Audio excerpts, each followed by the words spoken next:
we are live for real. Hooray! Hooray! And now I will post on more links.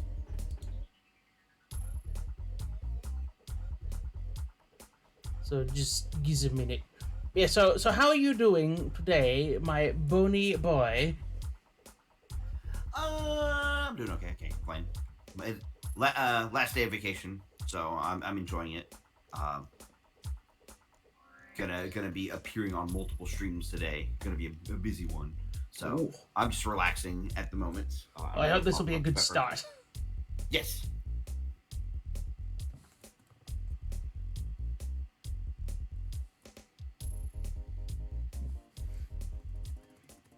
I hope you are excited, because I certainly am. Absolutely. I find events like this quite humorous.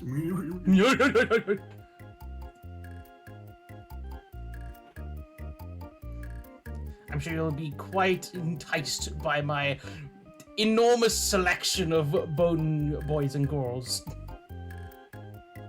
Also, I got one more meme to send you. Oh, please do. I don't know if you've seen this one, but... Yeah, I've seen. I think I sent you this. Oh, did you? You're bored, bro. Sans, the roof is fucking leaking. The fucking crusty audio.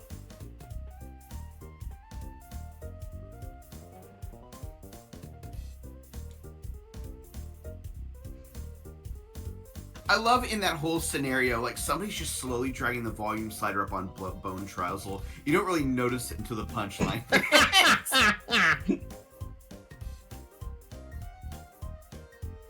Looking phenomenal. Right. Put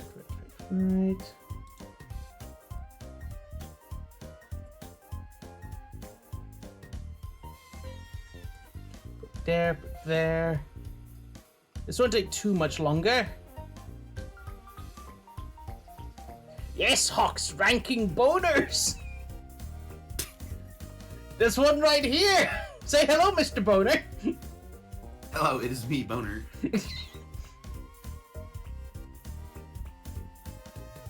Isn't he the boneriest of them all?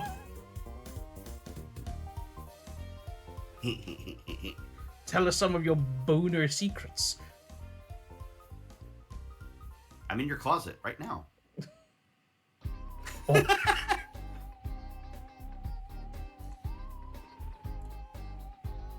Don't look. I won't be there if you decide to look right now. Oh. But I'm there. Incredible. Right. Now then, we shall begin. Are you looking at the stream? My screen share on Discord, that is. Yeah, I got both pulled up. I got So, here we go. So here's a look at the various ranks. We're at the bottom. We've got bare bones, bone dry, bony, bonafide, and born to be bone. Okay, so I have to ask. Yeah. How are we ranking them? That's what I wanted to leave I'm leaving that entirely up to you. I want to know what your quality skeleton criteria is. Because I'm wondering, because I'm sure there's going to be some we don't know. Oh, trust me, I've painstakingly made this whole thing. I might have left a couple out here and there, but that's just the nature of it. Yeah, so we are starting with a classic bone boy, Jack Skellington. Hang on, they're in the fucking... Our avatars are in the way. Give me a second, we can't fucking see. Wait, let me just... The other night I was on someone's stream and we kept being in the way at the bottom, so they like used some magic and just stapled us to the ceiling instead. Hang on, I've got this. Wait, transform. Flip horizontal. I'll put you on the other side of the screen. Shrink you just a smidgen. There we go. Isn't that great?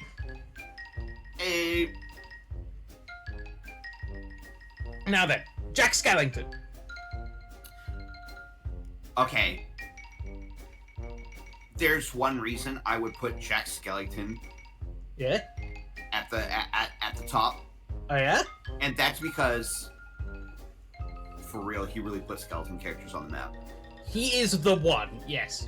I figured he'd go... He is, like, you don't remember a whole lot of skeleton characters before him. Like, I see Skeletor next. He's probably one of the few examples of, like, a character beforehand.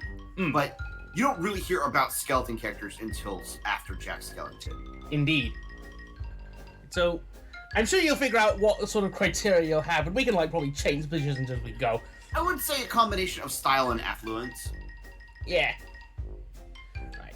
And indeed, Skeletor is next.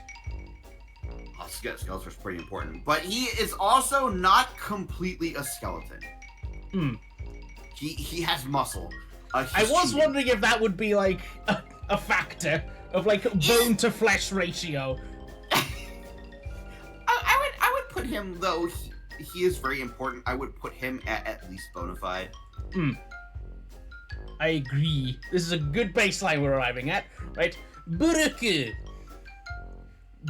of the Straw Hat Pirates from One Piece. What a goddamn style, man. Oh, what a goddamn style.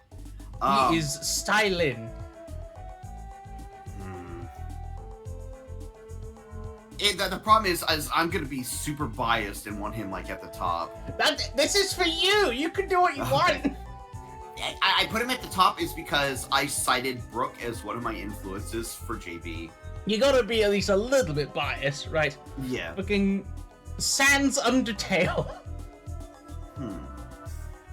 So, depending on how quickly we go through this, I don't know how long the stream's gonna be. Though some of these might lend themselves to longer discussion. Especially if it's like... Because there's some obscure picks down here. Yeah, I'm seeing some stuff I don't recognize. Trust me. I know. What you're seeing on screen, I specifically zoomed it in so you wouldn't see the majority of them. But, kill! Kill! Skeleton army, kill! Yeah, right, so... fucking... We got a fucking boss in chat. That will do. You fucking perish.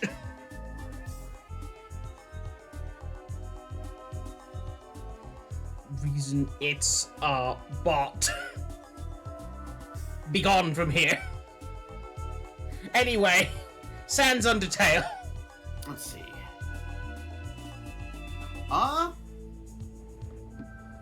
Sans and I also see Papyrus down there too. Yeah. I see a beacon.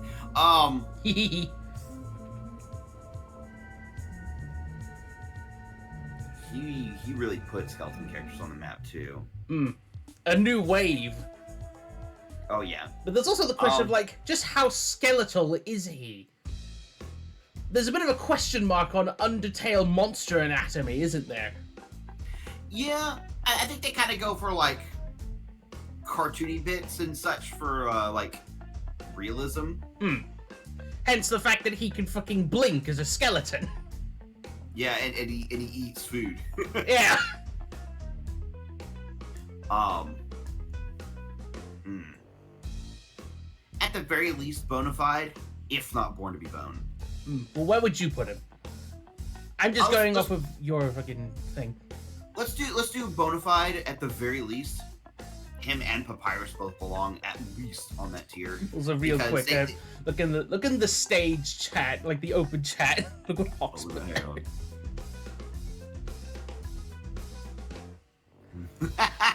Fucking bone. Bone.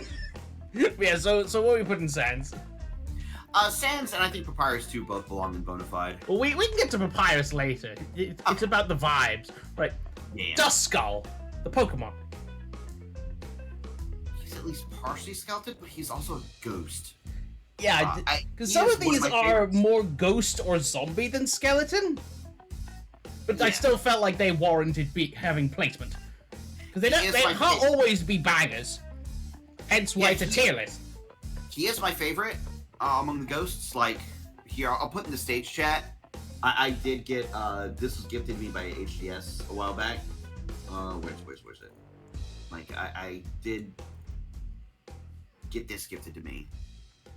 You can put that in voice text if you want. Oh, I'll put it in voice text instead. Okay.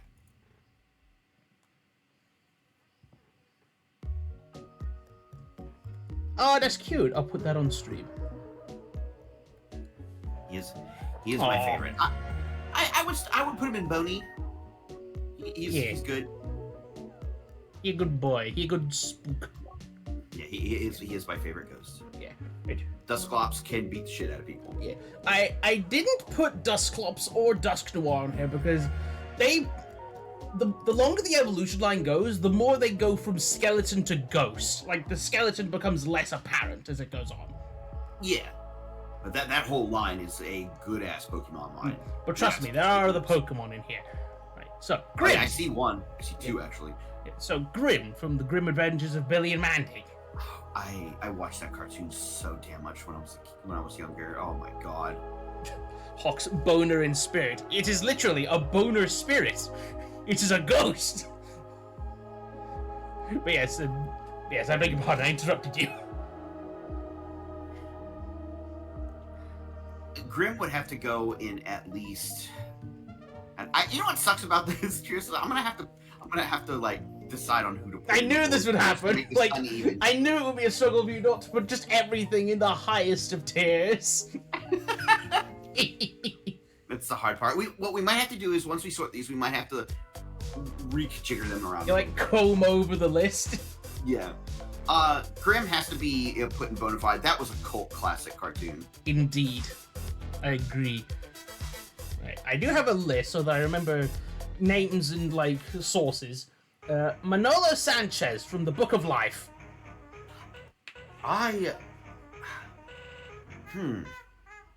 It's been forever since I've watched that. It's a good movie. Yes.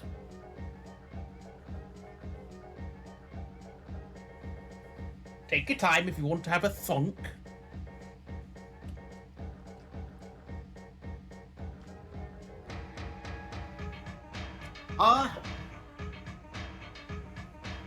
Because I think the whole puppet look is more of like, it's more of a framing device than him actually being a puppet.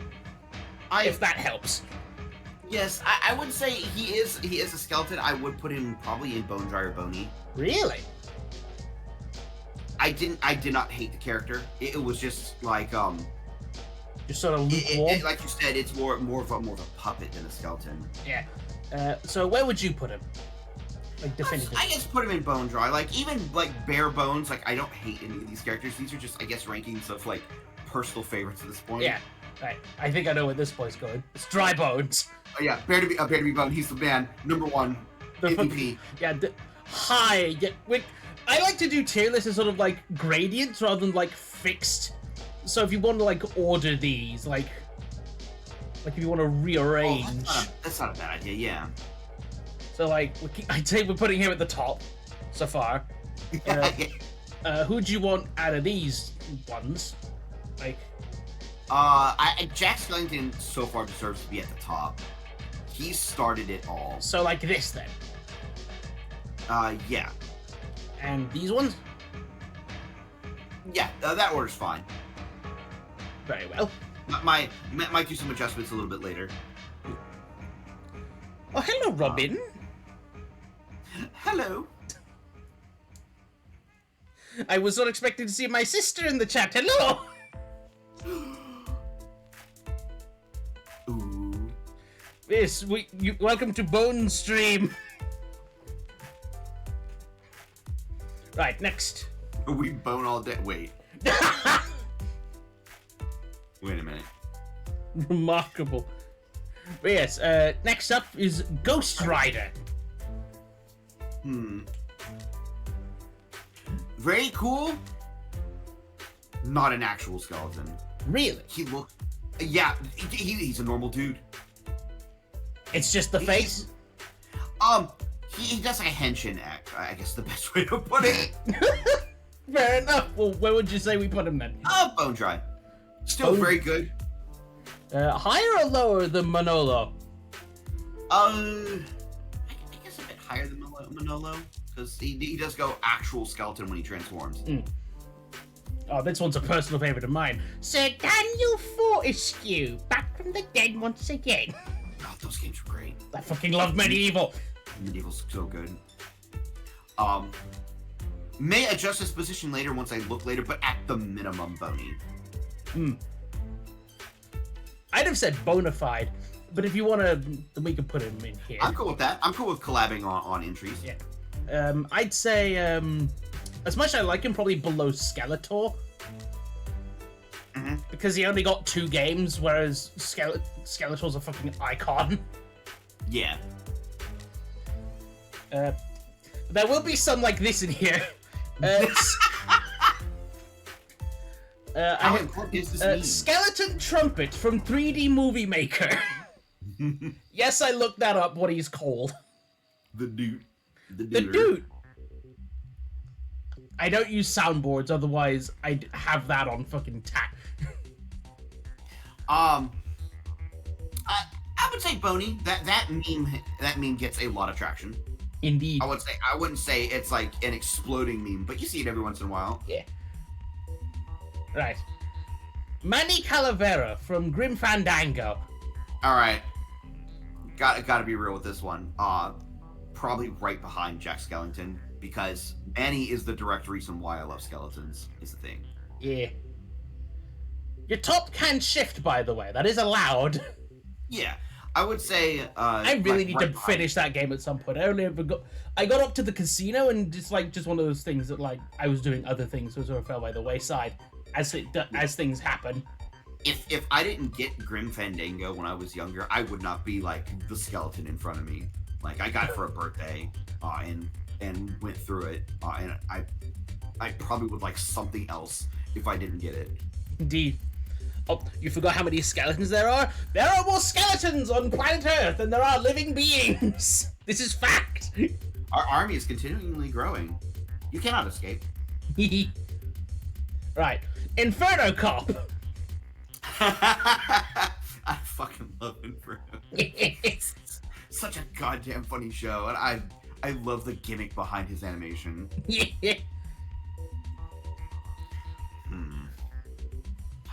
I would say bona fide just because how much comedy he puts out. Yeah. Right, so high or low bona fide, are we saying? I would say low bona fide. Yeah. Like, behind Sir Daniel's fine. Yeah, behind Dan. Right. Skid from Spooky Man.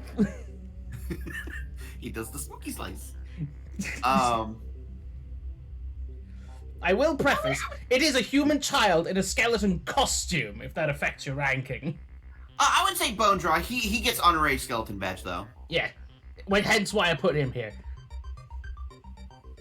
He may be human, but he's repping us. So you know what? He gets a badge. We have yet to see him outside of that costume in a canonical fashion. Lord Hater from Wander Over Yonder is next. This man is comedy gold. Oh, true.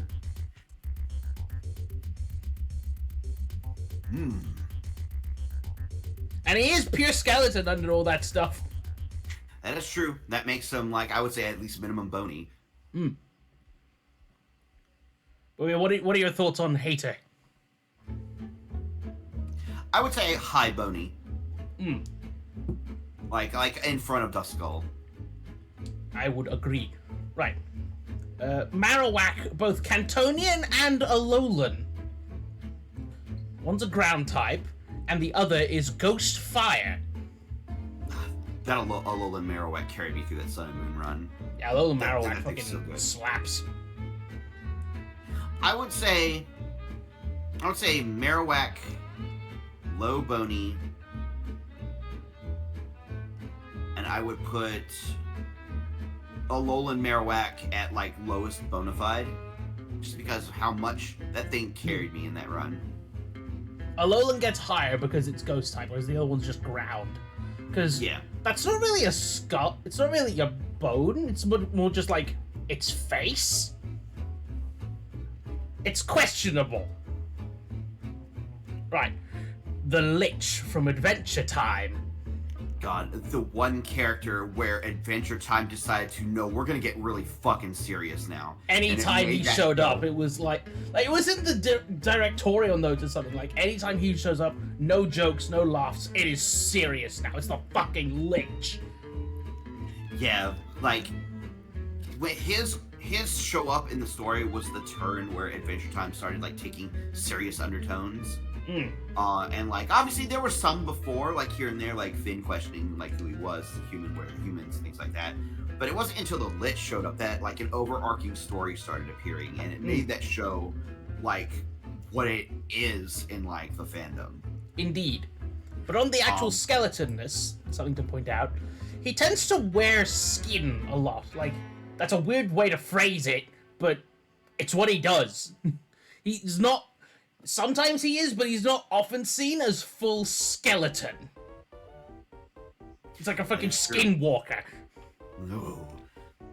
I would say bona fide. Considering how much of like impact he had. Some of this is just like general character impact rather than just like skeletalness. Yes.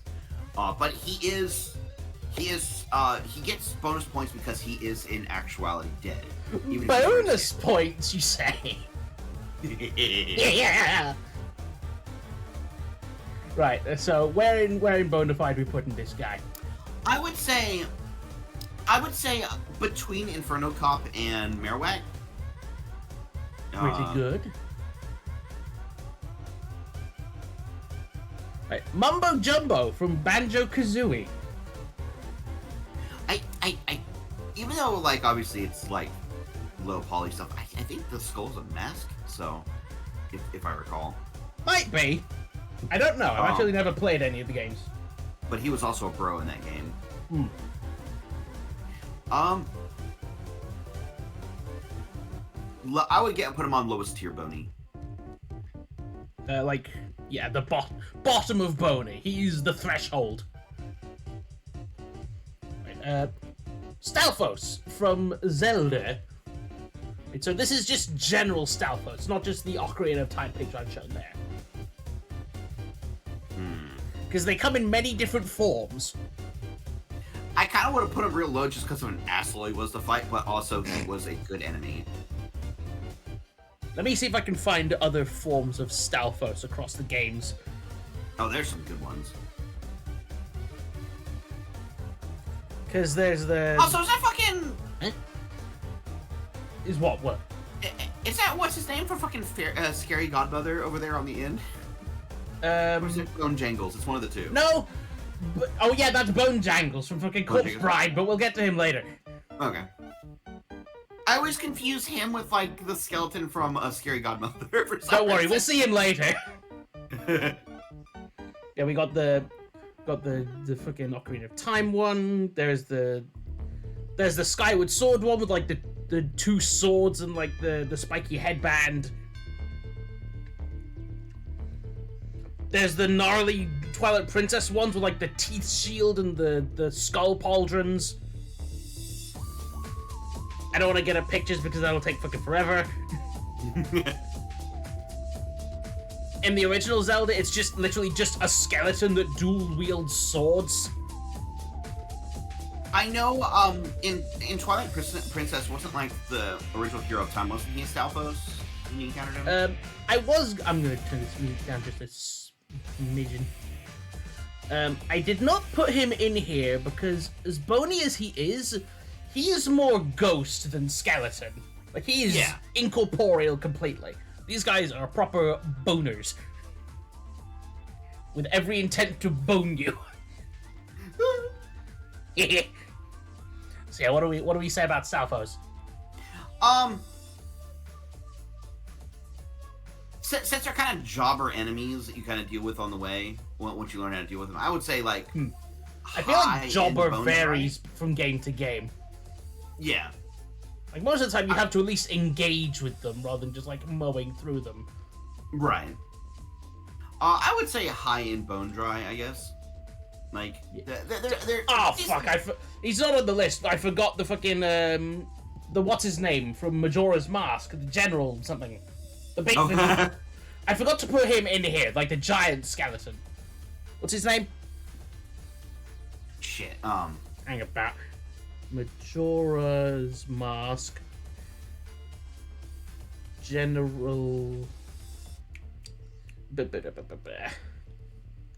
What was his fucking name? Captain Keita, that was his name. Yeah, I forgot to put him in here, unfortunately, but I'd have to fuck about with the whole list because I rearranged all the skeletons to get an order I want. Yeah, honorable mention, Captain Keita. Where would you put him? I will put a picture of him. I would say, like on Boney. I'll put him on Boney somewhere.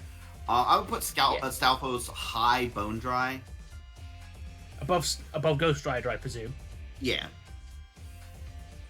I'll put a picture of Captain Keita in DMs, and then I will open the picture for the chat to see.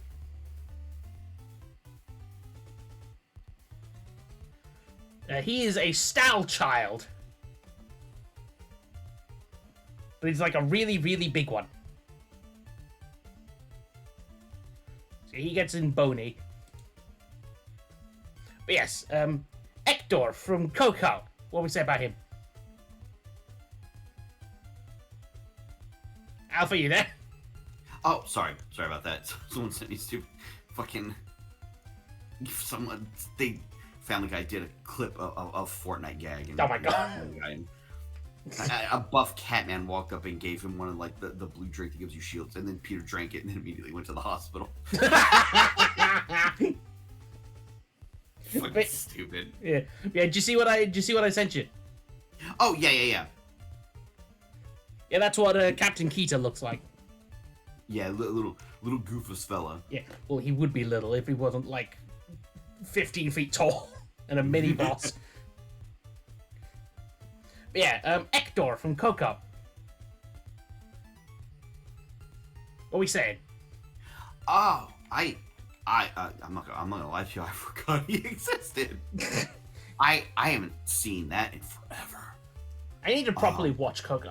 There's a lot of things in here that I just have not partaken of. Like for example, I haven't played Dark Souls or Doom. I haven't watched Corpse Bride or Overlord, etc., etc. I would say Bone Dry, I suppose, because I guess at this point, relevance, I totally like forgot he existed. Oh, both of the fucking Dia de los Muertos movies are down here. But here's the thing, like anybody on this list, except unless they're in Bare Bones, like I think Bare Bones is gonna be the one like you're stupid, I don't like you. But everybody else I like. Right, so like, where we putting them? Guess, I would say right there's fine. Yeah, right. Nito the Grave Lord of Dark Souls. You are such an asshole. Not you, him. Yeah, I figured. He is made up of a bunch of skeletons, so. Yeah. I've not played Dark Souls either. How's his boss fight if you've played it?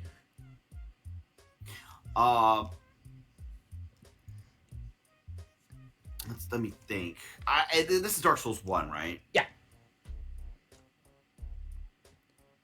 I don't know enough about Dark Souls to know if he made any other appearances, but I know he was in that one. He was in the main cutscene, because he's like one of the big guys you gotta take down to beat the game or something, I think.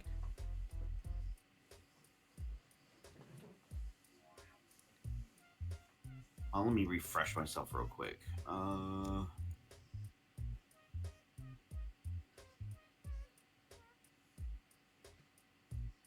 Out of curiosity, if you put Nito on there, did you put is Wolnir on there somewhere on the list? I don't think so. No, I don't. No. Okay, not a problem. It's this giant fuck off like massive skeleton that crawls at you. That's I know that Dark Souls has a shit fuckload of skeleton enemies, but I just put Nito in here. Okay, yeah, Nito's probably much more well known. I know it's a big ad fight, big surprise, a lot of skeletons. Yeah. and he has problems with making like the screen entirely dark sometimes. Additionally, like he has a lot of like I would call them command grabs, but it's basically impalements with that giant sword of his. He's got a big fuck sword.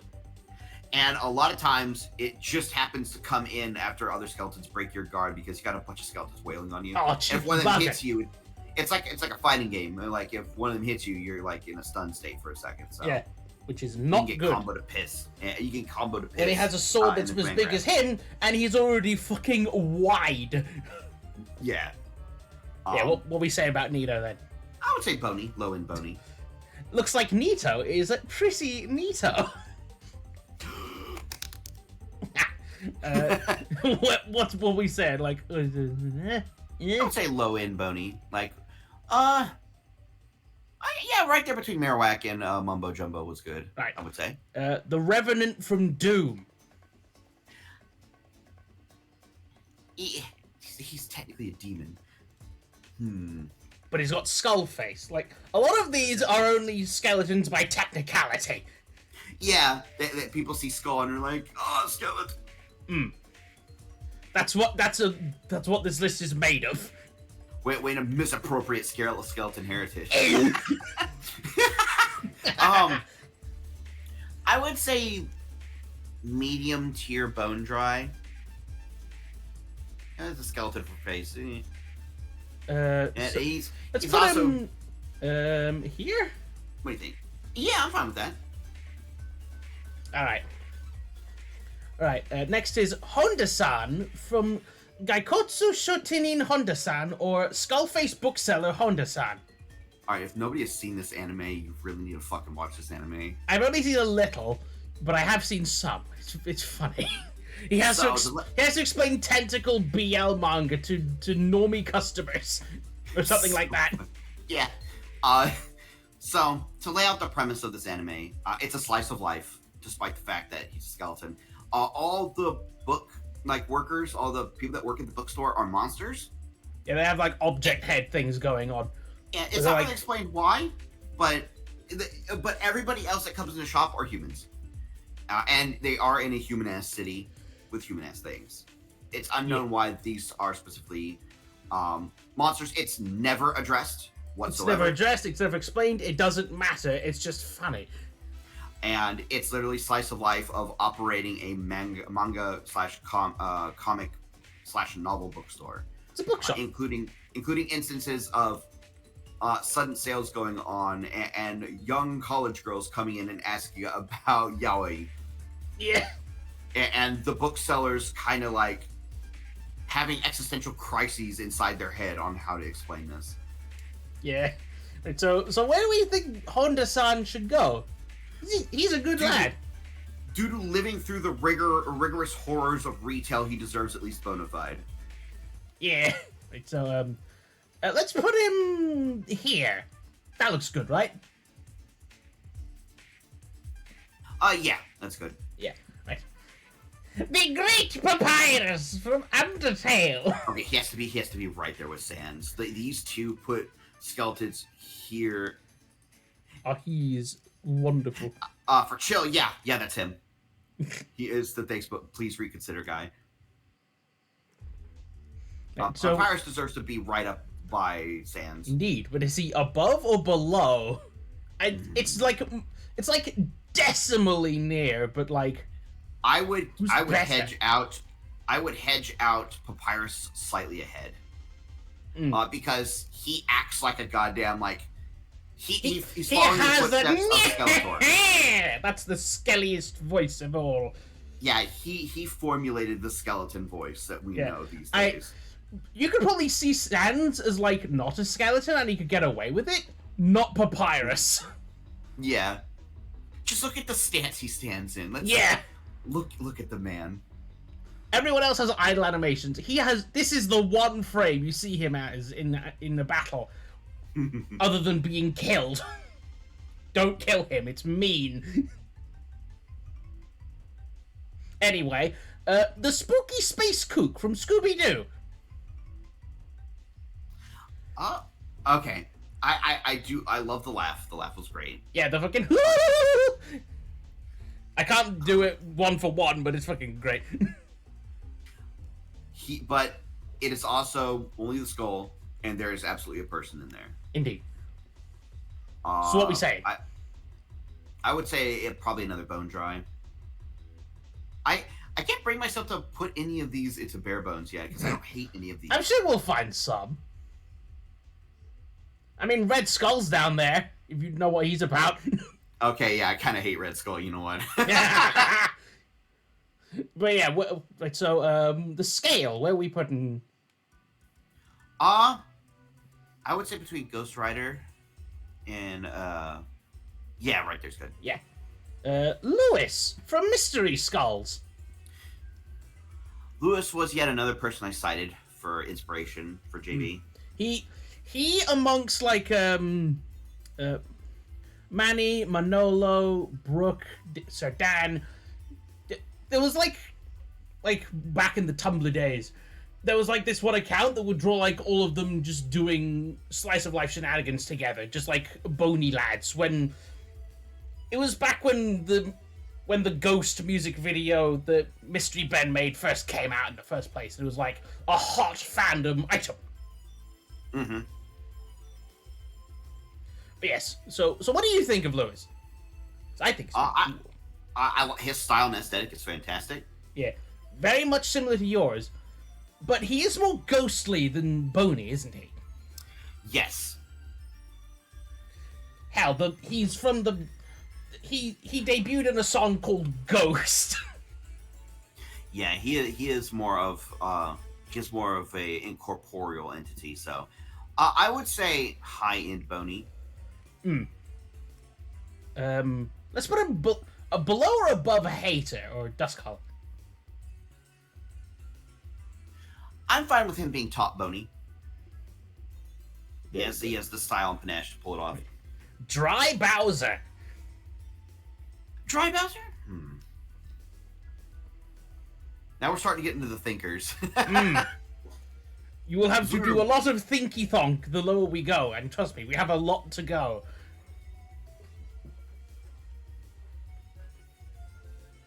He doesn't show up very often. He's kind of niche. It's basically deep fried. They basically deep fried the personality out of real Bowser. Yeah. But does that make... But what would that make his qualities? Because it is just... It's literally just Bowser's skeleton, but alive, without actual Bowser. Yeah. I would say...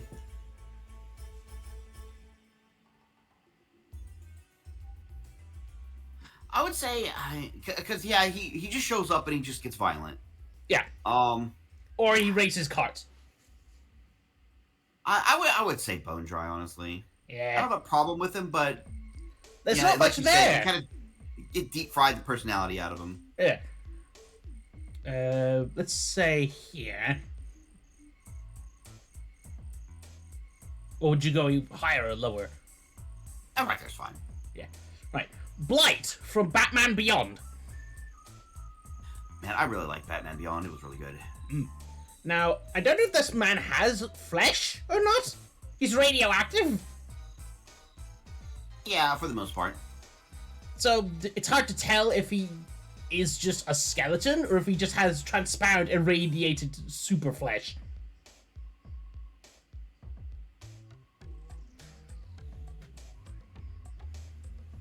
What do you think?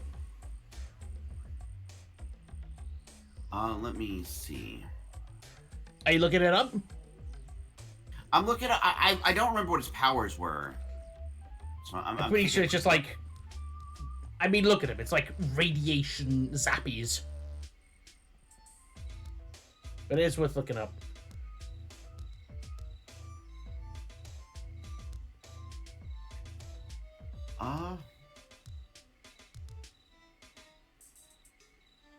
Oh, he has a pretty sick looking... I think this is from one of the comics, but he has a pretty sick look in this fucking image I found. I've refreshed myself on Blight, so... And let me quickly post this and then put it in stream, because look at fucking this. Oh no, Hawk's gonna deep fry a banana. Look at this man. He got that fucking Chad spread going on in the throne. But Yeah. but anyway, So so what Blight have you refreshed originally- yourself? So Blight originally, that the yellow like outline glow, that's actually his flesh. Yeah. He is fully corporeal. What happens is that literally once a day he has to get new skin, manufactured skin put on him Every day. every day. He's also like a multi-billionaire, so he can afford this shit. And Batman Beyond is a place of like a world that It's like, the future. It's 2099. yeah, it has like mutagenics are common, synth creation stuff. Like there was a whole episode where people turned themselves into animals for shits. Like, Isn't that a thing that happened in Dragon Ball? Yeah, kinda. But yeah, there was literally an episode where somebody finally cracked a gene to like morph, like partially anamorph people. So you were getting like TMNT mutants for an episode. Cool. But yeah, so like he has manufactured skin put on him every day, so he can assume his normal life as a multi-billionaire, kind of managing like major pharmaceuticals and shit. But he's still an evil bastard because he has that. People really, I'm sure, know him from that one meme of Batman going like, "You killed my father," and he's like, "Do you have any idea how little that narrows it down?" Yeah, he basically has radiation powers, but the problem is like he doesn't have freaking skin. And also, he's a multi-millionaire supervillain. Yeah, I would put him bone dry, I guess, because he's technically cheating. He has flesh. Yeah. He has radiation powers. Yeah, where on here though? I guess just above Dry Bowser. Fucking chill. But I don't want to cure cancer. I want to turn people into dinosaurs. Thank you, Lizard. Right. Lego skeleton. Oh, I the love mini Lego figure. skeletons. Oh god, I love Lego skeletons. How much do you love Lego skeletons? Where upon this list shall they reside? They gotta be in bona fide at the very least. I know they're technically plastic, but That man, matters not. How would you It- rank them? I'm sure I put- Skeletor in many iterations is also made of plastic, considering what He-Man was for. I would say put in between Daniel and Skeletor would be a good spot. Yeah. He's up there. Oh yeah. Right. Bone Jangles from Corpse Bride. Bone Jingles is great. Yeah, I watched his musical number before while making this, so it was partially to find like a good clip because I fucking cropped all of these images myself. Mm-hmm. And he's got a good song. That he does. It's basically exposition about the Corpse Bride's backstory, but it's a fucking banger.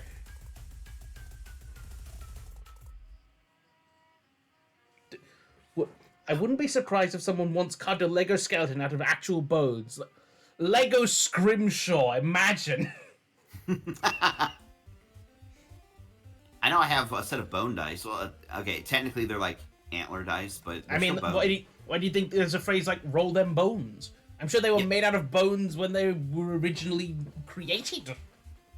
Yeah, the bone dice I have are made out of I think it's deer antler. It's a deer or reindeer antler. Neat. Just like shed Merry antler. Christmas. Yeah. Yeah, it's not like they go around like hacking off like Fun fact, live antlers. Did you know but- caribou are reindeer? Like they're the same animal. Oh, they're just huge. I mean, deer and reindeer are different, but caribou and reindeer, like, it's just different names for the same thing. Okay, quick aside, because we're mentioning reindeer. Did you see like the Sonic Adventure 2 like boss battle entry of the reindeer? I don't think I did. Hang on. This has been floating around the internet for a minute because people are like, man, this reindeer will be way more fit than I'll ever be. And then someone came along and made it into like a Sonic Adventure 2 like boss entry. Oh, is it? Wait a minute. Is it the fucking? Oh, Let's get a look. I'll put it on stream.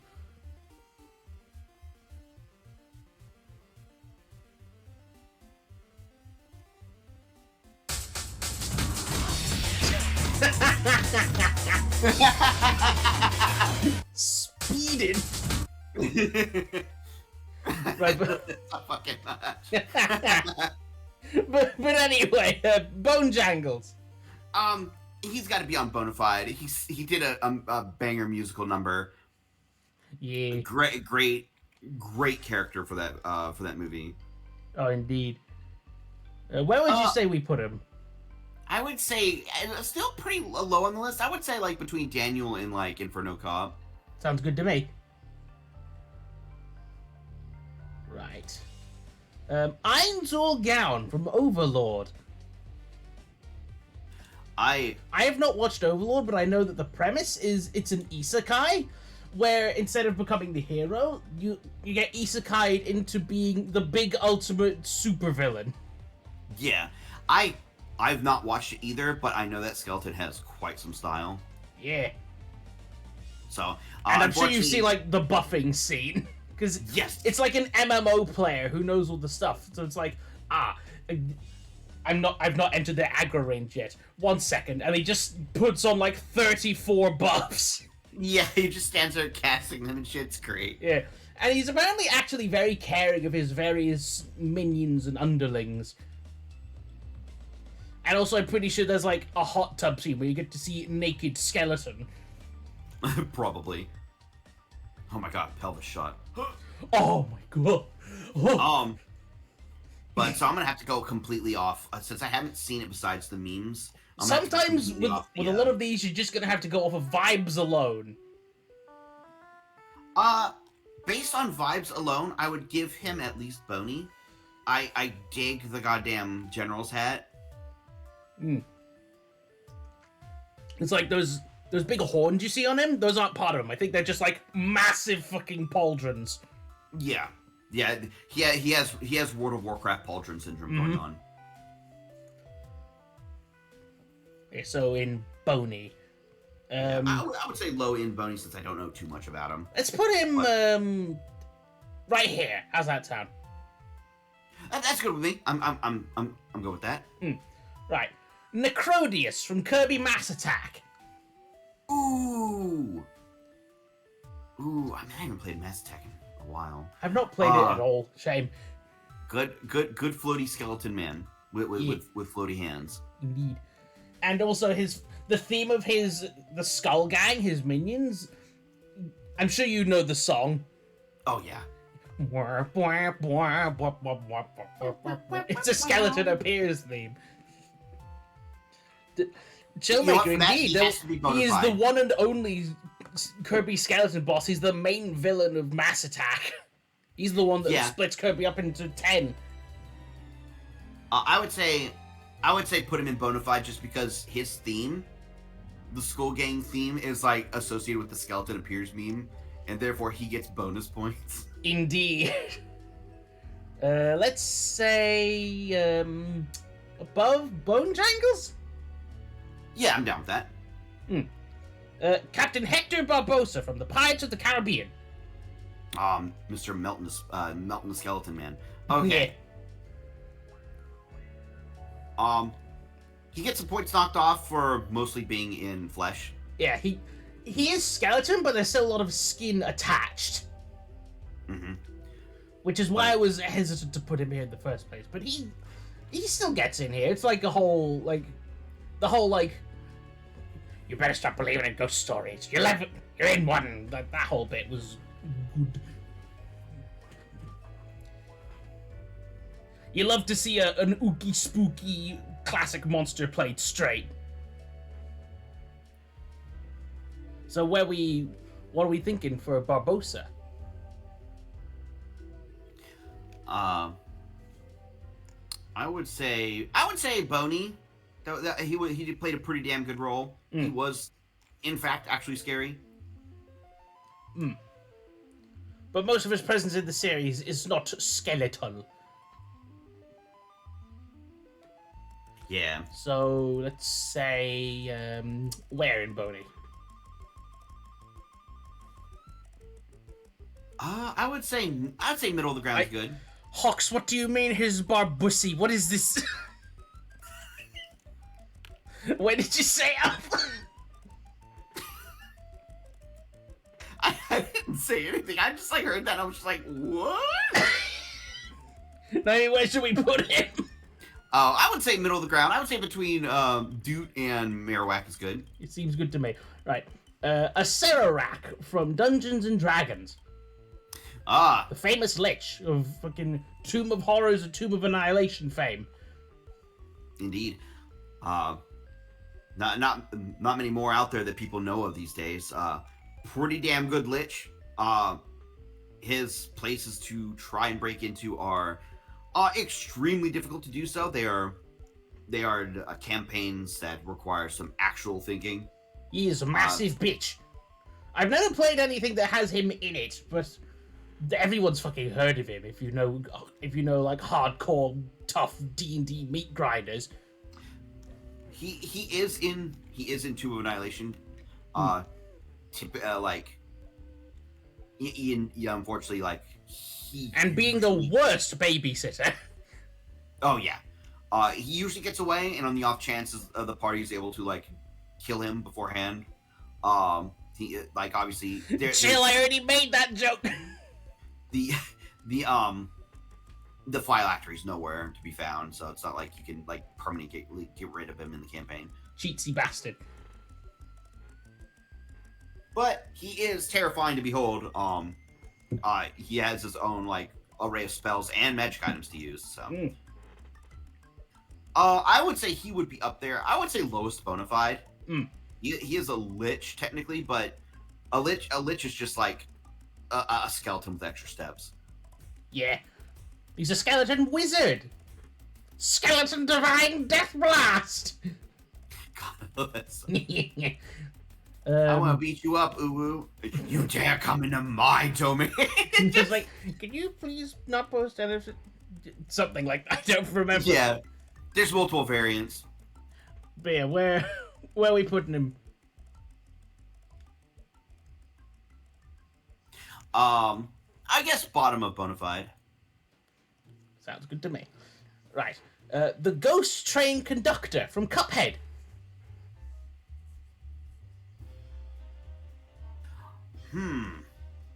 Okay.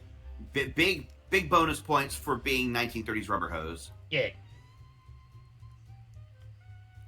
Are the skeleton dance skeletons on here? I just remembered that I meant to and forgot. That's okay. Don't worry about it. I'm sure they'd go and fucking Born to be Bone. We're going to use this fella as a representation of 1930s skeletons in general. So I would say high-end bony because skeletons are at their peak with good animation and rubber. You kind of have to be if you want to like bones that is anatomy. That's what's in there. Doesn't go any deeper than bones. And also, like, drawing ribs and skulls is not easy. Yeah, so high-end, let's say behind Hater. Because he is very cool and fun to fight, but he is one phase of one boss in one game.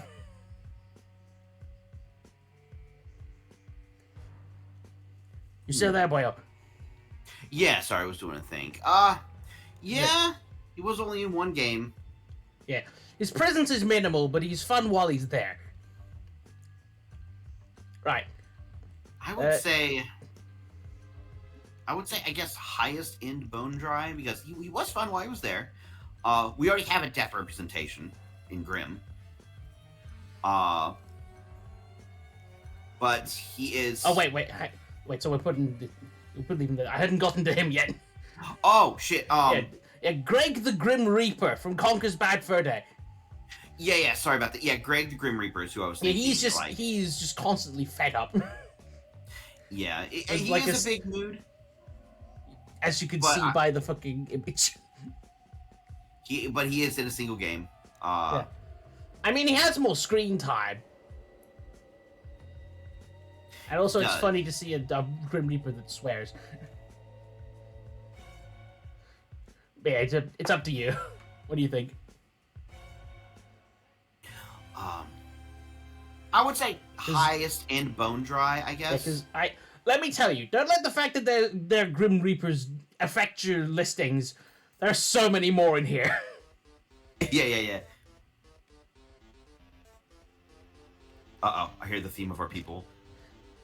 Oh, I can tell that this isn't even the one. This is the fucking Earthbound Halloween hack one, the original. Yes. That's my favorite of the three, to be honest. Honestly, it's pretty good in its simplicity. Yeah, so where are we putting Greg? I would say topmost end of bone dry. Let's put him above the Stalfos, I'd say. Yeah. Skullman from Mega Man. Skullman. Good robot master. Good robot master. Indeed. He is a robot, though. He is a robot, which docks points. I would say bottom most in Boney because he was very memorable as a boss. His stage is like made of bones, mechanical or otherwise. Yes, he is repping the Skeleton Crew, so he gets bottommost bit of Boney.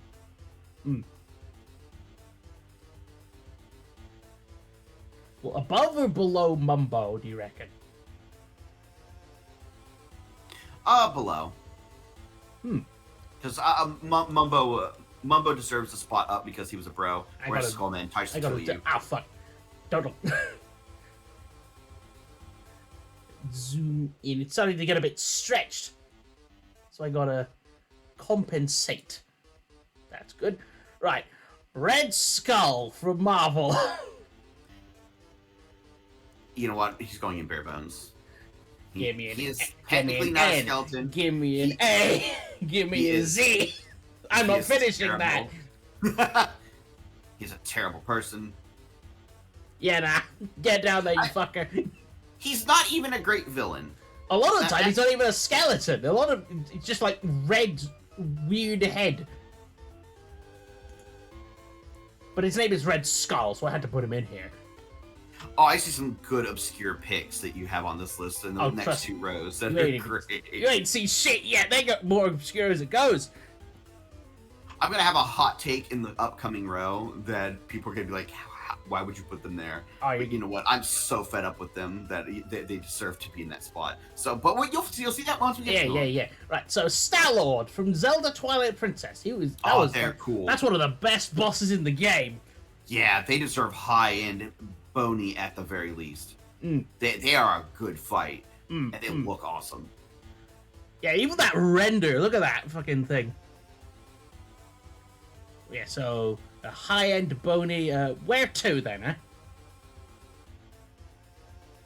I guess between Conductor and Hater would be a good spot. Right. Skull Servant from Yu-Gi-Oh! A very simple card, but look at him. Bone.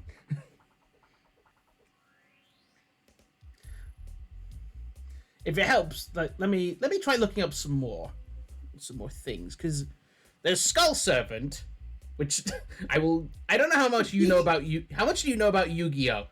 I'm sure you know a good amount considering Antora. Well, even outside of that, I played up through the GX era. Like, oh, well then. I went to tournaments and stuff. Yeah, I had fun. I'm going to read off the card. Skull Servant. Normal/zombie. A skeletal ghost that isn't strong but can mean trouble in large numbers. Attack 300, defense 200. It is kind of a shit tier card. On its own. However, later on in the series, post when I stopped playing physical, they did get their own entire support structure deck.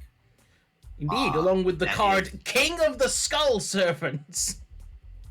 Yep, there's a lot of cards that gained the wording Skull Servant or affected cards that had Skull Servant in their name, and became quite a powerful meta deck for a while. I believe it is still used to this day, at least piecemealed into other decks because of how good it is. Trying to find a good resolution image. Here we go.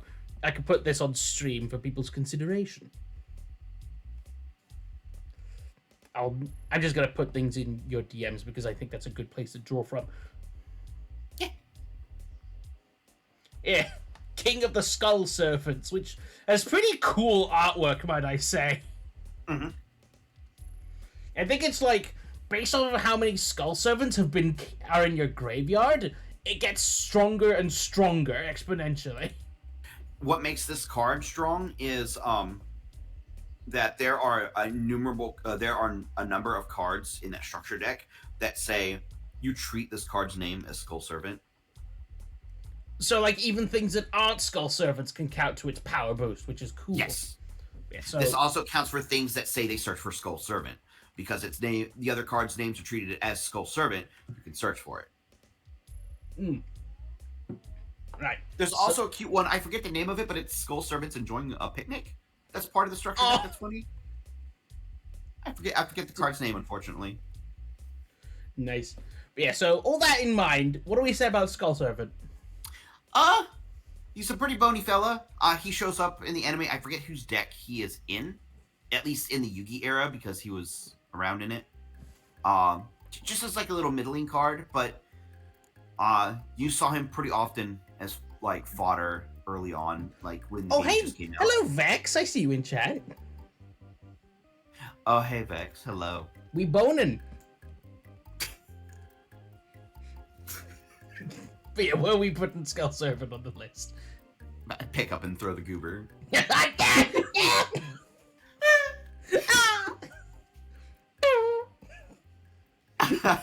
Love that clip so much. I would say lowest in bony. I think he deserves to be there. When you think skeleton in Yu-Gi-Oh, Skull Servant is the guy who comes to mind. Yeah. So where? It's either Skull Servant or Summon Skull. It's one of the two. I guess even behind like Skull Man. Ow. He's like a low Rangoon. Yeah. Right. 12-foot tall Home Depot skeleton. Oh, someone looked it up. Chill looked it up. It's called White Picnic. Hang on. Oh. Yeah, send me the image. I'll put it up on stream.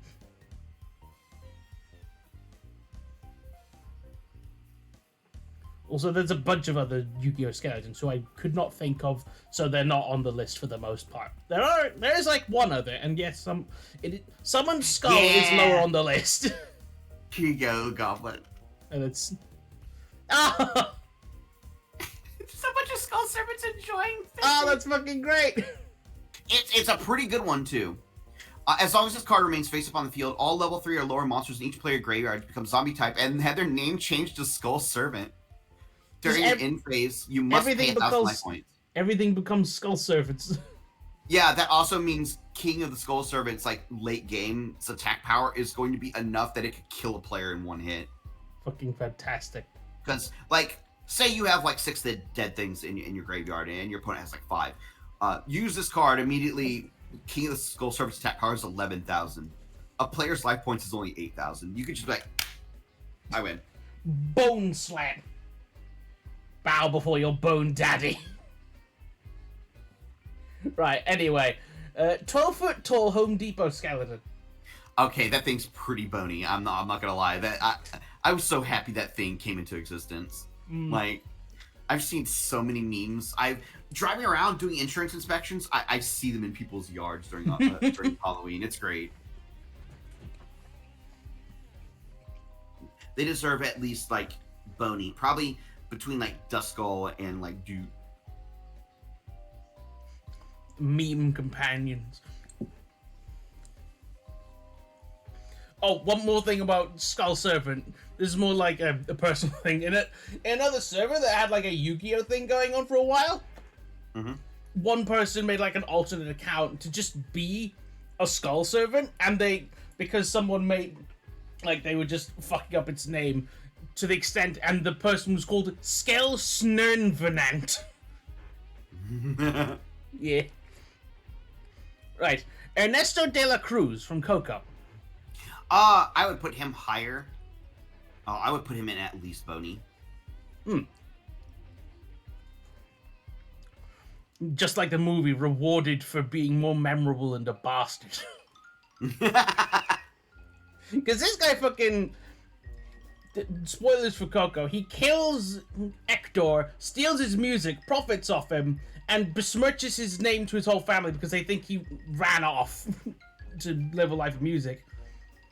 And this guy got, like, he got remembered for being, like, this amazing musician and doesn't know that it was stolen from a guy he murdered.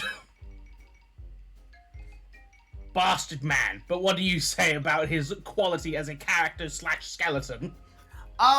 Low end bony. I changed. He was. Oh wait, he was memorable. Which is exactly what he wants as a villain, to be remembered. Right. So, where would you say?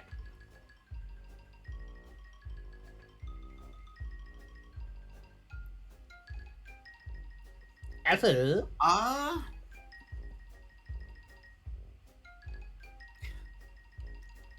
Yeah, I would say right there's fine. Okay. Right. Cortez from Paper Mario 1000 Year Door.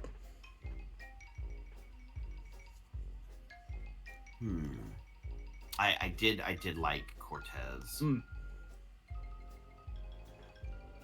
what I can tell, he's a pretty banger boss fight. Like, he fights with all the weapons, and then it becomes, like, I think some sort of, like, noodle snake thing, and then just a floating head with floating weapons.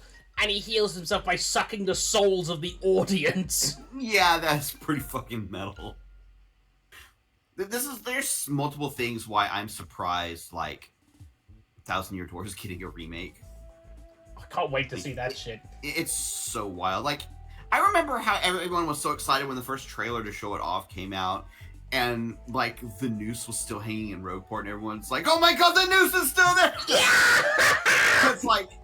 Because, like, we figured if, like, those of us that are big Paper Mario fans, like, we figured if that game was ever going to come out, it was probably going to get, like, I guess it would clean it up because there's some pretty dark undertones to that game. But nothing graphic, so I think it gets away with it in that regard. Because you can have chalk outlines in a back alley in Rogueport. There's chalk outlines where somebody died. Yeah, but like no blood. No. I But think also if you see like probably gang violence and fucking stuff. the movie Robots had a white chalk line. I think Paper Mario could do it. But there's also some like dark or sad undertones to the game. Like Bobbery just wants to see his wife again. She's dead. They better keep that shit. Otherwise, Well, yeah. that'll kind of fuck up Bobbery's entire character arc. Yeah. Like I'm also surprised how intact like Super Mario RPG was. I have yet to play that because A couple little things changed. I know the biggest changes they did were like outside references. Like the like what was it? The Jackie Chan reference got removed. Like some enemies have got their names changed, I'm sure. Mac the Knife got his name redone to and fucking to Clay Morton, which hey, you know what, that works. He's on a giant fucking sword. Yeah, and I think a friend told me that Yuridovich got his name changed to Speardovich or something. Yeah, because Yari means spear in Japanese. Mm-hmm. Even though, to be honest, I like how Yuridovich sounds more. Yeah. But back on topic, Cortez. I would say he gets low end bony. He's a pretty good bone fella. A lot of stuff going on low end bony, I'm noticing, but fair enough. Alright, where would you reckon? I would say between General and Nito would be a good spot. So right here then. Yeah. Okay. Bubbles from Zelda, like just the enemy, the bubble, which is just a floating fiery skull, or a skull with bat wings. They are pretty fucking simple. That's all there is to them. Yeah, they're not a complete skeleton either. They get points docked for missing parts. Just a skull. Oh, another fucking thing I forgot. Murray from Monkey Island. I forgot to put him in here. Goblin. Yeah. I know you don't play Sea of Thieves a lot, but I know. Did I tell you that the canonical like sequels to Monkey yeah, Island I saw the was in fucking. Yeah, I saw you playing some of the Sea of Thieves stuff, and I was watching. I think I was watching your stream. I think, and I was trying to say in chat, talk to Murray, talk to him, talk to the funny bone. Yeah, he plays a pretty significant part of that storyline. Oh, neat. Yeah, so yeah, he's great. You have to carry his skull around and show him sights, and he's like talking about how he's gonna take over this place, and he's gonna like install like a barista here and stuff like that. And meanwhile, he's cackling like he's like some kind of villain. It's great. Fucking phenomenal. But yeah, the Bubble. I would say put him like right in there with Stalfo. I mean, it's. Yep. I'll put him like right there. It's Zelda, but like, well, we don't need to let like the prestige of the franchise give him too many points, because it is like a basic enemy about as threatening as a bat. Mm-hmm. And on the opposite end of not being threatening, the giant red skeleton from Kubo and the Two Strings. Yeah, that skeleton was pretty damn threatening. Mm. And that thing is just a monster out and out. And have you seen like the real life puppet of that thing? Yeah, it's pretty damn cool. Fucking huge. Oh, I just noticed. Thank you, Vex, for the follow.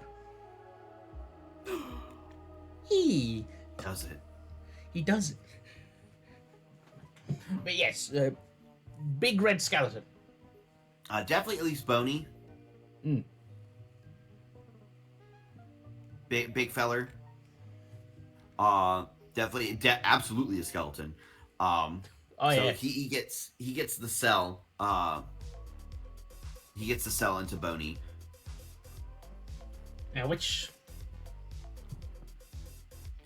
I'd say mid-range. Yeah. Maybe between 12-foot tall skeleton and dude. They've been broken up. Oh. Alright. Next, Carlos Calaca from Guacamelee.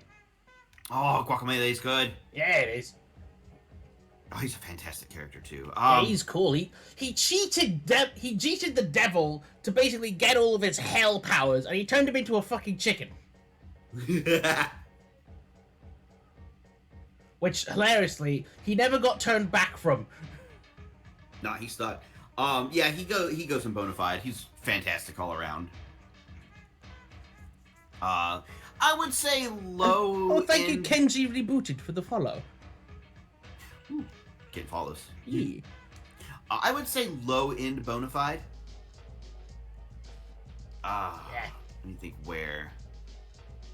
Let's say right here. That feels right. Yeah, that's good. Right, Minecraft skeleton. Bare bones. Not a fan? Fuck him. Fuck those. Die. They killed me just last night again when I was far from home. Fuck off. I would put them above. I think he's a pretty definitive bottom of the list. Yeah. Skull. But fuck Minecraft skeletons. All my homies hate Minecraft skeletons. Right. Yeah. Right. The Emperor of Mankind from Warhammer 40k. Quite the jump! I thought you'd appreciate that. Yeah, I guess he's a goddamn skeleton. What, did you not expect Emps to be here? Big E? I didn't. I didn't expect it. It's how much of the 40k lore do you know? I know I've seen a lot of Adeptus Ridiculous and the entirety of Emperor TTS. Okay, yeah, they fill in, even though they're mostly joking and shit. They do fill in some gaps. It's informative enough. Yeah, for casual enjoyers outside, such as myself. For people outside, basically, the Emperor of Mankind is like literally like god tier status. Despite what he'd have you believe.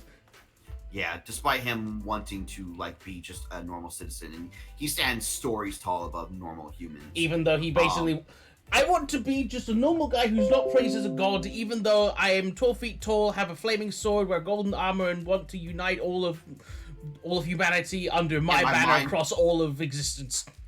And my mind. But just treat me, just don't treat me like a god. Treat me like the emperor of mankind. He doesn't even have a name. He's just the emperor. Yeah, people long forgot his name. He has such powerful like ESP abilities that like it links psychic powers. It links like it even in his current state. It links the ability for ships to warp drive for humans across the webway. He is in a state trying to prevent like reality from undoing itself and such. He is basically kind of like the best thing to describe from outsiders is he is tapped into the Matrix, but his body is constantly deteriorating due to the effect of chaos. Yeah, he has to basically consume I think the souls of 1,000 psychers a day, which is like people with psychic powers, or he will croak. Essentially, essentially it's the essences of psychers. Yeah, and is basically a skeleton with like numerous tubes hooked up to the barest of organs to keep him alive. And so he is literally just a skeleton with some organs attached in a chair. He's effectively undead, but not in a way that matters. He's the corpse emperor. Yeah, he is medically undead. And the problem right now with the story at the turn of like the 41st millennia is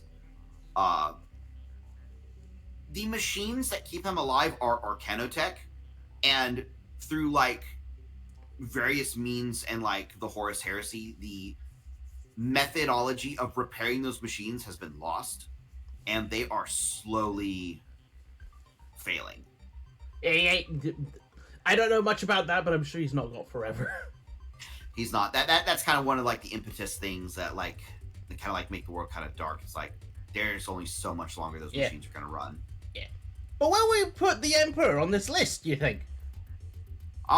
He is mostly a skeleton, and he is the life and hope of an entire species.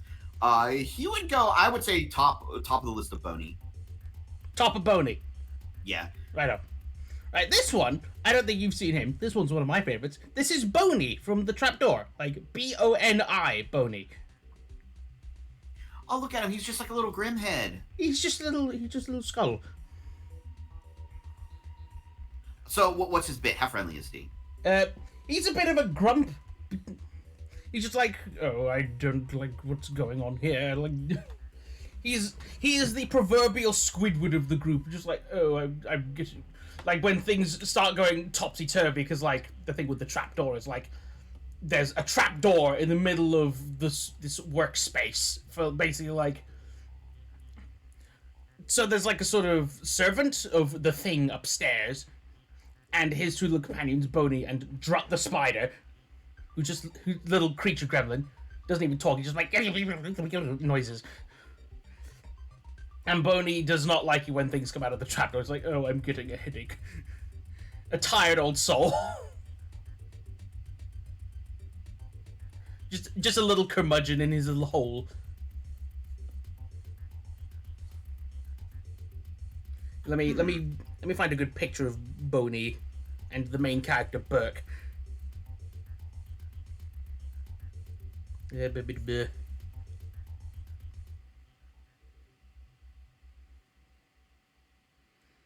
Because he is skull size. He's like small enough to just pick up. He can't really do anything by himself because he's a skull. Yeah, portable friend. Yeah.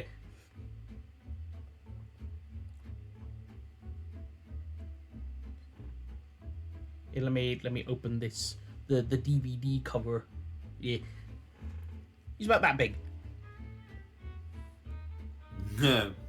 I really gotta get you to watch Trapdoor sometime. It's fucking great. If you like claymation beasties, then you'll like the Trapdoor. I do like claymation very much. Okay, if he's claymation, he gets bonus points. Claymation is fantastic. I don't know this character very well. Where would you put him? I'd put him, fittingly I'd put him in Boney. I'd probably put him, just in between Hater and Star-Lord. Okay. And I don't know if it adds to your points or not. There is one episode where he's like dreaming and he turns into a horse.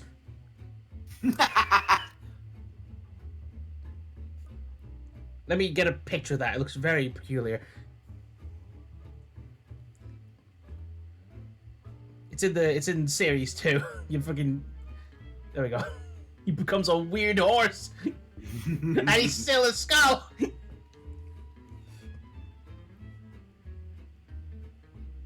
What a creature. Absolute creature. This show is a creature. And moving on to more creatures, the Skeleton Men from Scooby-Doo, specifically the second live-action movie. Oh, those were actual skeletons, weren't they? Kind of. Because, fucking, look at them. They have great big eyeballs and tongues. Like, the plot of that movie was like, somehow a machine turned, like, the old suits of old criminals into the actual monsters that they were. So they were real skeletons, but in, like, weird, monstery ways. Like, they had digitigrade legs. They each had one big eyeball and, like, tongues. And around the end of the movie, they crashed into each other and combined into, like, a weird thing. Like, 2 heads, 1 rib cage, lots of legs. They were still a little fucking creature, but, like... That doesn't sound very skeleton-like. I mean, they're monsters. They are entirely skeletal, if that helps you. I might have to put those in bone dry. They sound a little suspicious. They're the comic relief villains of the film. They're just little shitheads.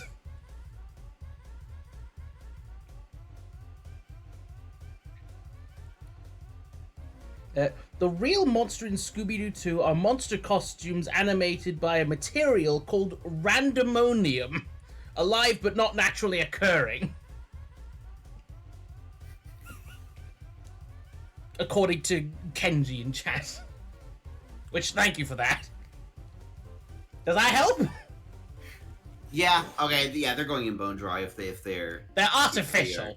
Yeah, they're artificial. They're cheating. Where to, then? I guess mid-bone dry. I guess kind of over there with, like, the skeletal spaceman. Both from Scooby-Doo. Out a smidge. Right. Justice from JoJo's Bizarre Adventure.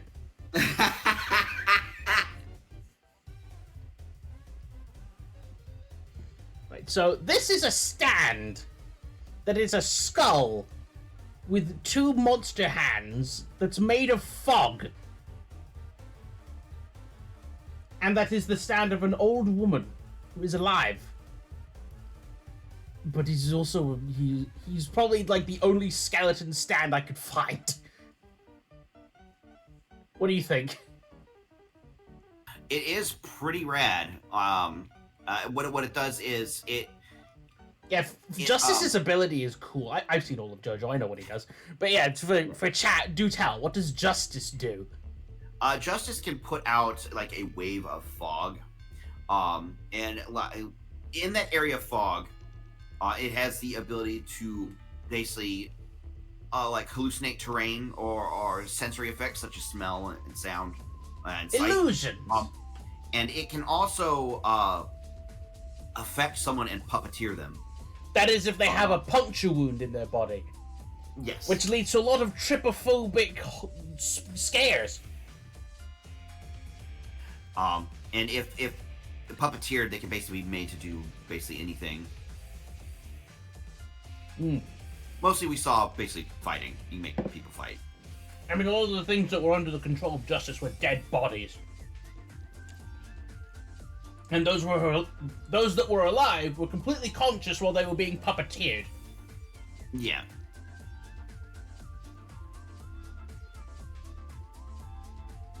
They lost all control of their body, but they could still, like, see, think, and hear. I forgot. I think they could still talk. I forget. It's been a while. They could.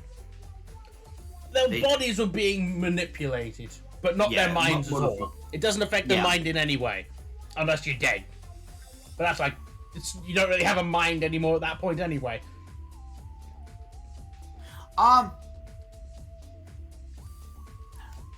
would say really high up Bone Dry, mostly because it's a stand and it's fog. Yeah, the only part of it that's at all skeletal is the face, but it's like... Yeah, its hands are like monstery clawed hands. Yeah. They're not skeleton hands. Yeah. And it's entirely made of fog anyway. Yeah, so I would say top of Bone Dry. Right. Because it's still a completely radical enemy. Mm. And with a complete ass pull of a defeat, but it's hilarious. The stars suck. Oh, you're so right, Kenji. The Justice fight was also the debut of Kyutaro Kucho. Oh, yeah. Wait, you spelled it Cutato Kucho. Spud Platinum. Yeah, next. The Toasterainans from Mario Odyssey.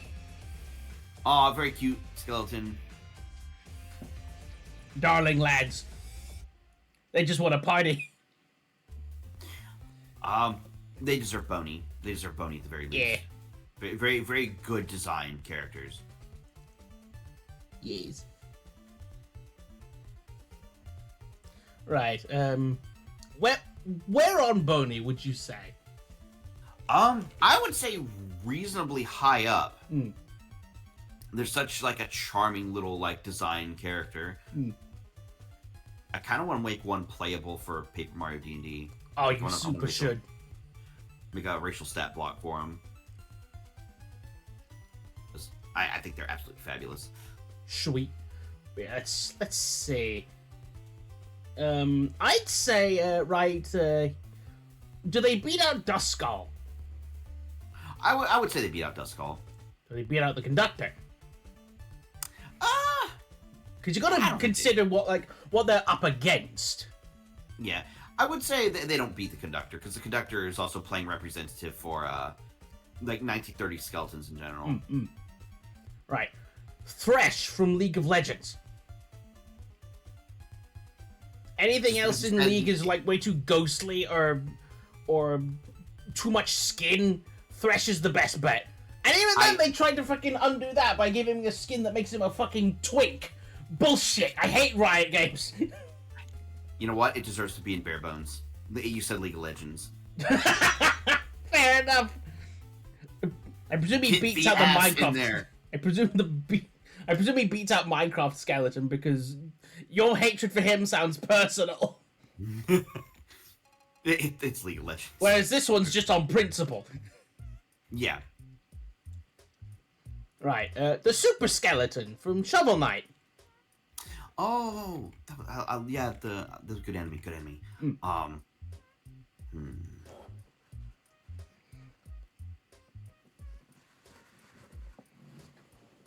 I would say probably just above Skull Servant.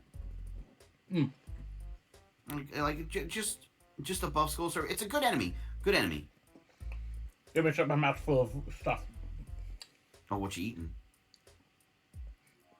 The other day was a Christmas market, and I got cookies and cream pie. It's got like sliced up Oreos in it. It's quite rich and a bit of a mouthful, so I've been just like nibbling at it for the last couple of days. But I just finished it now. Very good.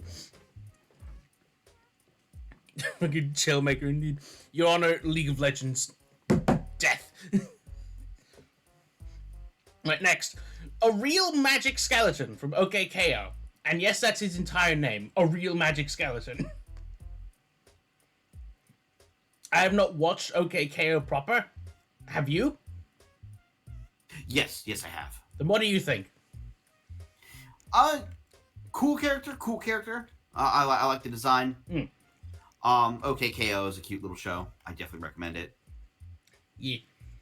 He does have the vibes of, like, background character that in later seasons gets entire episodes dedicated to him. He has that vibe as a character. Yeah. It's a very specific vibe, but it fits in very well, I'd say. That is a specific and mostly correct vibe. So where do you reckon? I would say, he is a good character, but we kind of have to put him in the same area as our lad at the end of Bone Dry. He is still just someone in a costume. Is he? I didn't know that. Wait, no, hang on. I'm thinking of Mucha Lucha. Fuck. No, I didn't you're know right. Mucha Lucha had any fucking... No, you're right. No, It's KO, not Mucha Lucha. Yeah, I mix up my shows. I mix up my show. I mix up those two a lot by accident. I don't know why. I think it's because a lot of characters are just drawn short and scrungly, so like I accidentally like pair them together. True. No, you're right. His name is say... real magic skeleton. It's his name. I would say between Skullman and Mumbo Jumbo in Boney. Right, there we go. And before we move on, Born to be Bone is looking a bit barren. Do you think we should move any characters up to there? I'm still holding out a bit. I see one that I might put up there in the upcoming list. We shall continue anyway, though, because we are entering the Death Lightning round! I see, like, 6 deaths. All of these guys are either called or have it in their name, Death. Starting with Death from Discworld. Oh. I still need to read the Discworld books, but I heard he's, like, the best character in the whole thing. Oh, he's fantastic. He goes under multiple names, including Bill Dorr. I know that at one point he has to save Christmas. Yes. Death in... I would put Terry Pratchett's Death in Born to be Bone. Oh, yeah. Because he is a fantastic Death. Like, reaping is literally one of the things he doesn't do very often. Just, if you ever get the chance, like, read some of the Terry Pratchett books, especially Reaper Man. It's fantastic. I have fucking Color of Magic on my shelf, but reading physical books has just become harder over the years. Attention spans. Fuck. Yeah. Right. I pull a lot of inspiration for my own, like, D&D writing, like Antora and shit, by the bullshit that goes on in Discworld. Fucking Esben. Yeah. Yeah, so, where on Born to be Bone are we putting him? I would say between Manny and Dry Bones. Ooh, high. Very high. Right, next is Death from the Gregory Horror Show. I don't think I've ever seen that.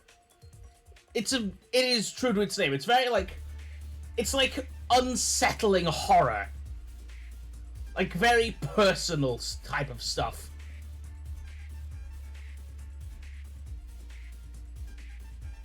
And I think at some point in the show, the character dies, because it all takes place from, like, a first-person perspective. And it's like, Death's like, you want to stay alive, don't you? But, like, look over there. That thing that's nagging at you. That's your desire to stay in this terrible place. Will you reject it? Or will you stay here and suffer further? It's pretty existential. It's weird. And also, yes, that he's wearing a Swedish hat. He has another design hang on. Gregory Horror Show. Because I think it's like phone stickers or some sort of mobile game. But he gets like an update. He gets another design. Looks pretty cool. Okay. I don't know this particular feller, so he looks like this.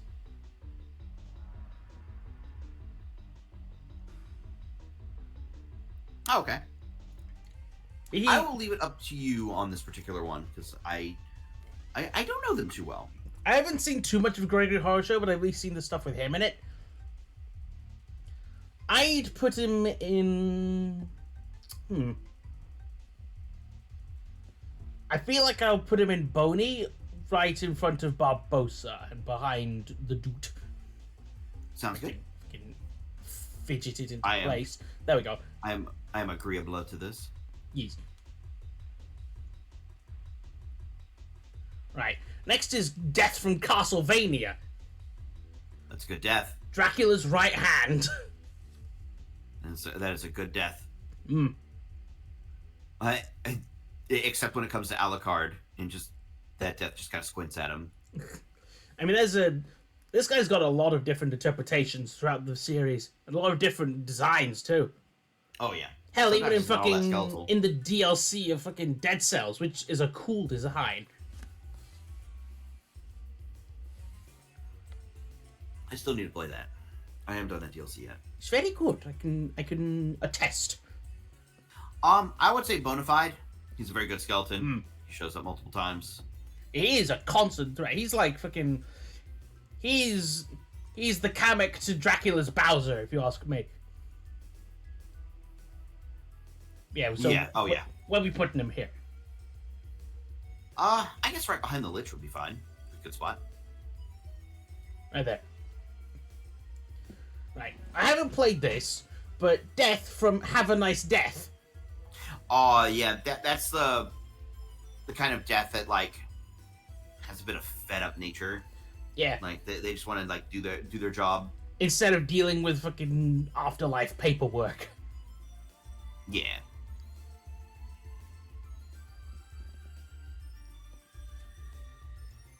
Yeah, where are we putting this fucking grump? I don't know much about what he's like, but I think I can get an idea.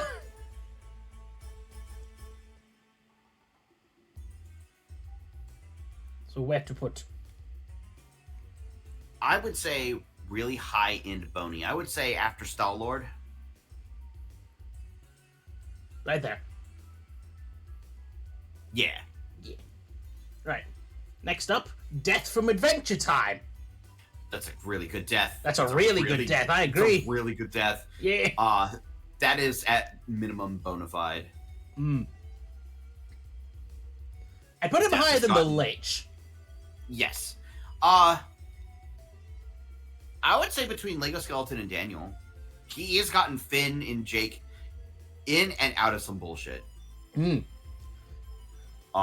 And he's also like serves as I guess lore exposition at times, which is really good. And he kisses Jake on the lips. yeah. Kiss of death, baby. Alright, next is Uncle Death from Let It Die, who might be a guy in a suit, I think. But I'm pretty sure the final boss is a giant talking disembodied head, so I don't even know. Uncle Death is pretty rad. He is a His skateboarding skateboard. skeleton whose scythe is also a golf club. I would say at least Boney. He's a good skeleton. Oh, that's right. Kenji has a point. Isn't yeah? that Peppermint Butler's boyfriend? Oh, you're right! I haven't been looking at the chat. Oh, yeah, Chillmaker mentioned, like, the death... Isn't that Discworld Death the same person as the Hogfather in the same series? I think so. Death assumes several forms. Yeah. I would say, like, mid-low end Boney. Like, between, like, Marowak and the General. Yeah, between him and Einzelgaun. Is my chat moving? I don't see what Kenji said. Weird. Let me refresh my app. But yeah, the eponymous Death Jr. from Death Jr. I have not played any of his games, and they seem pretty obscure. I haven't either. I can't say. I've seen them advertised. They have a very specific art style. Kind of like a stilted art style on I purpose. think it got a comic as well, which is where I got that image, because the cover art of that comic looks fucking rad as hell. Let me find it. Death Junior comic. Because it's got a real, like, the comic's got a real fucking Hellboy, League of Extraordinary Gentlemen art style. Which is fucking banger. Look at that. Like, this is the artwork that's, like, covers both the front and back. Yeah. That's a very, like, almost a Don't Starve energy to it. I could see that as well.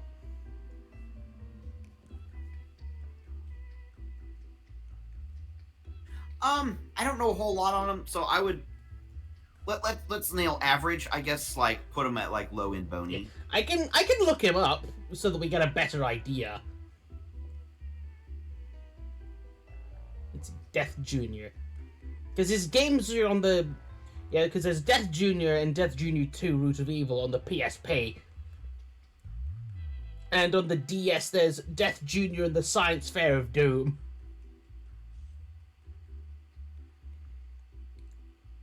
Let me do a little research.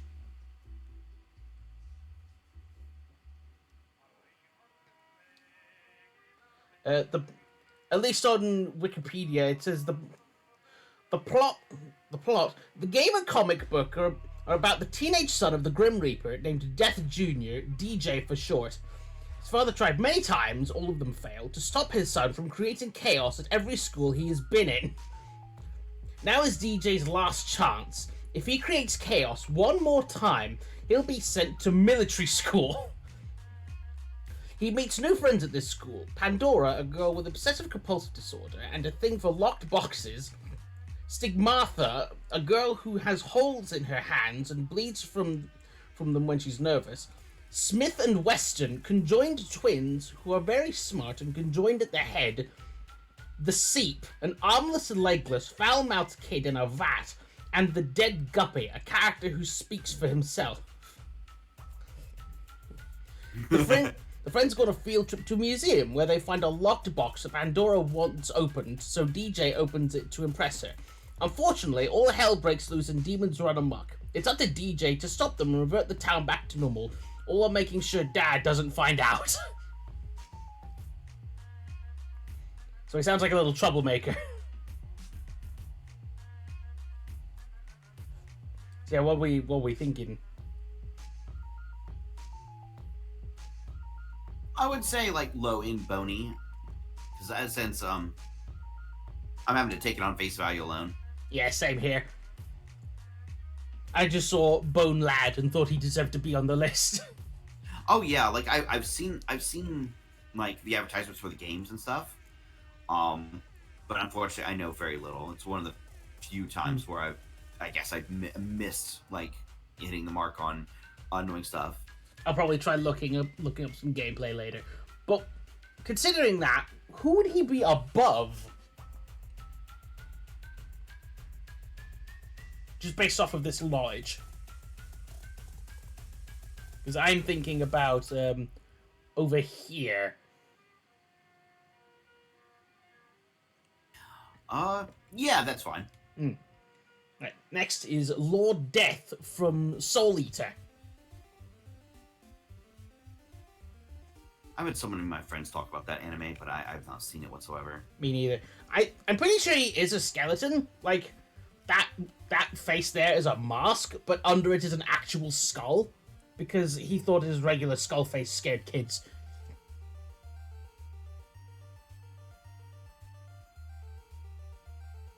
Yeah.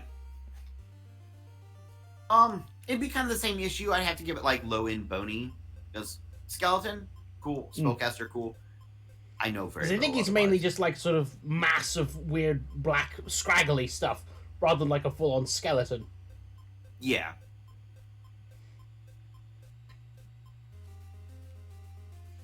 So yeah, let's say above Ernesto.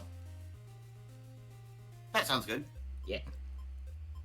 All Right, next is Death Metal from Crypt of the Necrodancer.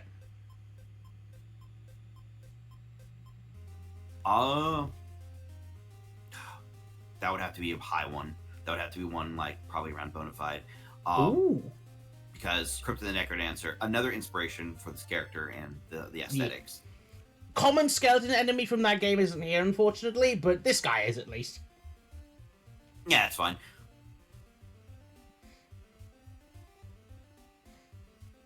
Right, so what I'd probably say, how about well, where on Bonafide? Because Bonafide is still high, mind you. This whole tier is high. So putting him lower down probably wouldn't be disrespectful to him. Yeah. Oh, yeah, I would say like... Because I'm looking at this guy in comparison to the rest. Yeah. So where to put him? Right there after the Lich is fine. It's a good spot. Like here or where? Like between Death and the Lich would be a good spot. Alright, and so ends the Death Lightning round. Right, next we have Cackle from Donkey Kong Country 2. Oh, that boss is such an asshole. Oh. I need to play DKC 2. So I don't have much context on him, but what were you about to say? I cut you off, I'm sorry. I wasn't sure if it was the boss I'm thinking of or not. I think it's more just like he's a chaser enemy in a minecart level. Oh, okay. Yeah, sorry, I was thinking of the there's the boss of Donkey Kong Country 2 that's the sword that comes out of the lava that's held up by a skeleton hand. Oh, yeah, this isn't that. Yeah, you're on like a skull cart thing, and this guy's chasing you throughout the level. Like,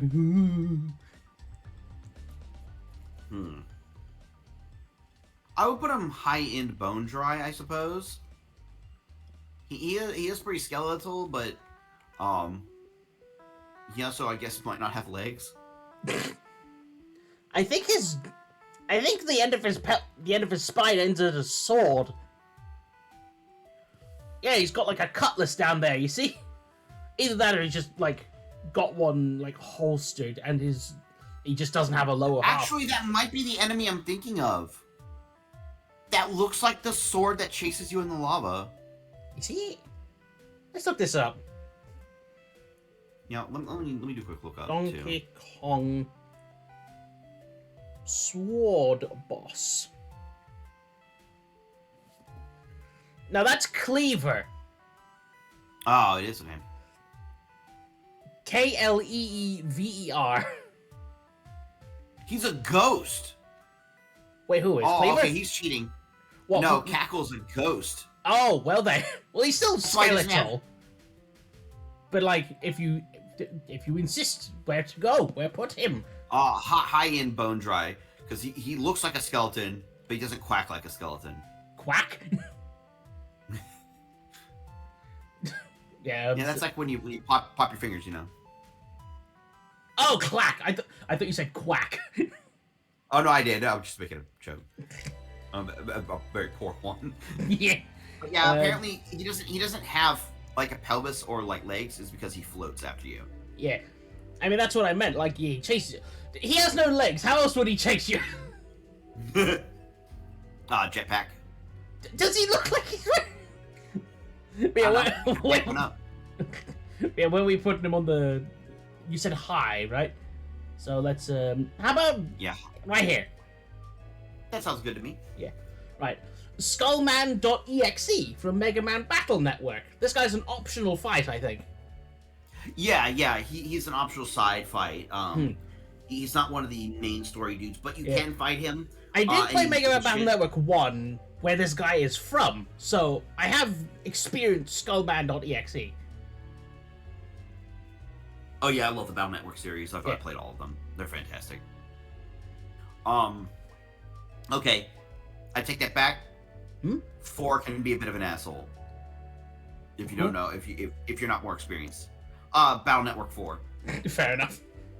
Can be a bit of an asshole if you're not too experienced with the games. I got pretty far into the first game got terribly lost in the overworld and never picked it up since. Navigation's a bitch in that game. Everything looks the same. Yeah. I would say put him in Bony. Maybe kind of like close, I guess, to Skullman normally. Yeah. Because consider also, Skullman is a robot, yes. This guy's a program. This guy's a digital construct. Yeah, technically a ghost if you think about it. A ghost in the machine. Yeah, there we go. So, where'd you want him? Like, above Lord Death? Above Skullman himself? I would say just behind Skullman. Yeah, between Skullman and Lord Death, because, like, Skullman's the original. He gets the original props. Who is his character? Skullman.exe. That's who. Right, next character is Crocomire from Metroid. Super Metroid. So, Fuck this enemy. I checked Crocomire to see just how long, because I know that he becomes skeletal like mid-fight. But that's not exactly true. Yeah. No, So the thing with Crocomire is he's entirely flesh and blood. Then you push him into lava. There's a gruesome animation of his skin melting off his bones, and then he somehow, like, after you walk through the corridor, like, bashes through a wall as a skeleton, like, rah! And then just falls to bits. He's a skeleton for all of, like, 12 seconds before dying. He scared the piss out of me as a kid. He deserves to be bare bones. Fair enough. Yeah, he made me not want to play Super Metroid for a long time. If he genuinely spooked you, then fair enough. Also, hello, Drew. And funny enough, to make it worse, that's not lava. Lava has its own texture. Oh, well, it's like acid, isn't it? It's superheated acid. Ah, yikes. Because not even the Various suit protects you against it. Yeesh. Yeah, so bare bones, huh? Do we put him above or below Thresh? Above. Yeah, top of bare bones. And also, yes, Drew, we put Bone Jangles in the bonafide tier. He's pretty high up. All bones covered. We're not even... I don't remember how far in we are, but we're getting pretty good there. Right, next is the Crypt Keeper from Tales of the Crypt. I have not seen it, but I know that this guy is pretty popular, especially from back then. He's pretty rad. He does have skin, but he doesn't have a nose, which I think adds to his boniness.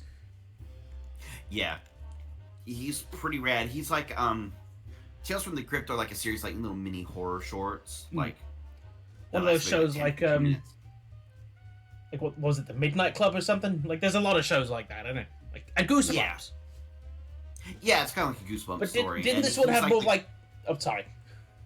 This was a more adult-oriented Yeah, that's what I was about to say. It's got a more mature flavor. Yeah, it didn't show on the series, but I had the collection. There are a couple skits that were cut from public television because there is like gore or nudity. Oh. But the Crypt Keeper is pretty real. He's like the guy that talks between the episodes, I guess. The presenter of sorts. Oh, you know, there's a show that I know that's got this similar vibe. It was entirely animated on CITV way back when I was a kid. It was called Grisly Tales for Gruesome Kids, and it also had like a similar presenter who would like, this tale is about the blah blah blah blah blah, and he was like a stop motion like cinema keeper with a spider called Spindle Shanks. I can show you that another time as well. But yeah, it's similar sort of character, similar role in the show. Mm-hmm. Just be like hammy and creepy in between stories. Yeah, what are we thinking about this guy? I would say bonafide for the Crypt Keeper. I think he's personally pretty up there for me. How high up there? A low end. I would honestly say maybe the edge end of bonafide, like behind Acerag. Yeah. Right. He's just crawling out of his grave into Bonafide. Yeah. I couldn't decide on a specific one, so I just decided on all of the main skeletons from Funny Bones. Oh, that doesn't ring a bell. Have you not seen Funny Bones? I can't say I have. To be fair, I think it was a UK thing. But it's like... It's like a show about skeletons, which I admittedly never saw, but I have seen the theme song. And let me find the theme song, and I will show it on stream, because it's cute.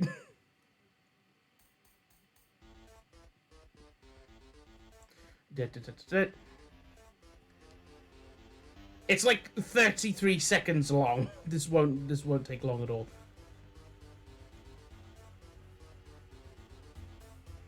In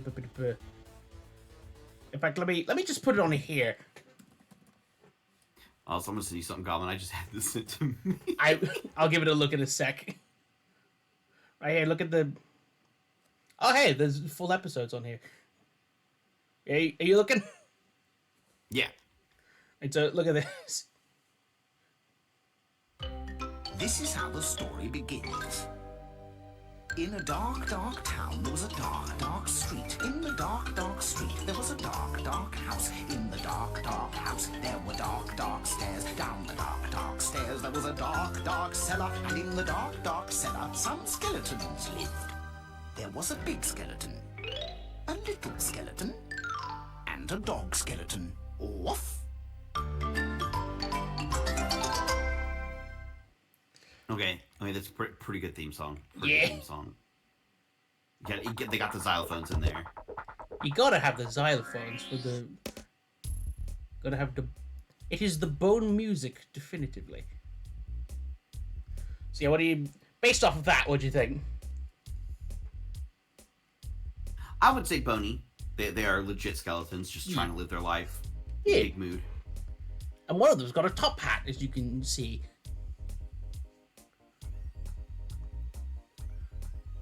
Let's... Where in here? I would put him in bony, about mid-bony. Maybe before or after Uncle Death. Let's put him here. I'd probably put him higher, but I haven't seen Funny Bones proper. Also, let me look at what you sent me. What I do?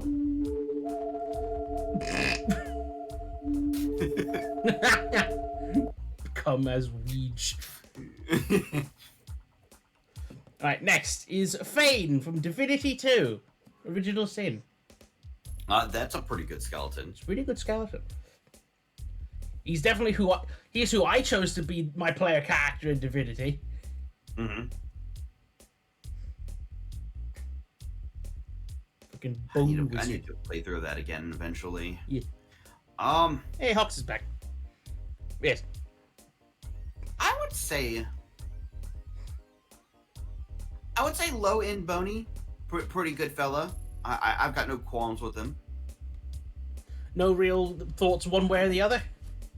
Yeah, like I don't have any like super positive notes or nothing. I have nothing negative about him, that's for sure. Let's just smack him in the... Let's put him right there. I think that's the middle. Yeah, thereabouts. Yeah. Also, skeleton lizard. That sounds neat, Drew. Right.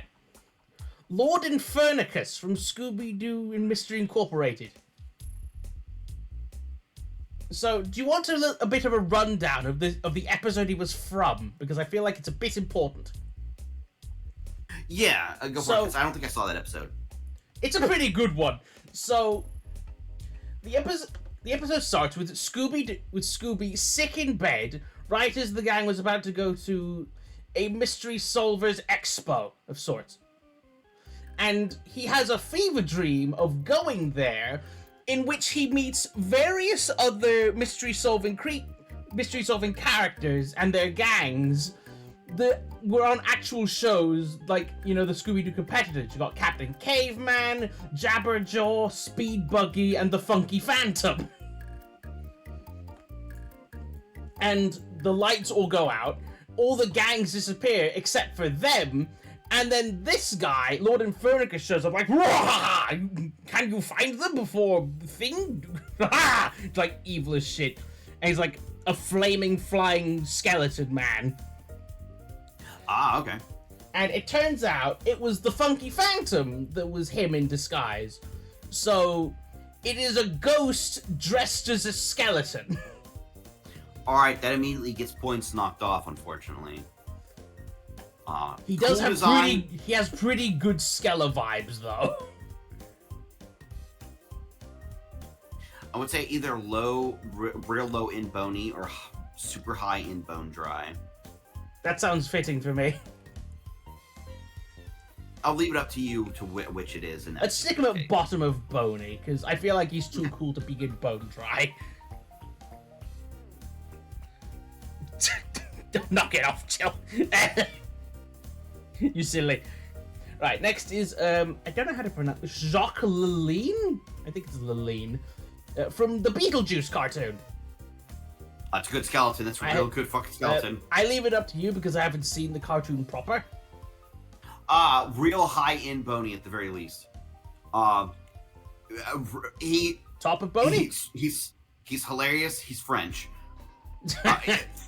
Thick ass French accent. Nice. Yeah, let's put him at the top of bony because I feel like you like him more than the Emperor. Yeah. He's real good. Right. He's supporting cast, but he appears pretty often. Yeah. I mean, they don't always have to be like a main character. Is that the fucking dancing skeleton from Spyro 2? It is Mr. Bones from Spyro 2. The one that dances, and in the fucking remake he flosses. Yeah.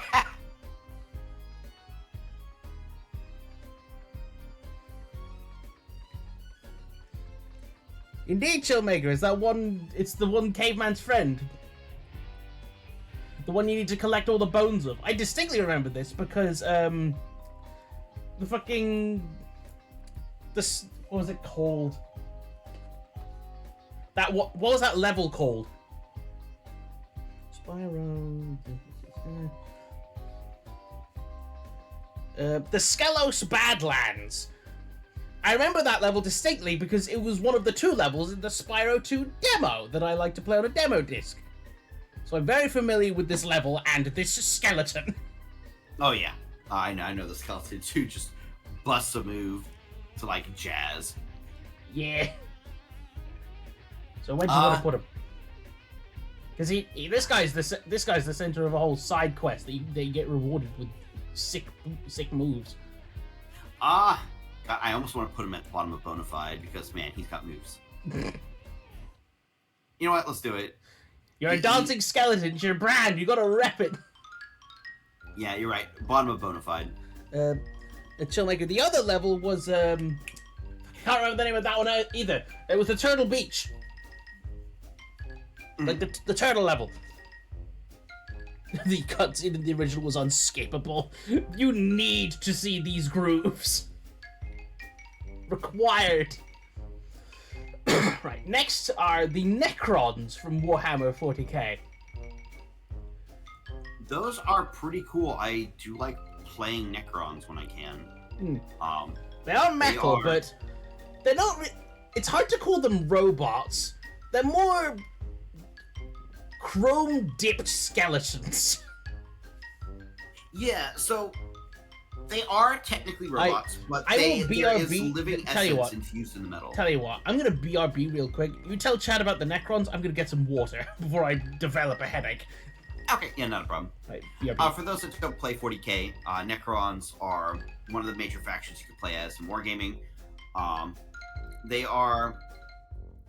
I'll spare a lot of details in their past. What you know them now as is, they are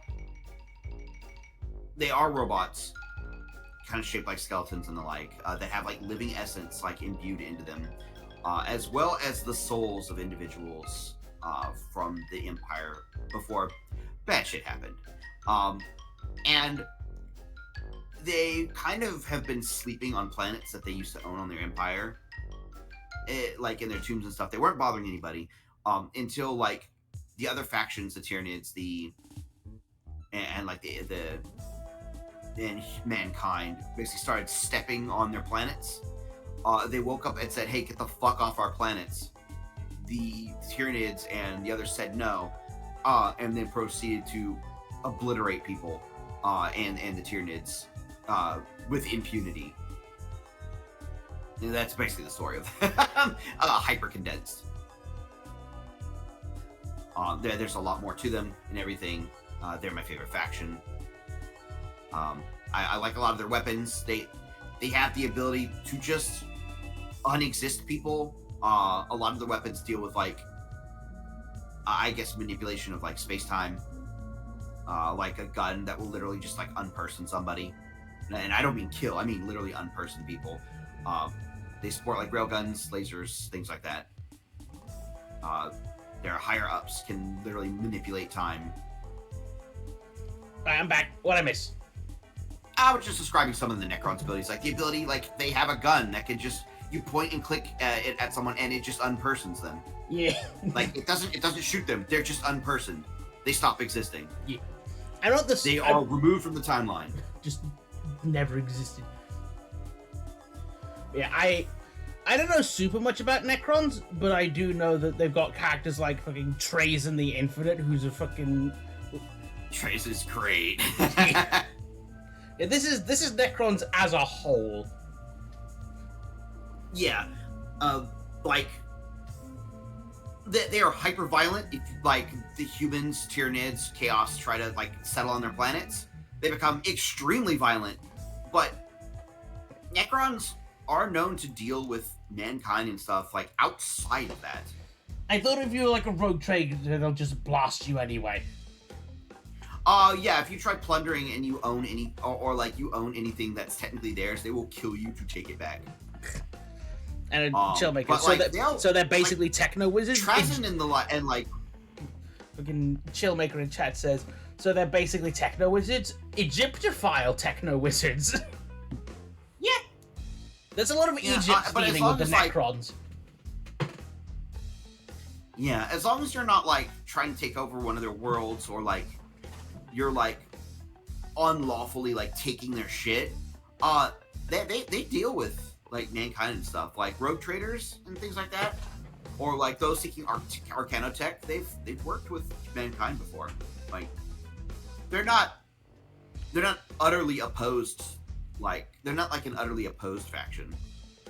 Like Tyranids, Chaos Swarm, shit like that. Like they, or like even like orcs technically don't always oppose mankind. Just most of the time. 99%. Most of the time, but that's just because they like fighting. Yeah. Yes, anyway. Necrons, where on the list? I put them high in bony. Yeah. Let's see. How about right here? Or would you put them ahead of Bony, or even Hater? Let's do it. Kenji, the Necrons are human, they're just territorial. Well, the Necron tier that got fucking... They got put into, like, big forges and, like, soul sucked. And, like, you fuckers will get you... And they slept forever. I think. Is that accurate? Thereabouts. Yeah. Right. Next is Atomic Skull from DC. This guy's like Blight, but a lot more of a 2-bit villain. Oh, something's happening with your stream. It is? Oh fuck. Is something going on with stream? I have no way of... I can't tell, I don't know. Oh, there it goes. Okay. We're good. Cool. Alright, did you catch what... Right, so, Atomic Blight from DC. This guy's like... He's like... Not Atomic Blight. Atomic Skull. Who is like Blight, but probably not as threatening. I would kind of put him in bone dry, mostly because, he's like less cool Blight. Yeah.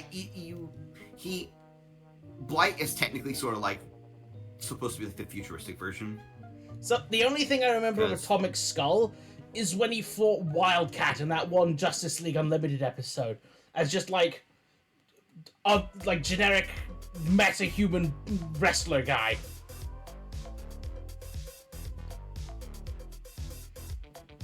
So yeah, do you think this is a good placement below Dry Bowser? Because yes, Dry Bowser is at least cooler than him. Right. Next is the Prince of Darkness from Bloons Tower Defense 6. And I haven't played Bloons in forever. Like, I can't say I'm very familiar. I've not played it, but I think it's like the end of a certain skill tree for the Wizard Monkey. Mm-hmm. If my friend Rose were here, she'd be able to expand on it a bit better because she's played it more than me, which is all.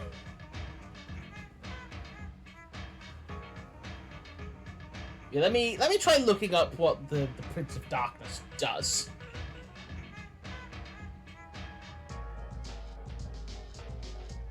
Blues.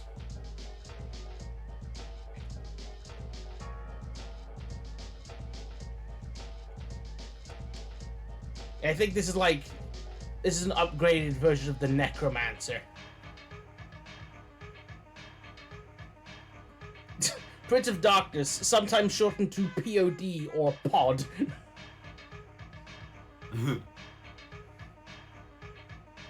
Is a 5th upgrade of Path 3 for the Wizard Monkey. Replacement of for the Soulbind thing. Oh yeah, you know what the fucking MOABs and BFBs are in Bloons, right? Yes. They can basically zombify those and turn them on other Bloons. Okay, that's pretty rad. Yeah, imagine being able to zombify a fucking blimp. All from the comfort of your shiny purple crystal throne.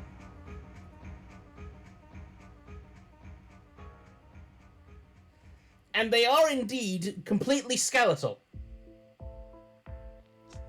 All right, that gets some bonus points. Skelemonkey.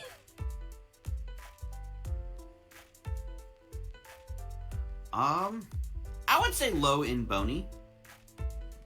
Sounds like an extremely useful ability. I would agree. And they are all skeleton. Let's. How about right here?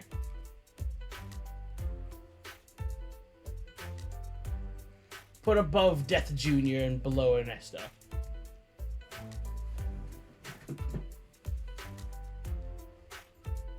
Alpha. Yeah. Oh, cool. Right, next is Spinal from Killer Instinct. Spinal's pretty damn rad. Yeah, he got one of hell. He has 2 great laughs. One that sounds like an actual laugh, and another that just sounds like a mad chitter. Bonus points for so one of the nice things about Rare, I know they're kind of stuck in minor dev hell under Xbox, but isn't the thing with Rare the actual the old Rare team went over to Platonic, and the current Rare is just a completely different team? I think so. I know in Sea of Thieves, they have a lot of they don't name them exactly what they're named, but they have a fuck ton of Rare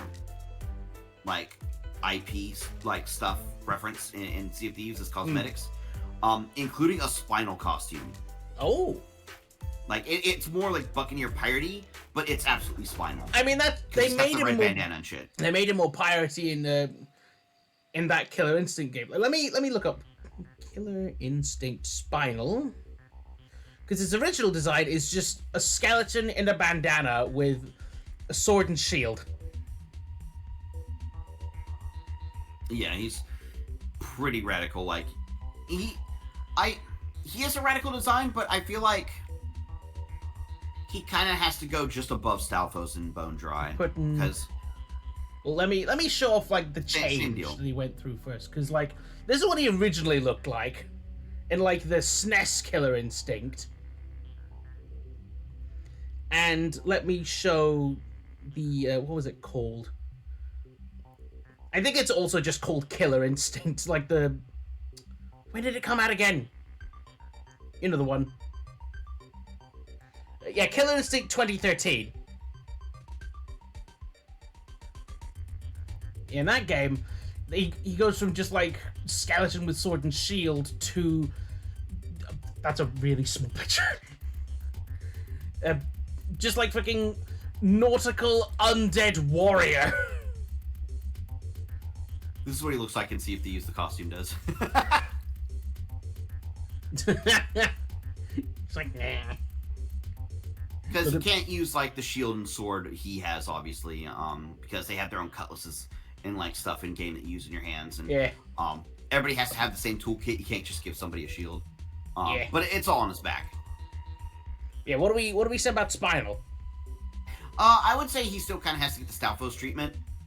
I mean, he's Gotta like go- he's like if you made a Stalfos a main character. Yeah. Because he can teleport, he can like summon bony arms to punch through the ground, he can shoot ghostly skulls as projectiles from weird angles. He has the laugh. And I really like Spinal. But what do you think?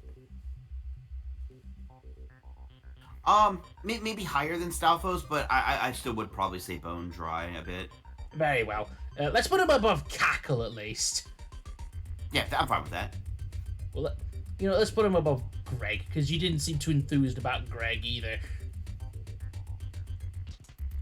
Is that okay for you, or do you want to... Yeah, how I'm would you- cool with that. Yeah. Right, next is Bone Tail from Thousand Year Door. The game's resident endgame super boss. He's definitely bony. I did like that rematch. Hmm. It was a good rematch.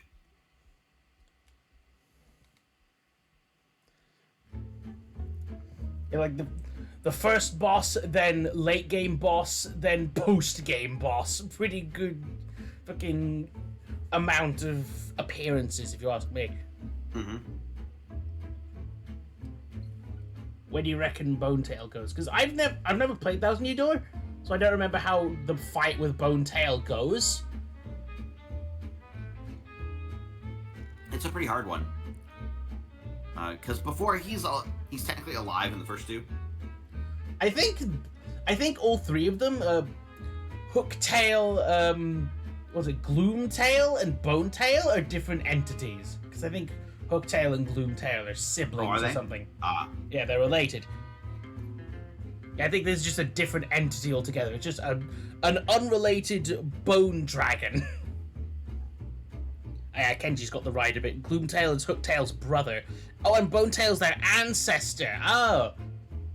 I would say low in bony. Would be a good spot for him. How about right here?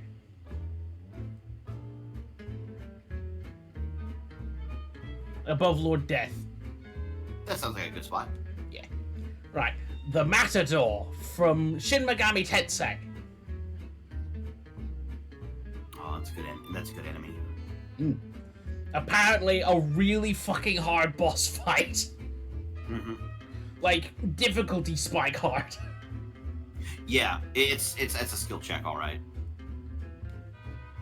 Have you ever played SMT?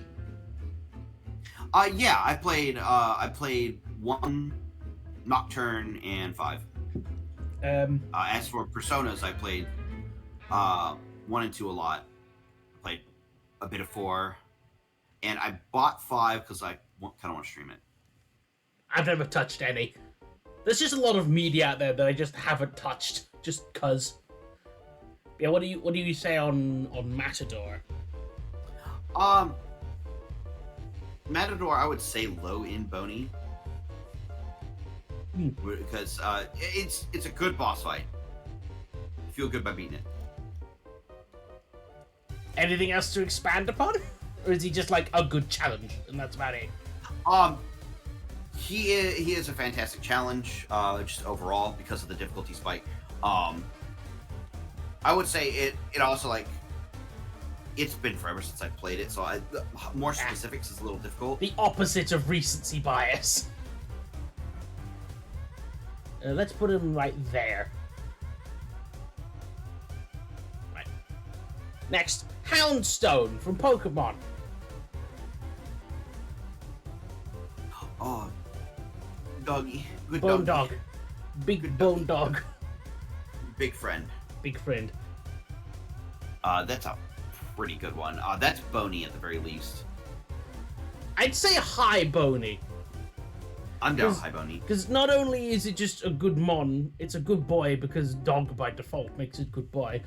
It fucking obliterated the competitive scene.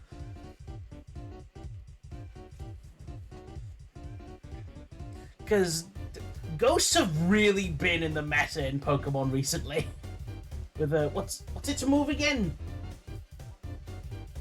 The one that gets stronger based off of how many party members have been KO'd. It's not Memento Mori. No, Memento's a different move. Yeah. Last Rites? Was it Last Rites? Something like that, I think. Let me check. Houndstone.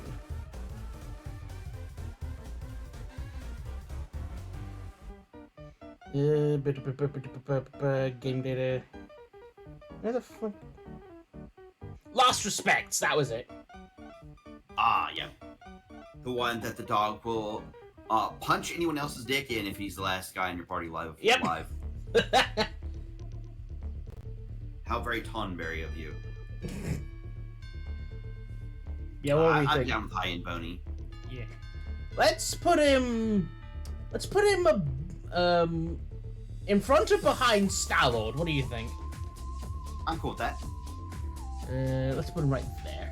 That feels good. Right. Next. Have you recognized this one, by the way? I'm trying to get a good look at the image.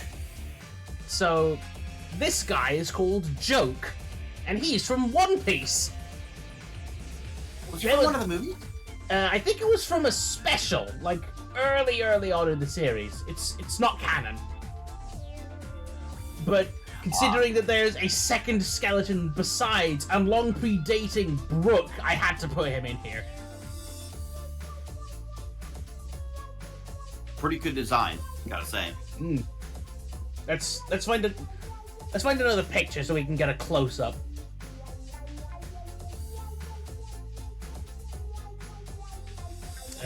Where?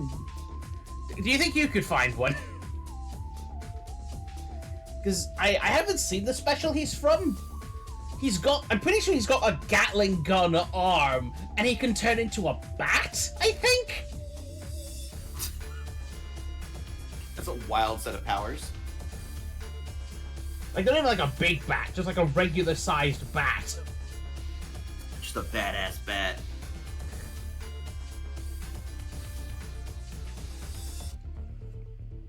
Oh, and he gets got by fucking face impalement. Ooh. By who? Non-canon character tag along, as these things tend to have. Like fucking look at this.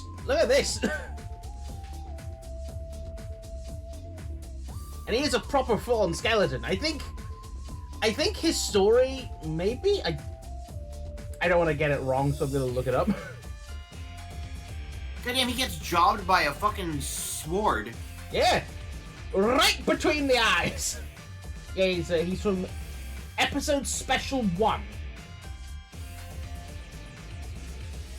He's pretty cool, but he gets docked points by getting jobbed by an NPC.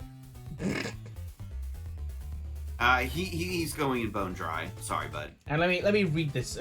Joke was very greedy and desired only treasure. However, his crew mutinied and killed him. He was also quite deceptive, as he tricked the Straw Hats into defeating the beasts of God and returning his limbs to him when he was in his bat form. However, he admitted when he was defeated that the only thing he really wanted was a kind, trustworthy crew like the Straw Hat Pirates. So he was betrayed in life.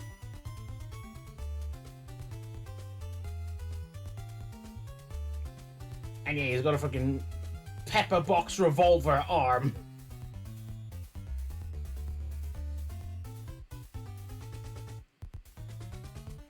Yeah, he just wanted friends after he got ganked. So yeah, you still think he deserves to be in Bone Dry or what? I would say so. Very well. High or low? I would give high. Let's put him here. Right. Next is Smitty Werber Jaegerman Jensen from SpongeBob. Oh yeah, he gets bona fide. He was number one. Right, where up here? He is complete. No wait, no, he's not. He's not completely dead. He gets up for a moment before Mr. Krabs starts battling hordes of the undead for stealing his hat.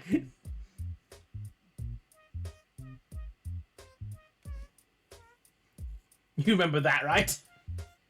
Oh yeah. Who could forget? But yeah, where are we putting Smitty? Low bona fide. Sounds right to me. That Where he was number one. Yeah. Where on the? I guess just after Alolan Marowak sounds good. So right here. Wait, right here. Yeah. Nice. Right. So this one, I don't know how well this counts, but I had to put it here. Marv from the AC/DC scene in Home Alone 2. He is a completely alive human man, and this is nothing but a sight gag, but it's so funny that I couldn't help but put it here. Alright, you know what? I don't hate it, though he is still alive, and therefore it goes against the rules. He goes in Bone Dry. That's fair. He's not hated. He had to be here. To me, anyway. Let's put him... Where'd you want to put him? I would say low in Bonafide. Low in Bone Dry. Let's put him behind Skid. Because Skid's in costume the whole time. That gag lasts like 8 seconds. Yeah. Right, the T-800 from Terminator.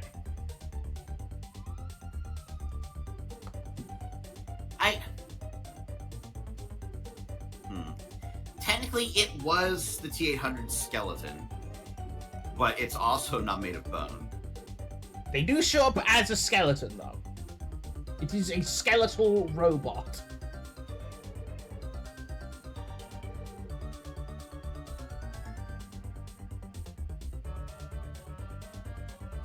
What say you, then?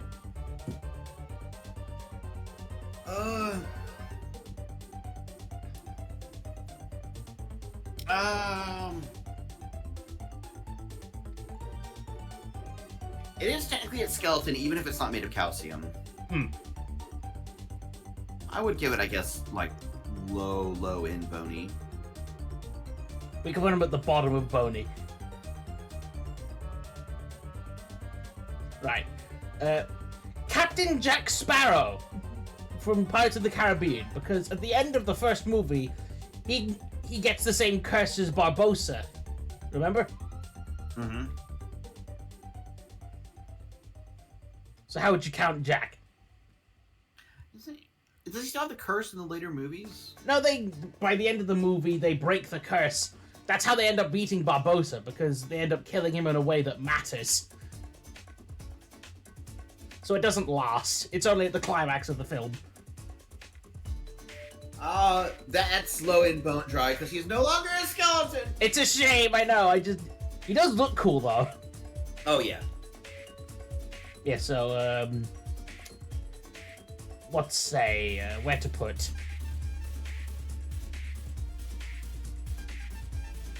I guess after Atomic Skull. Right there. Now this one's a top-grade skeleton, Skelly from Hades. Oh god, he's gonna be real high bona fide, if not born to be bone, because man, he is a bro. He is a bro. And also, you gotta love how he and fucking Zagreus have the same voice actor. Yeah.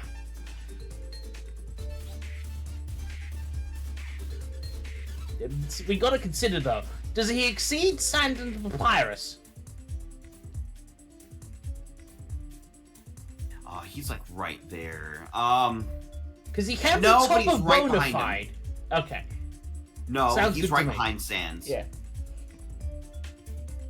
Right. Next, this one's a bit obscure. Ghost Roaster from Skylanders.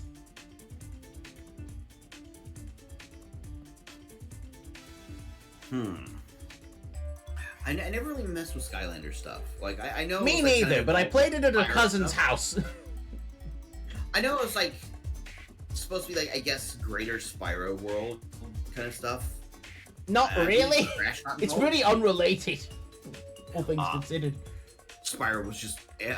and then Spyro there's was Spyro. in it. Like, he got top billing on the first game and nothing else.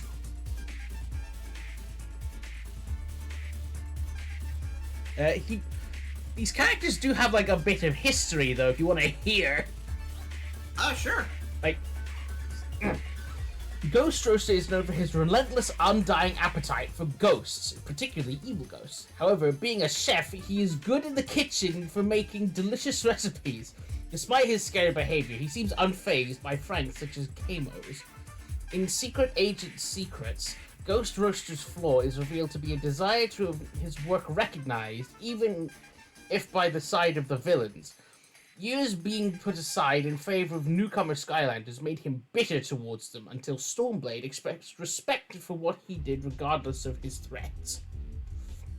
This is just off the wiki. Biography. There was a time when Ghost Roaster was neither a ghost nor a roaster. Instead he was a chef living in a village high in the mountains. One day, while clipping wool from a sheep to use in his recipe, he accidentally fell into the Valley of the Undead and transformed into a ghost-eating ghoul.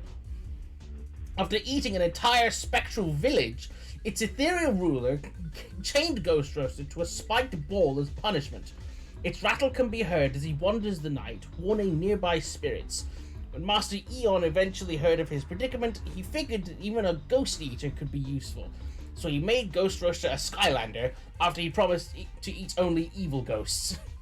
So he's a ghost that eats ghosts. He's a cannibal ghost. But he appears skeletal. Makes sense, makes sense. It's also very weird that he is a chef. Because look at him. I guess I would put him, like... I guess I'll put him, like, low bony, I guess. I think he does have an ability that he can, like, turn into a spectral gnashing skull. And while he's in that form, he cackles the entire time. Okay, that's pretty rad. Which is a pretty good vibe, honestly. Yeah. Oh, we got someone else in here? Hello? Hey. Oh, hello, Aki. It's me, Aki. We are rating Skelly Bones. We are rating skeletons on stream. Yeah, we are I live. didn't realize he was streaming. I mean, do you want to join in the booning?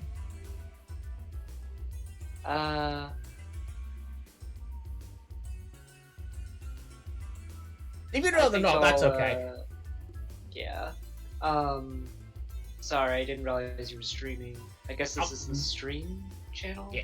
Yeah, yeah, it's a stage. Alright, bye. But fair enough. Nice to see you. Yeah. Right.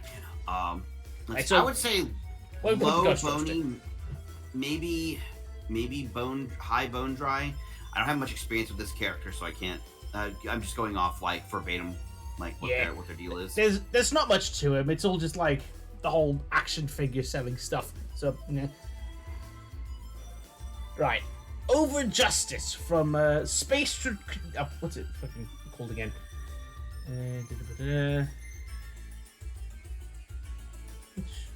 Over Justice from Space Patrol Luluco, which is a Studio Trigger anime. One that I haven't seen. Have you seen it? Yeah, this would be another case. I have not. I'm pretty sure they made Inferno Cop and wanted to make him like a proper actual character and something, so they made Over Justice. Yeah, I believe like seeing like the image, like I believe he is related to Inferno Cop somehow, but I'm not too familiar with him. I don't know how many people even saw Luluco. So what do you think based off of vibes alone? Because I think he's supposed to be like a pretty intense character. I would say mid-range bony. Sounds good to me. He's got a good vibe. I like it. Let's put him right here.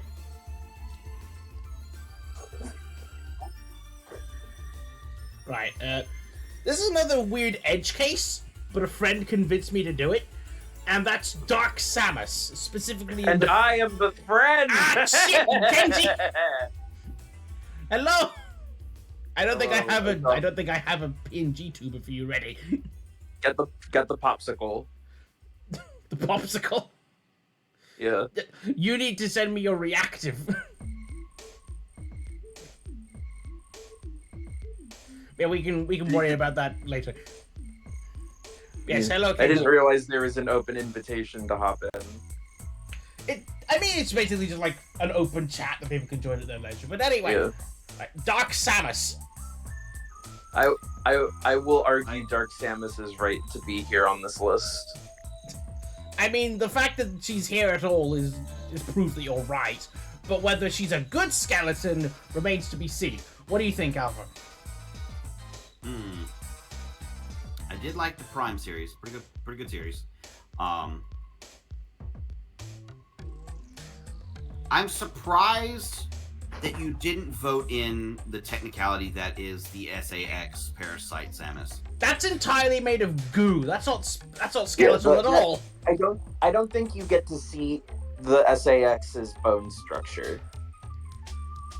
I don't think it even has one. Whereas He's technically recreating Samus's bone structure.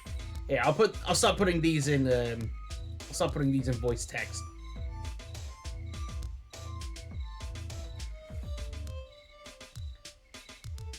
And I will open this for the chat to see. There.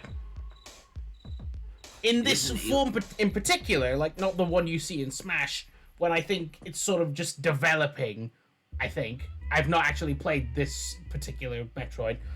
No, so this is Dark Samus at the end of the game when she's overcharged with Phazon and it's leaking out of the suit. Oh. Yeah, she kind of just morphs into freaky skeleton thing. Ah. Yeah. Well, what we saying then? Because that is exposed skeleton, but she is made of Phazon. She is made of Phazon, but she is comprised of human DNA. Mutant Chozo Metroid human DNA, but still. It is based on a human skeletal structure. So they are bones. They are bones. On the looks of it, though, it's only a skull and torso. The limbs don't seem to have visible bones. She's got like bony claw fingers and claw toes. But you can't see them. Yeah, you can. They're part of the suit. I think I can. Anyway, Alpha, what do you think? You're the Bone Meister. It was a pretty good fight. Game was pretty good. I would probably vote just based on style in like intensity of the fight and the story and everything, I would rate it like high bony. It was a pretty good run. I have no qualms. I know some Nice. people don't necessarily like that Prime game. I thought it was pretty good. That was Prime 3, right? No, this is Prime It's 2. two. Ah, It's two, right. Yeah, it's Echoes. Sam, this form doesn't appear in Prime 3. Right. Well, I would imagine this is when you kill her, so... Yeah, but she doesn't die. Yeah, Dark Samus is the main villain of Prime 3. So, do we... I What would does say it beat above. I would say it beats out Tall Red Skeleton. But does it beat 12-foot skeleton? No, does not beat 12-foot tall skeleton Very well. Right, because she is not in fact a 12-foot tall skeleton. we go to the next one. Let's find some new music, because this one's... This Wait, player's been on for a while. If she's not 12 foot tall, how tall is she? Right, What? how tall? No, is no, no, Samus? the- 'Cause, like, No, the 12-foot Home Depot skeleton. Oh. Yeah, you look at my screen share so you can see at least. It's a small icon.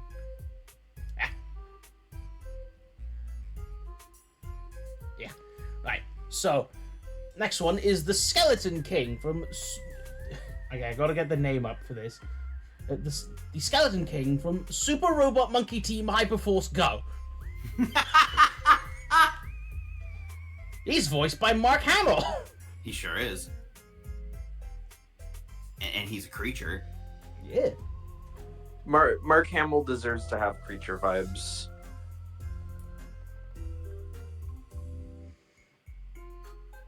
So what do we think? Hmm. I haven't seen the show in fucking forever, so I can't say much about it myself.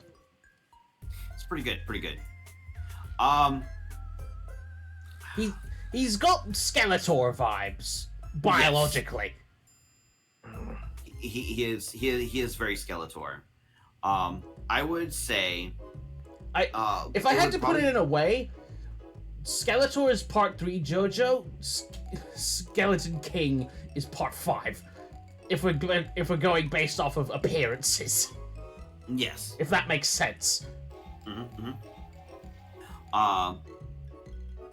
I would recommend.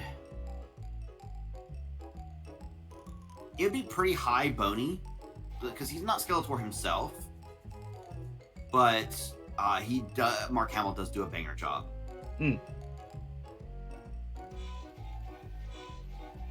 So let's. Where would you say? Up there, I would say honestly, like behind Lewis almost. Yeah. Ooh, very high. Impressive.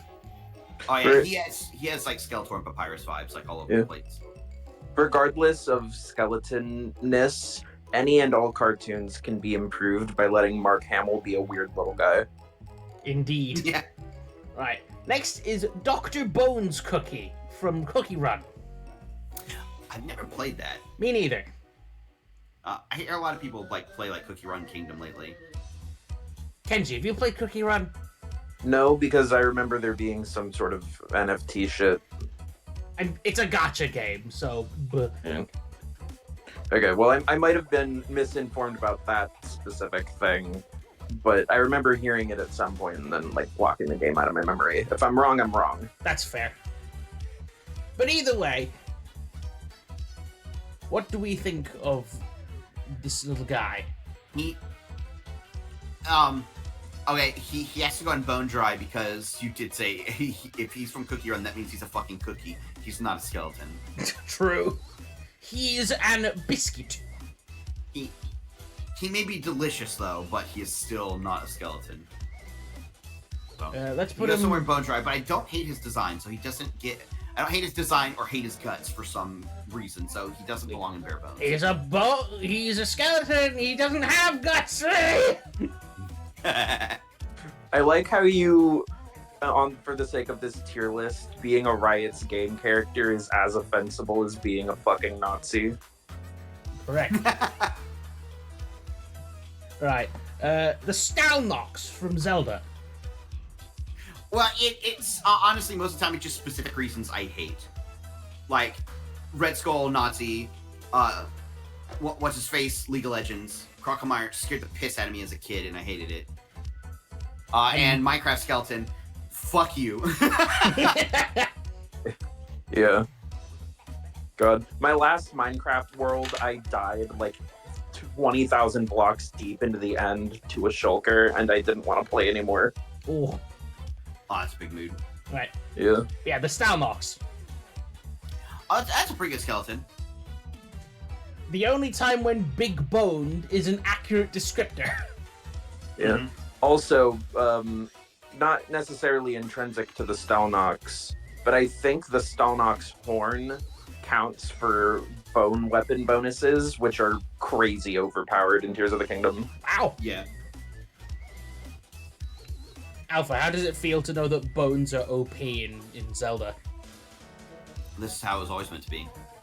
Yeah, like if you get the set bonus for the glowing like luchador outfit and you stick like a bone to like a Gerudo weapon, so that doubles its attack, and then you get like another attack double from like the bone proficiency. Crazy. Mhm. That shit's numbers. Or you could just like fuse like a Gibdo bone to like a Stal Moblin arm and throw it for like 60 damage. Cool. I would say it's a good enemy. They're good fights. I would put them tail end of Boney. Tailbone end of Like Boney. down there. Yeah.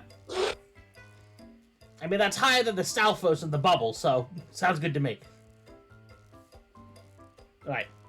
This next one, I've not seen him in things, but apparently it's funny. Jeff Peterson from The Late Late Show with Craig Ferguson. That doesn't ring a bell. Is that just like a normal like anatomy skeleton in like a suit, or? I think it's a character in like a sketch comedy.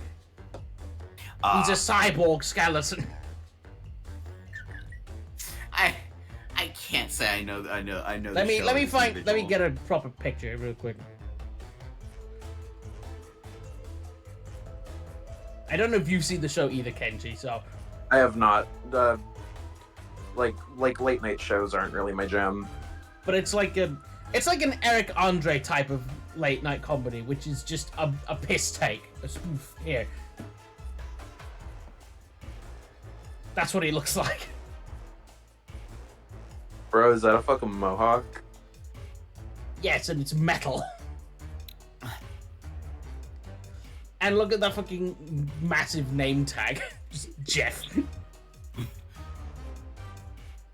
Price is Right ass name tag. Yeah, where we putting him? That's pretty good, but it's also a prop. It's not an actual skeleton. But it's in real life. True.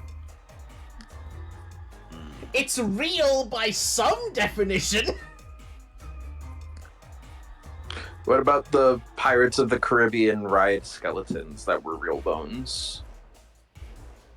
Fuck, I didn't think of them. Well, we already got Yeah. Barbossa and Jack from the movie. I think that covers the Pirates quota. I would say relatively low end bony. Like middle of the ground, but low end middle of the ground for prop cyborg skeleton man. Put him right here. Right. Yeah, Next is Rob from Everhood. Ooh, yeah. He just does something like screams, and then in the Constantly he's just- screams. Even his fucking like his fucking speech garble, like you know when Texas, why is he's screaming like Yeah, it's loud as shit. Yeah. It scared me when he first showed up. Especially since his introduction is running in a headbutting purple wizard. I would say like, And he is That's he is a genuine skeleton as well. He was fucking resurrected to fight you. I would say bona Well, fide. Zob was, but he was a package deal. Low end bona fide. Because man, that the fight with him is also hilarious because he's like slamming his like head on the Yeah, ground. and it's shit. short, but it's great. So, in front of Marowak, behind Carlos Calaca? Yeah, that sounds good. Yeah. Right. The Sandbone Trio from Gitaru Man. Oh my god, that's gotta be bona fide at the very least. I could not beat them. Born to be Bone, which, yeah, Their you music is so good. it's my favorite track of the game, and I can't. No, you know what? beat it. No. Oh? They need to go and Born to be Bone because it's their fucking theme. Yeah, you see where I got that from. It's their theme. They have to be in there. They can be behind Brook, but yeah, they gotta I be figured there. bottom of Born to be Bone. They're mechanical, but the vibes cannot be denied. When you ask about skeleton songs, it's either Spooky Scary Skeletons or someone in the back shouts Born to be Bone. Or Disco Necropolis. Or that, yeah. Those are the three. Next is Red from Shovel Knight. What's it called? Spectre of Torment. Spectre of Torment. Thank you. Yeah, he is basically the NPC who you give the Red Skull collectibles to, because he's trying to find his wife's skull, which you do find. But it's always the last one. Yep.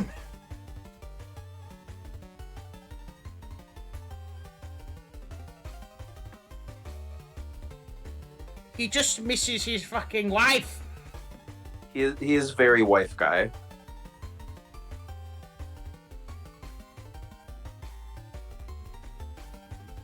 What do you think?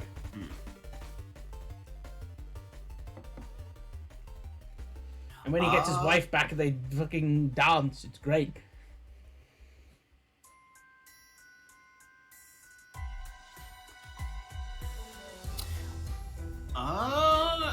Up there, pretty high up, Boney.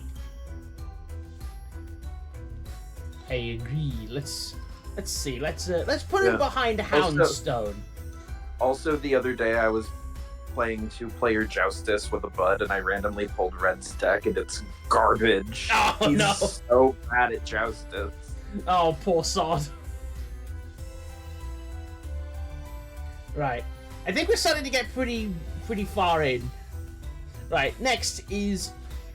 I see him. Yeah, there. Fucking. I'm trying to get the correct name. Yeah, Mr. Scully Pettibone from Scary Godmother. Alright, high up, bona fide. Man has vibes for days. He is the skeleton in the closet, but in a gay way. He is the gayest skeleton around. How high up are we putting him, though? I would say between Death and Lego Skeleton. Very good. Oh, God. Now I need to start zooming out because... There we go. Right. Next is Skeleton Mario. Specifically the skeleton skin from Odyssey. There are a lot of Mario skeletons. Loses points because that's a costume and he's not actually, like, dead. True, but also consider... Bone Nose. Also, it is based on his actual skeleton, which you can see in Mario Galaxy. But that just means like Mario's nose has like a skeleton structure. It doesn't actually. When you see his real skeleton, he doesn't have a bone nose. The nose is part of the costume. Would you expect a costume to concave his face? I mean, with a hammer you could do it. Yeah, well, we wouldn't this. I mean, that's what the Hammer Bros are for, right? I would say mid-low Boney. It's funny. But we can't give it too much credit, or otherwise Mr. Spooky Slice would be higher up on the list. True. Where would he go then? Huh? I would say after Mumbo Jumbo. There we go. Also, I'm not saying this to argue his position on the list, but if you wear the bone costume to the music room in Toast Arena, they let you in as if you were wearing the sombrero. Oh, that's really cool. That's great. Right, next is One-Eyed Willie from the Goonies.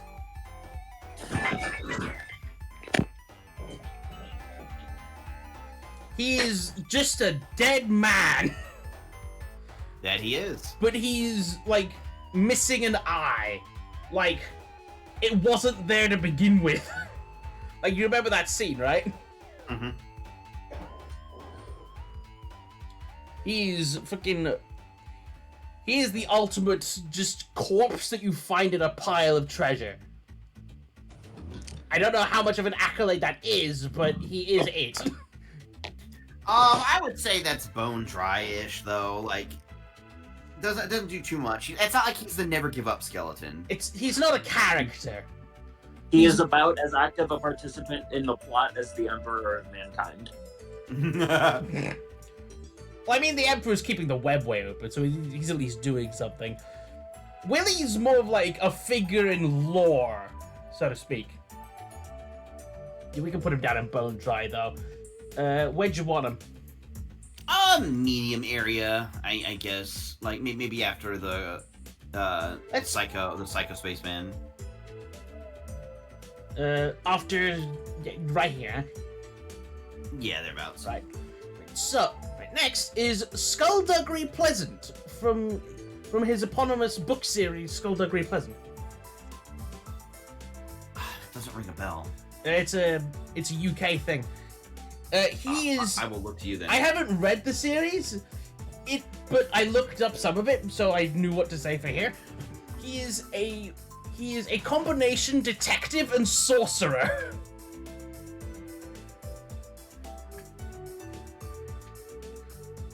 So he solves crimes and slings spells, I would imagine. Mm-hmm. And also he's got a sick fit. Okay. Like, where would you let me recommend get a him? better picture of him so you can see his dapper appearance. If I could fucking try and do it. Fucking thing.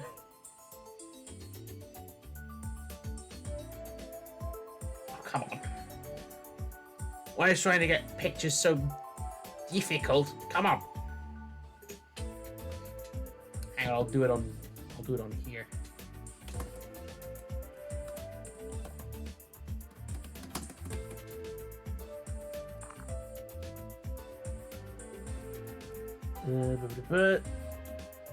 Skullduggery Pleasant. Wait, you're looking at you're still looking at the screen share. Yeah. Look at this man.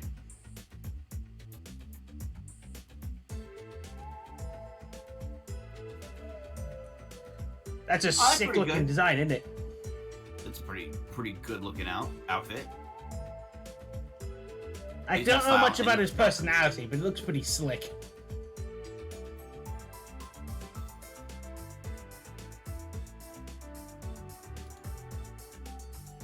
So what do we say for Skullduggery?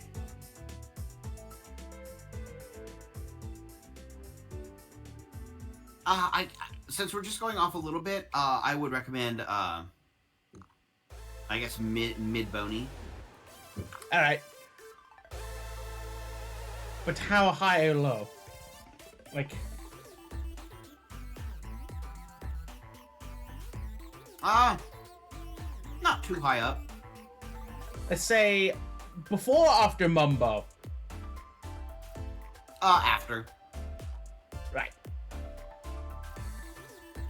He's got style and is definitely a skeleton. Right, this next one, he's got sort of two names. Let me find the other one.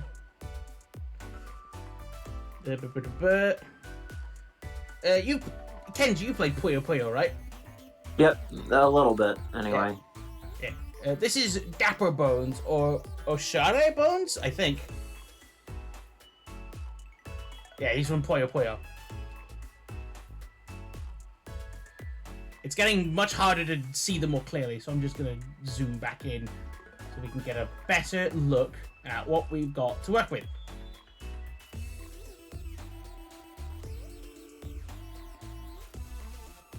So can you see this more clearly? Yes. Yeah, he's a... What do you think of how he looks? looks pretty good. I will put a more clear picture in voice text. There we go. Gives me Fawful vibes. I can kind of see that, yeah, with the teeth. He's very pelvis. He is very It's very pelvis. pelvis. That's not typically the bone that is focused on in skeleton designs. Some people like hips. Gotta do it. Even if there's nothing on them. I would say bony to high bony. It's very stylized. I I like could that. find a bit more about him if that would help. Oh, more information can't hurt. Let's see. Dapper Bones, previously known as Oshare Bones, is a skeleton that is obsessed with fashion and often critiques the outfits and fashion choices of those he comes across. When he was alive, he was a poet. His Japanese name is a portmanteau of Oshare, which means fashionable or stylish, and Shore Kobe, which means skull, especially a weather-beaten one. Yeah, I would say mid high bony. He's very stylized. I like him very much. Yeah, he's a fancy fashion skeleton. So let's. Is he a villain or what? I don't know. The characters in Puyo Puyo don't tend to have very solid allegiances. The game sort of functions on idiot comedy and characters misunderstanding each other. Yeah, where do you think he belongs?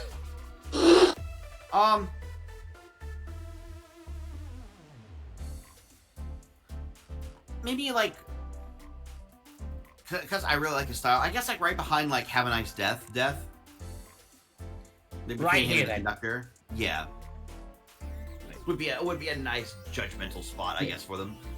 Next is the Skull Ghost. Because like that character looks like they would be right out of like that. That's like key art for like a Mario Luigi Superstar Saga game. Oh yeah.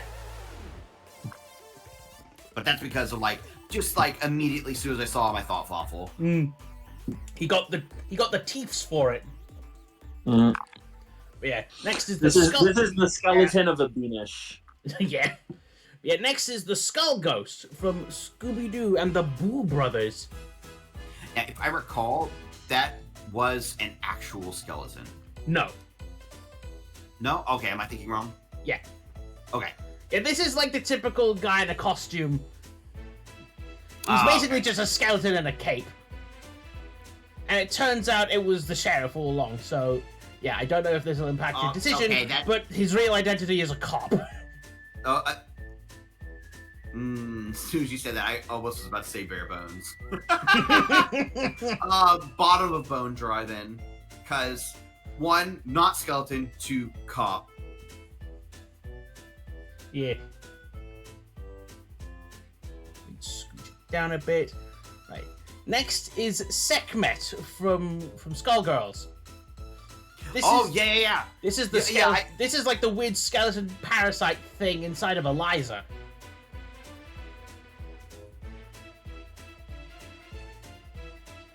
You sounded like you had something to say there, Alpha. Oh yeah, no, I know, big familiar with, Skullgirls. Well, then what do you think of her? Because Sekhmet is the one that's jokingly portrayed in where you see Skullgirl's new character joining a fucking skeleton. oh yeah, Um, oh, I fucking forgot about that thing. I would have put that in here. Don't worry about it. It's Sekhmet. It's Sekhmet's model. Oh, Yeah, Eliza is an awesome ass character. Very much like their moveset. They transform in and out of being a fucking skeleton, but it's Sekhmet, obviously, like bleeding out of her body kind of deal. Cool ass moveset. I'm sorry. Did you put Marie on here? no. Marie's Too the much upcoming skin. character that- Didn't feel right. She feels more. True. She feels more zombie than skeleton because Actually, if she you has would've an put entire her- human face. That doesn't feel skelly enough. If you would have put her final boss form, that would have worked. Like phase 2. Yeah, but that's phase 2, though. Oh, okay, good point. I'm sorry. I'm very excited for No, that's Marie fair. coming out. That's fair. I did think of Marie, but the more I looked at her, it's like all that's skelly about her from a glance is exposed rib cage from behind. Yeah. Ultimate backless dress. I would say Sekhmet really high up on Boney. I gotta fuck about with the zoom. I also see at least one target on this row that is going to be Born to be Bone as well. Oh, lovely. Right, so Sekhmet high on Boney. I should have made a 6th tier, but I couldn't think of another bone thing. Don't worry about it. Just bone, behind bone Lewis. down hard. I would say just behind Lewis. Alright. Right. Big Skullgirls fan. Right. I'm very happy Skullgirls is now proceeding in better hands. Yeah. Right. Next, I don't fully know the story behind that. What's going on with it? There were a lot of issues behind the scenes with Mike Zed and shit. it was right that they finished making Indivisible too, which was a shame for that Yeah. game. Needless to say, without going into too many details, Mike Zed, awful person. Turns out, awful person. Doing some kind of shady shit. Kind of pushing. Because obviously, you know, Skullgirls is kind of like it has its own edge of teasing and like service. Kind Sexy of game. Yeah. There are aspects to that Mike Z was kind of pushing that weren't great. So push comes to shove, now owned by a different company. Basically most of the same company minus Mike Zed.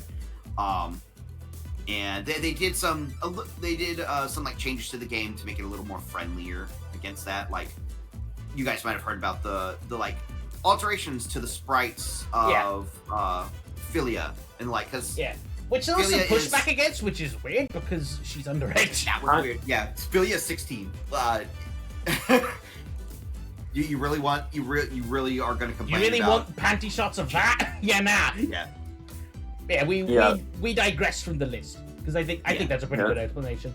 But yeah, Skull from Skull Hero Slayer or Skull the Hero. It's such a fun little cute game. Oh, that's good. It belongs on at least Bonafide.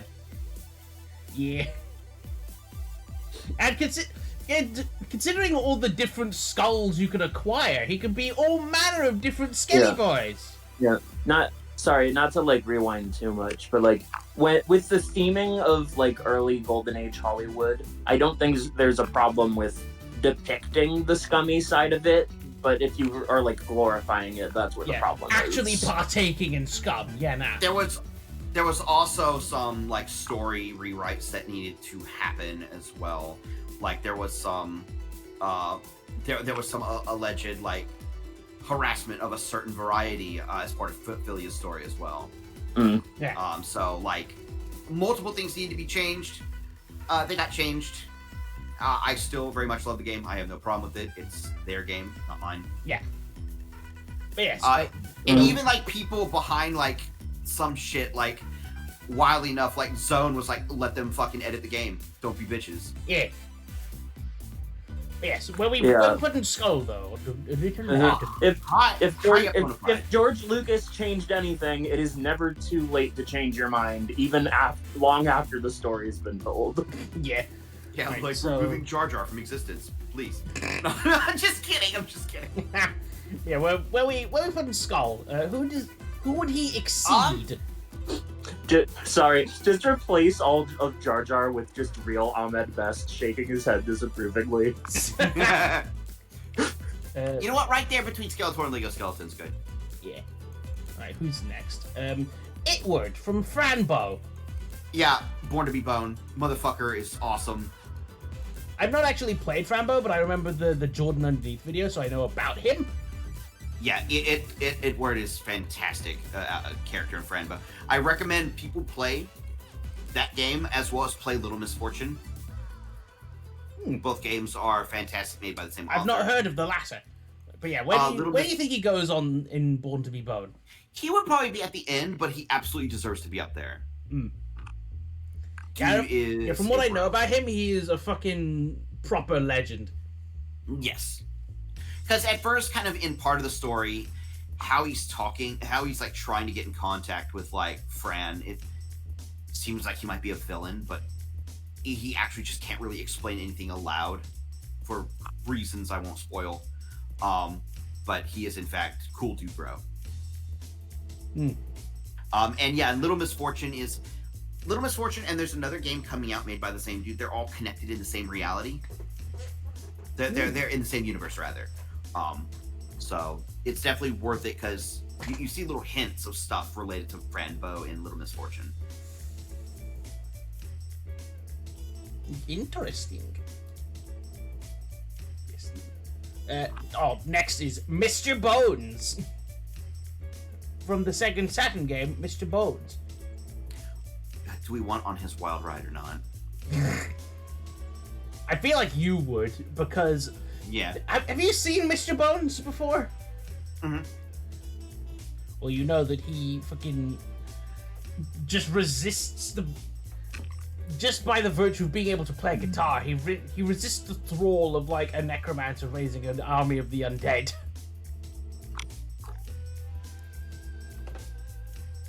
And he gets, like, I think is like a ghost girlfriend by the end of the game. I think it was a ghost. I don't remember. He deserves to be bony at the very least. Yeah. He is a cool skeleton. He has a guitar. I would say high bony. I don't know about you though. I would agree with that. Let's put him. I'll squish him above the Necrons. Well, maybe not. I feel like he wouldn't outdo Trazen in particular. That is my metric for Necrons. Just Trazen. Yeah, I would say Mr. Bones could outdo normal Necrons. If it was Trazen himself, no. Yeah, but this is Necrons as a whole, which includes Trazen. So Trazen adds extra points to Necrons just by being there. He is the Necron. Right. Next is Kingfin from Mario Galaxy. Giant skeleton shark. I love Kingfin. That's a fun Kingfin's fight. great. Yeah, that's a cool fight. Fun fact about the voice crack. We've been streaming for 3 hours. Fun fact about Kingfin. No, not Kingfin. About sharks. Their skeletons are entirely made out of fucking cartilage, which is why you never see one. Only the teeth. Yeah, They decompose. Yeah, my dad, when he was a young man, caught a shark while fishing and thought, "Oh man, a shark skeleton would be such a cool thing to like have on a wall." So he buried it and waited for it to decompose. And then when he tried to dig it up, there was fucking nothing because it was a shark skeleton. That's hilarious. I remember telling that fact that one time when I was working in a charity shop, a kid seemed pretty enthused about sharks, and I told him that fact. And his mum behind him looked astonished because that seemed to be news to her too. It was a very fun moment. Yeah, so where do we think we're putting Kingfin? Because he's just a boss fight. It's just a giant shark skeleton. But it's a pretty cool fight. It's entirely underwater. Yeah. Which is here's the unusual thing for about 3D like, Mario. here's the thing about like just Mario Galaxy in general that always like held my attention as a kid. Obviously the game doesn't have a whole lot of lore. It's just incidental like levels. But as a kid, I was always like really interested in the idea that this is a planet that has existed forever. This own little self-contained ecosystem that Mario is barging into and just blazing through and like scrounging for whatever he wants and then fucking off. And so you have this micro ocean on this floating asteroid ruled over by this undead shark with no other life in it. And he is the apex. And then Mario kills the apex predator. Yeah. And I've always just wondered like what that story was that destroyed this microbiome. But yeah. So what do we think about Kingfin? I would say mid-bony. It's good fight. Good fight. Yeah. Better than Cortez? Because that's another Mario skull boss. Yeah, I would say better than Cortez. Well, it's different gameplay. Yeah. They're both Mario. You got to draw some metric. Right. We're reaching the end of this. Very good. Right. Next is Skullomania from Street Fighter. Oh yeah. Bona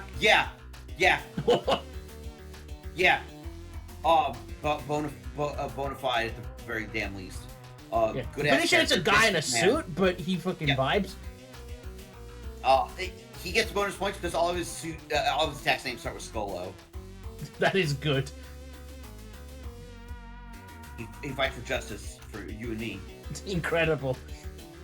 So, I ask again, who would he exceed? Because that's the important part of how we're going He to. would be kind of low down because technically he's not a skeleton, so he loses points. That's better than Mr. Bones?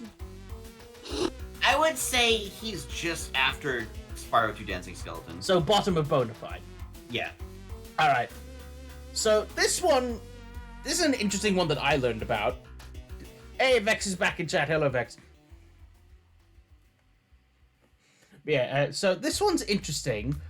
This is... Let me get the thing. This is Biker Bones. That's it! Yeah, that's Biker Bones. Kenji, were you the one that told me about him? Yes. Then I leave this to you. There's a character in Bloons Tower Defense 6, I believe his name is Sniper Jones. But in like the community Discord where the devs are, there was just a meme, like I guess like the bee emoji meme or whatever, like replacing letters with that, and people started calling him Biker Bones, and so he was added as a skin. It's pretty great. Let me find a picture so we can get a better look. Just real quick.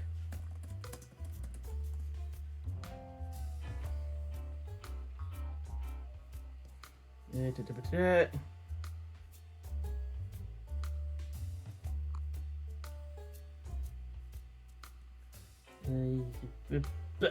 we go. That's what it looks like.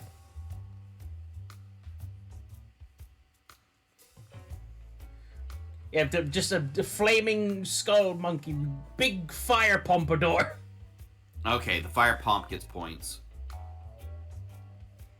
Fire pompadour gets points. Having a gun gets points. Being monkey? With entirely skeletal tail, but also skeletal ears? I would say by design alone, he would be high mid bony.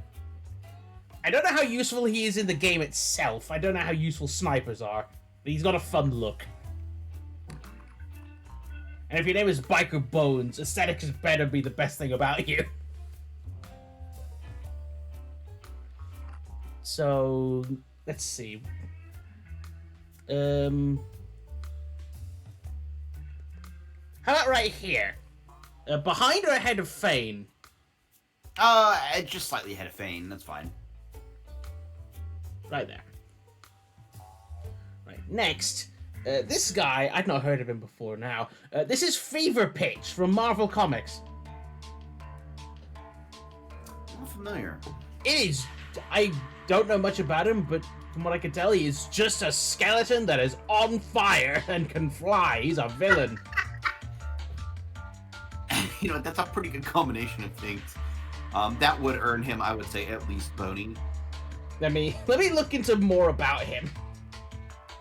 So he's like if the Human Torch wasn't immune to his own fire, but persisted anyway. I think so. So the Venture Brothers Human Torch, got it. We don't know who he is, because on the fucking Marvel wiki, he's like, name unrevealed.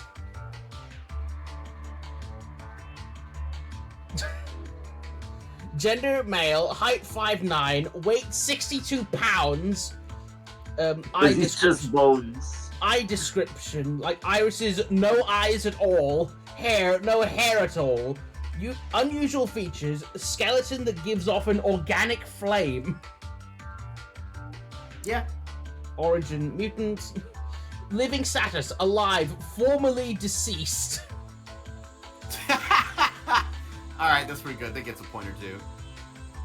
The occupation, former terrorist. Well, I mean, he's a super villain. They all are. I would say, based on premise alone, mid-bone. Oh, hang on, here we go. History, origin, and gene nation. Fever Pitch was once a handsome young man, but when his mutant powers manifested, he inadvertently destroyed his own face. as the years went by and his powers became stronger, he eventually burned through his entire body, leaving him a fiery skeleton. He became a member of the incarnation of Gene Nation, organized and led by the Dark Beast. He was ordered to capture the members of Generation X, blah blah blah blah blah. Oh, in the ensuing fight, Nate Gray siphoned off Fever Pitch's energy, seemingly killing him. So he's basically just like consciousness made of energy in just a skeleton. This is about as skelly as it gets, I think. He is just an animate skeleton on fire.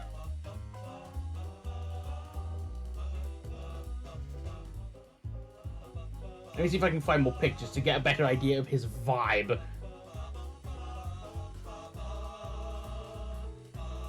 And this is for... Give me a sec. This might be a bit harder than I thought. Yeah, what do you think of him so far? Yeah, it's already alright. Why did his image have to be so fucking small? Come on.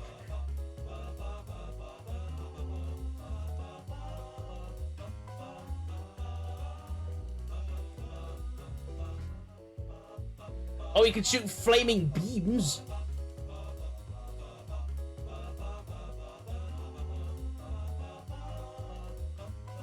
Like, yeah, come on. Like, look at, blow.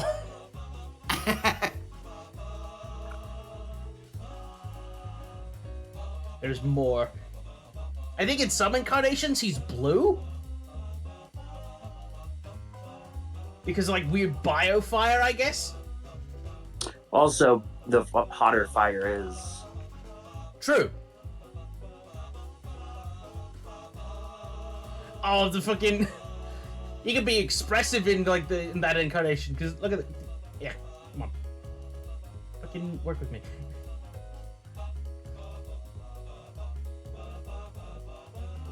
Look at this. Look at that grin. Happy. He's a happy guy. I'm pretty sure he's just like... He is a sort of kind of skeleton as well, in like a villain way.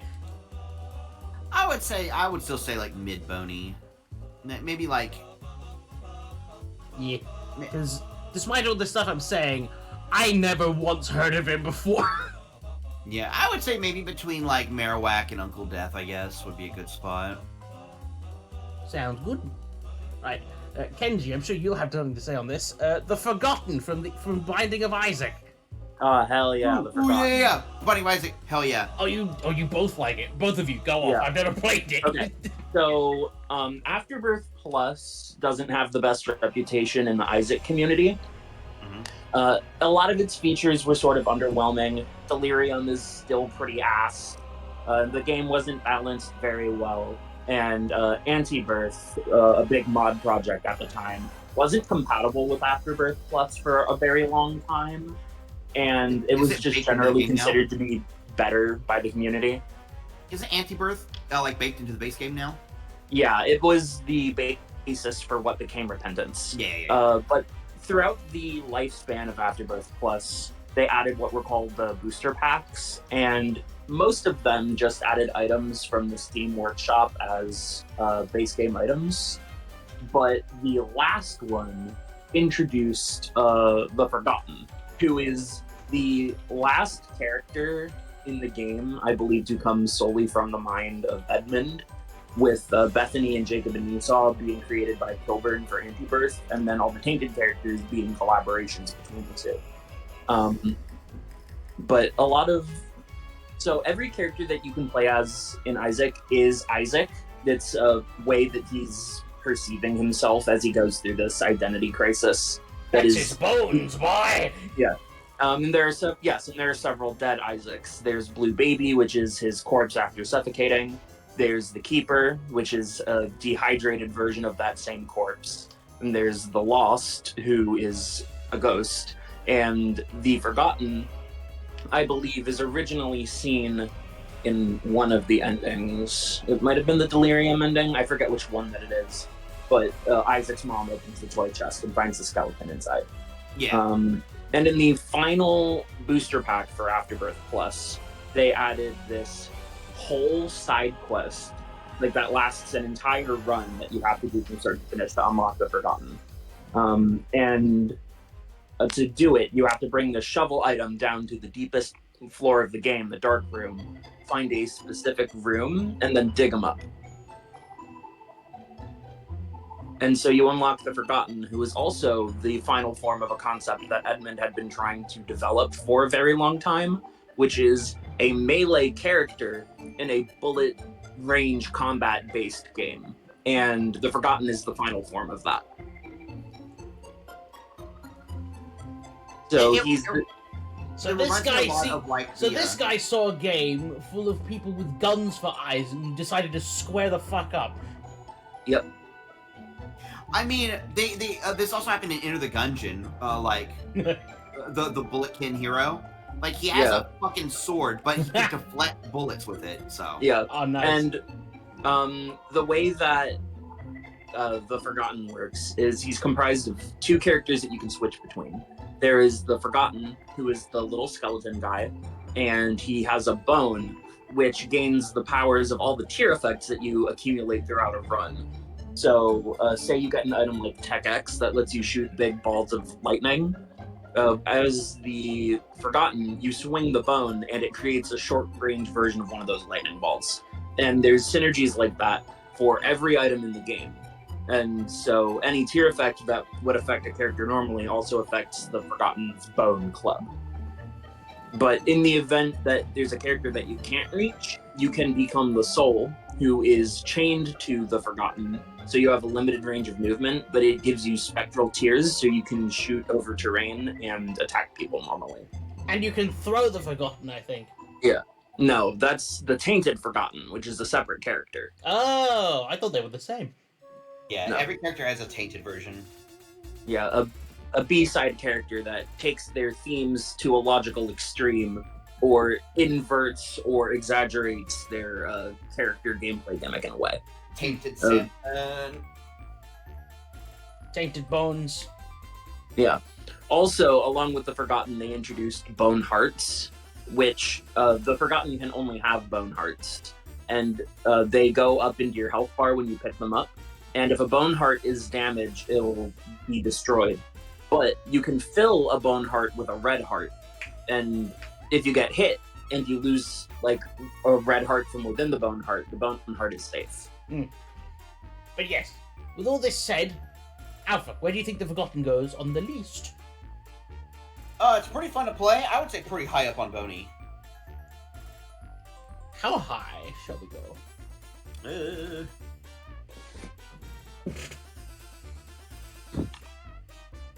I would say between Star-Lord and Mr. Bones. Alrighty. Yeah, the Forgottens. There are some characters individually who I like more than the Forgotten, but both of them together I think are my favorite set of characters in the game. Nice. Where I love the two versions equally, and I think that like combined affection for the two of them is better than it outclasses how much I enjoy any other single character. Nice. But yes, next up, Sartana of the Dead from El Tigre. Another show I haven't seen, but El Tigre is a good show. Yeah. I think the episode that he's from is like the one episode of El Tigre that I have like a decent memory of. see? I thought Sartana was a recurring villain. That's the thing, I don't know. I just remember like a Day of the Dead episode of El Tigre. Oh. Well, fair enough, but yeah, Alpha, it sounds like you know the villain then. He's a good villain with some good personality. I would say Sartana is a... Let me get a better picture. Because, yeah, those are pretty fucking small. 'Cause I think she has a magic guitar.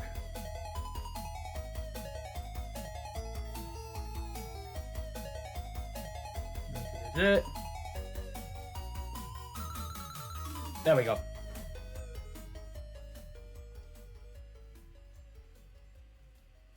Because I think the thing with her is, like, she's the daughter of Xibalba, and is just evil.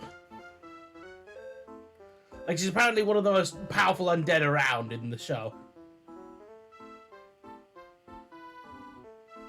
I don't know. Again, I've not seen LT Grey proper. I would put them in Bony. Like, I'm not quite sure where though, but I would say probably not bona fide, but they definitely don't deserve to be in bone dry. Yeah. Mm. Correct me if I'm wrong. I don't know very much about this folklore that these things are based on. Xibalba strikes me as a sort of Hades type character, just like a guy doing his job who has a bad reputation. I feel like he's too much of a shitster to... It sounds accurate, but, like, he starts a lot more shit than Hades does, from what I'm aware of. I probably need to brush up on my fucking mythology a bit more, though, before I can confidently confirm that notion. Yeah, so, let's see. Where ought we to put her? Somewhere, I guess, in the middle. Maybe, like, I guess, after Uncle Death would be a good spot. Where is he? So, well, above Biker Bones or below? Below.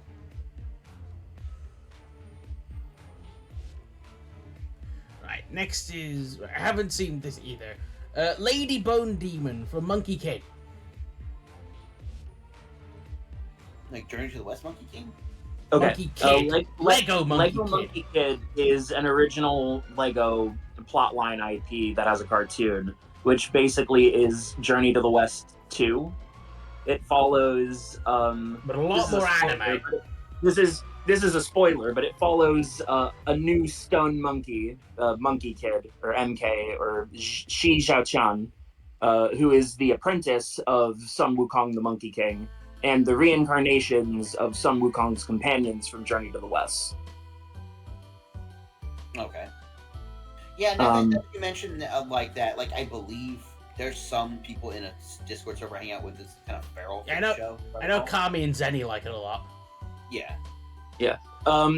If you've ever wanted to see Goku train Sokka, watch this show.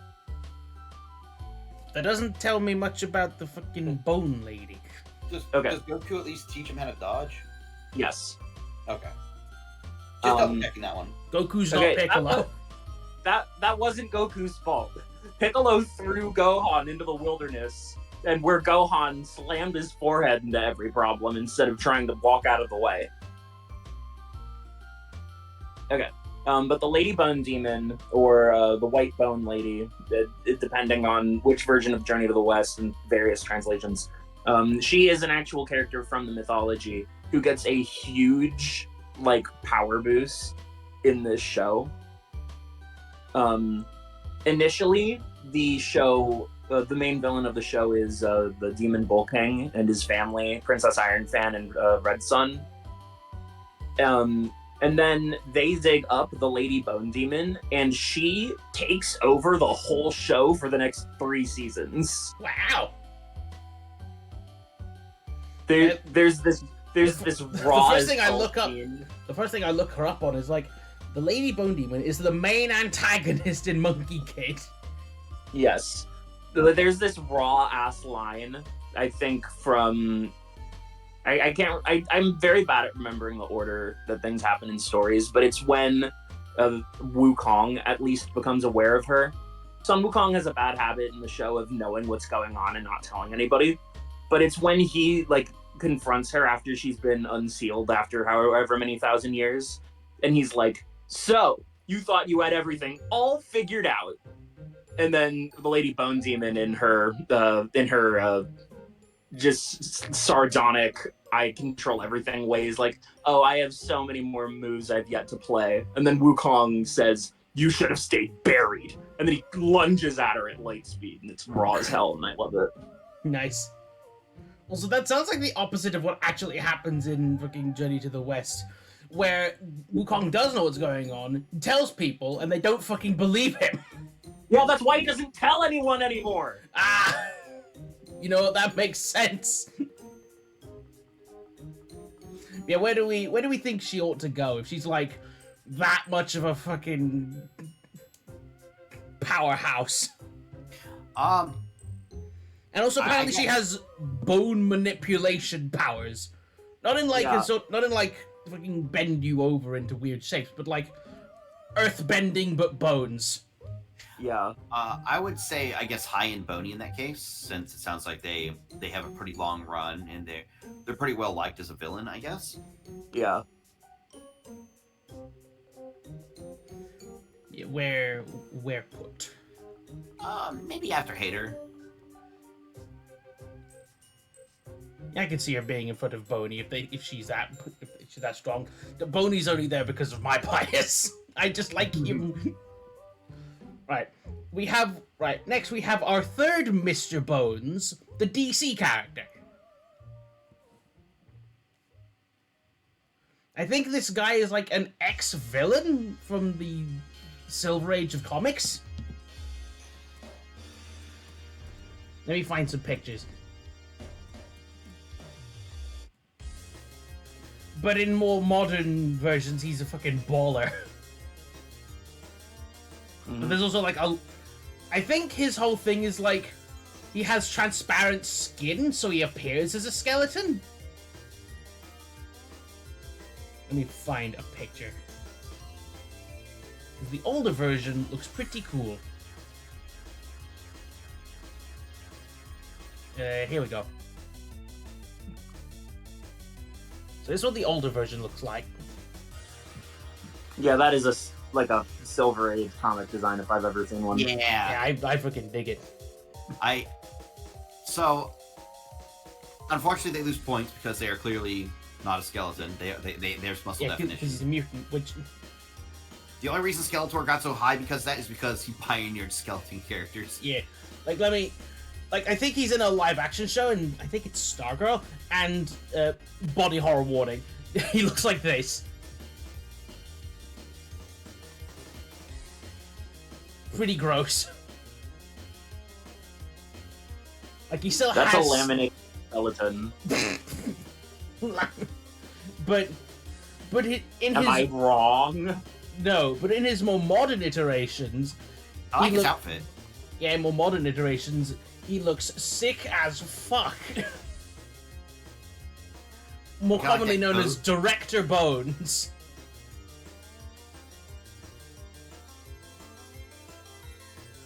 Oh, that is rad. Oh yeah, that's pretty Yeah, good. every picture I can find of him looks like this. There is not a Bro. single picture where he doesn't look like a fucking baller. Bro, this pic goes hard. Feel free to screenshot. This guy's like a chain-smoking skeleton in a business suit. Pretty There's also good. this one. Good touch that the smoke is kind of coming out the top of his head too. I feel like this guy gets by just raw vibes alone. I think you'll agree. I'd say so. Mm-hmm. Also, it helps that in the comics, his skin and flesh are invisible, not translucent. Correct. Yep. I think it was just like part of like some 2-bit villain team called... What were they called again? I mean, even in those days, he looked pretty fucking cool. Like, here's another picture. Why the fuck? There we go. Zoom in a bit. Yeah, look at him. That's cool. I like that his villain name is just Mr. Bones, and now he's Director Bones. I could appreciate this kind of thing. But yeah, what do we think about him then? I like him. Yeah. Yeah, where are we putting him? I don't know, it's not my list. Cool vibe skeleton, pretty high bony. Pretty high bony. I have no say in where these characters go. I'm just advocating for the ones that I how about like. in front or behind Lewis? I'm fine with it in front of Lewis. That's a pretty damn good vibe he's got. Right, next. Let's zoom out a bit. Next is a Walker from Danny Phantom. Oh,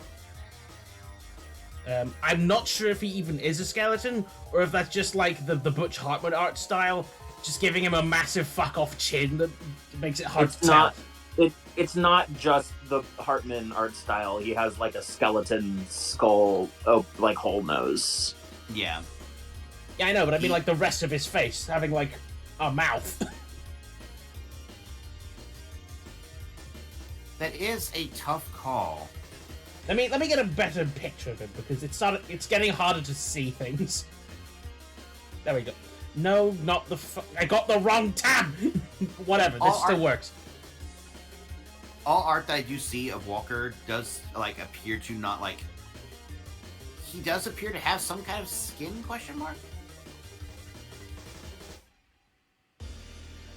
Like he has skin or something under his chin. So it's not like open space there. Mm-hmm. And also, I'm not sure what he's like as a character because I haven't seen Danny Phantom in ages, and even then, I never watched that much of it. If my memory serves me correctly, for a show that skirts around the actual nature of ghosts pretty frequently, Walker is like the only character who respects the sanctity of the ghost zone and the realm of the living being separate things. And so his main motivation is to have Danny stay put in his ghost zone prison so that he can stop fucking with the order.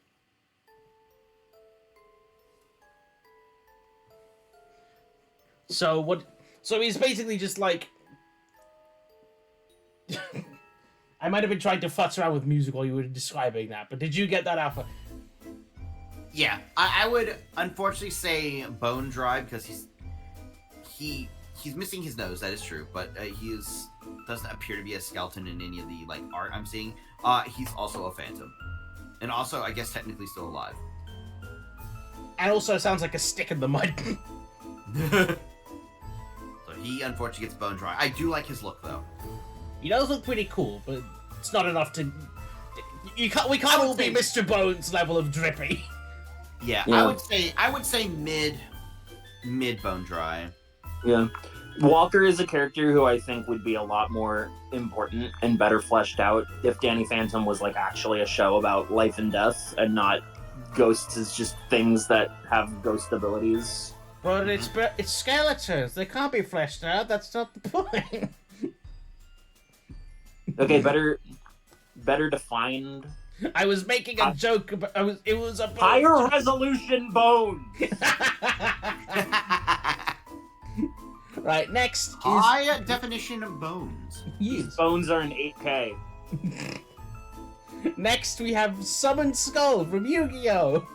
Yeah, Summon Skull. Okay, definitely higher than Skull Servant because like that one showed up and ended some duels. Cool design for big thing. Loses a couple points because it's also referred to as like it's not undead. It's like a fiend, I think. I think it is a demon. And it also has muscular structure. And wings. Yeah. I would say it's high bony, but it doesn't break into like it doesn't break into top tier bony. So I would say High, middle high. So yeah, around mid-high. like around this area-ish. Mhm. Yeah. But we can all agree he's higher tier than Dark Magician because he's the same attack strength for 1 tribute. Yeah. Do we say higher than Home Depot Skeleton? Yeah, I would say right there's fine. Right, next is Emil from the Nier series. That's right, he is a skeleton, isn't he? He's a weird shaped one, but he is skeletal. I'm sad now. Oh, what's wrong? I don't think game's good. Pulls at your heartstrings. Right. Because the first bit that you know Emil, he's a person. Oh. And then like turns out, I forget what the reason was. It was some kind of magic. I think it might have been some sort of sacrifice. I don't know too much about Nier myself.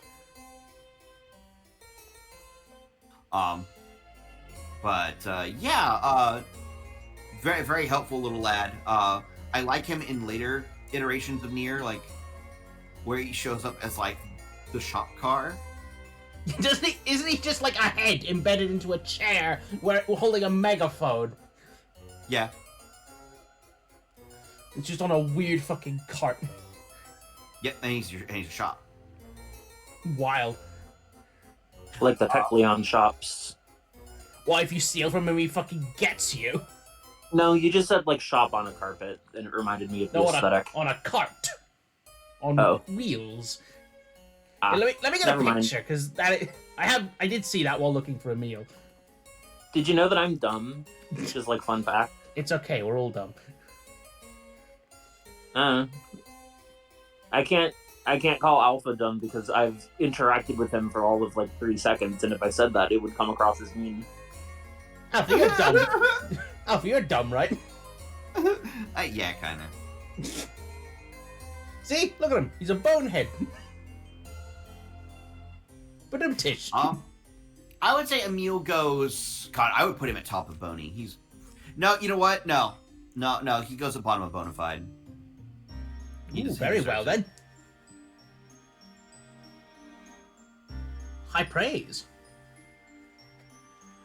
Right, gotta zoom in a bit again.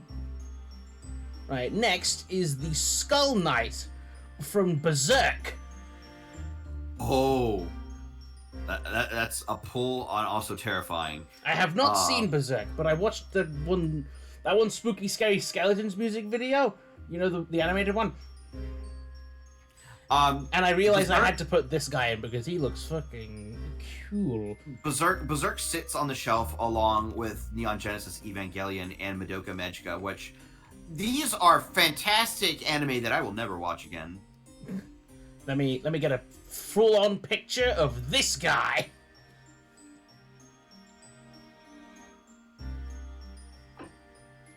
Apparently he's an undead demon hunter with a Behelit sword. Yep. Who constantly does mounted combat on that fucking skull horse thing. Yeah, he's rad as shit. I've not read nor watched Berserk, but this guy looks fucking sick.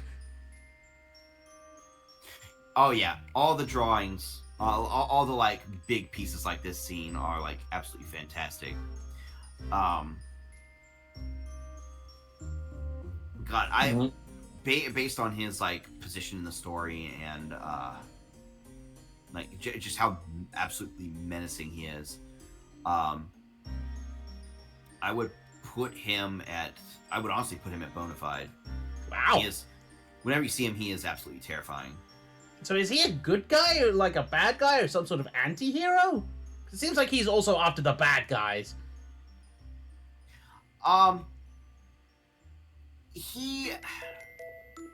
It's complicated. Morality in Berserk isn't nearly that quantifiable. Fair enough. Yeah, most of like, but besides like Guts and Casca, it's like most you can signify most as it's complicated. And doesn't even Guts tell someone to game end themselves one time? Look, there's Griffith, and then there's everyone else who is categorically a better person than Griffith, regardless of what they're doing.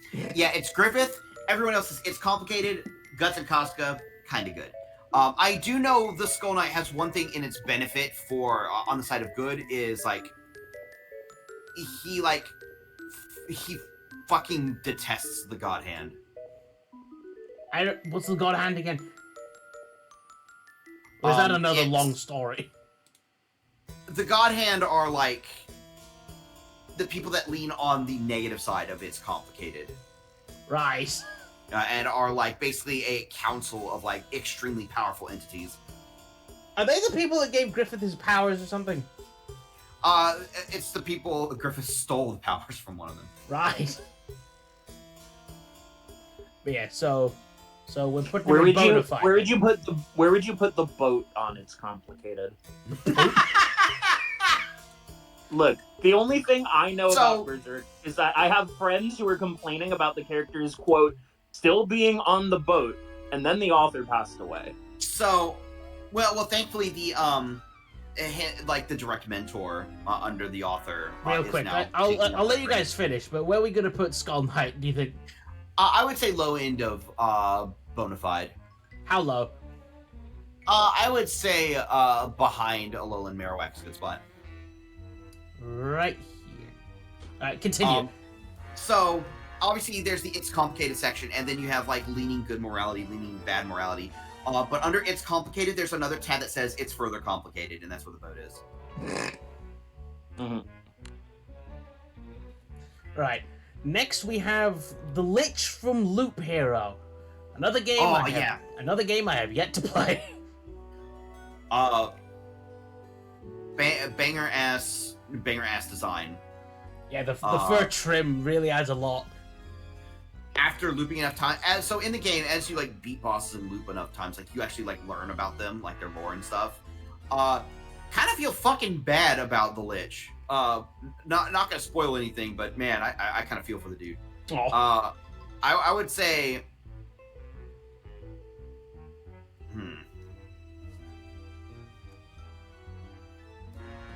for the Lich, I really like his design. That can be part of it. Yeah, his design's great. I would say between the Tussarossans and the Conductor in Boney. Pretty right, up there in Boney. right there. Yeah. Right. Next is the Army of Darkness from, Army of Darkness. Another film that I have yet to see, but want to, because funny skeletons. Okay. The like puppets, the puppet skeletons. I take it like. Yeah. Am I doing the right thing, or am I thinking of Practical effects, silly skeletons. Like, you know that Yes, gif of I one thought- playing I a thought bone Army of like a Darkness- flute? Yeah, that one. I thought Army of Darkness was an Evil Dead movie. It is. It is. I was just trying to think of like which version am I thinking of. It is the film Army of Darkness. Yeah, goofy ass army of skeletons goes up in Bonafide. Because there are some goofy ass motherfuckers. Yeah. I would say they go right before Inferno Cop. Right here? Between Inferno Cop and Lich. Yeah. Over here. Yeah. It's a good spot right there. Yeah. Alright, next, this guy's got one hell of a name. Barragan Louisenbarn from Bleach. I don't watch Bleach, but I've seen this goddamn skeleton everywhere, and he looks cool as hell. I think he has like a power that accelerates the time on organic matter, so he can basically like decay you, which is why he's a skeleton, I think. He does look pretty cool though.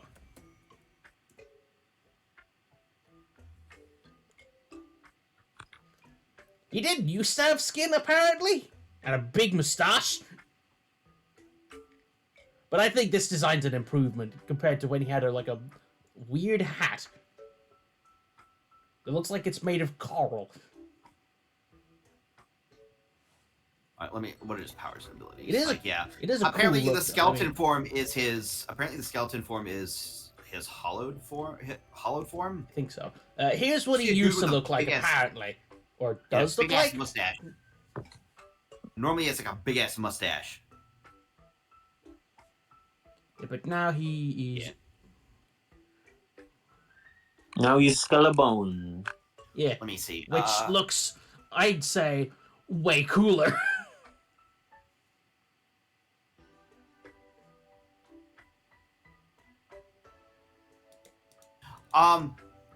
Yeah, it looks like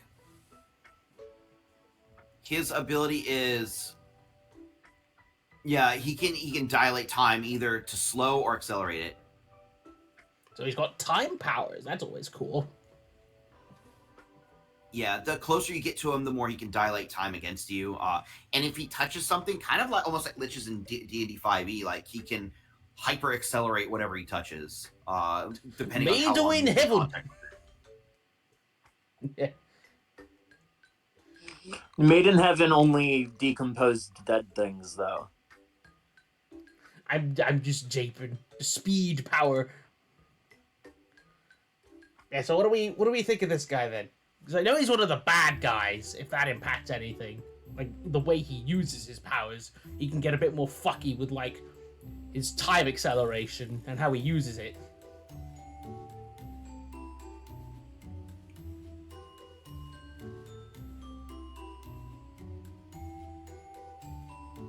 Well, Oh, sorry about that. I was just looking up some shit. He was thinking about skeletons. Yeah, sorry about that. when isn't he? I like his outfit and his power set. I would say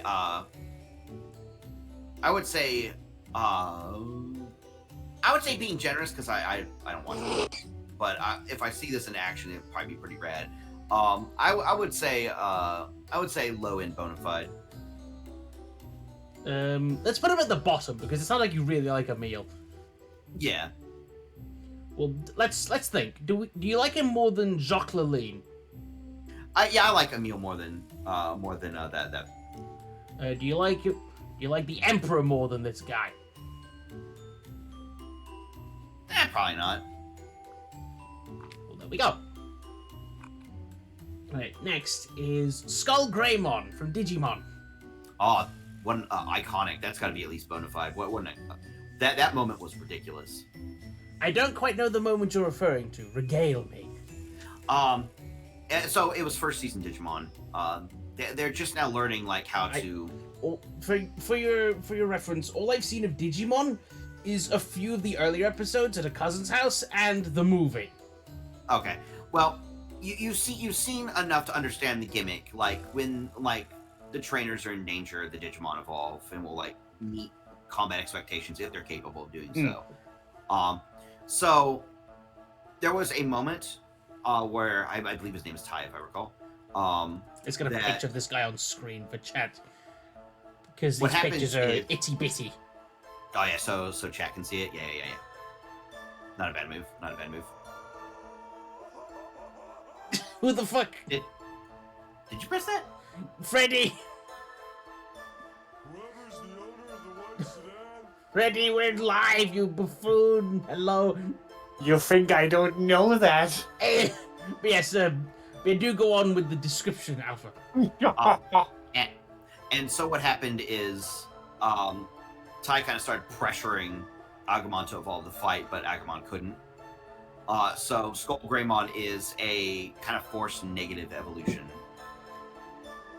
Because Agumon felt like kind of like pressured to like meet the challenge, even though like he was in no shape to do so. So he didn't evolve into something that could do it, but it was kind of like a very but at violent what cost? evolution. Yeah. Very iconic moment. Definitely goes in at least bona fide.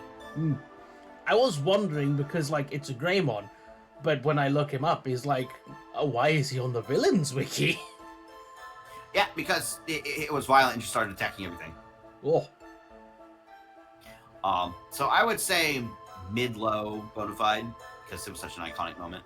Let's see. Below or above Skull Knight? I would just under Skull Knight's a good spot. That is so many skeletons. Yeah, we've been at this for almost 4 hours. I haven't. Well, me and Alpha have. But yeah, next is Cosmic Ghost Rider. Ghost Rider in space. Cool. All right, cooler Ghost Rider. Let's see. I recognize some of these skeletons. Hey, that's the Megadeth one. I see him. Yeah, we'll get to him in a bit. So I would put them above a normal Ghost Rider. Let me get a picture. Because I don't know how much more skeletal this one is than the other one, if at all. But he looks cool. And sometimes vibes are all you need. When you look like this. Isn't vibes always just all you need? Like, is this better than the regular one, would you say? Space Biker? I do like that his chest piece is also a skull. Oh, it is! I didn't even notice that! I would say slightly better. Like maybe just a notch above. I don't think he edges... I feel like Ghost Rider being higher than Bubble is a bit weird, so I'm gonna... It's a skull! I don't think it Yeah, needs yeah. Ghost Rider. Yeah, right there's good. Since it's all skeletons. Hey. Thank you for doing that. I don't know why I didn't have that prepared. But yeah, fucking... next, we have Revenant from Soul Calibur. Oh, that's a good one. They're not always a skeleton. Yeah, some of them are like weird edge cases, but have skelly enough vibes to make it anyway. Yeah. They're an extremely fun character. I do like their Spaniard design very much. That's cool. I would say at least Boney is a good representation, I believe. Yeah. I've not played any Soul Caliburs. A lot of these I haven't partaken of. I mentioned that before, but yeah. The only Soul Calibur I played was 2 on GameCube. So I've never even had a GameCube. I have one, It, but it I wasn't played it my in a while. GameCube. I just got to play Soul Calibur on it. So where in Boney?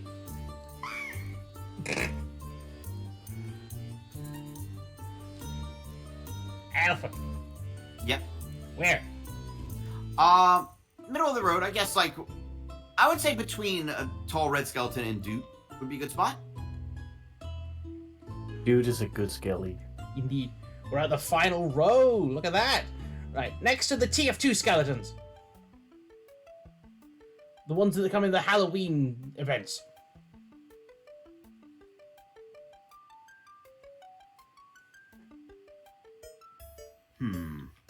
Could you repeat that? Sorry. The TF2 skeletons. The ones that appear in Halloween events. Yeah, okay, that's gotta be high, Boney. I love participating in that event so much. Those skeletons are fantastic, and I love punching them. One time I was playing to a Halloween event, and then just a bunch of invisible skeletons spawned and just started fucking hit scan killing everyone.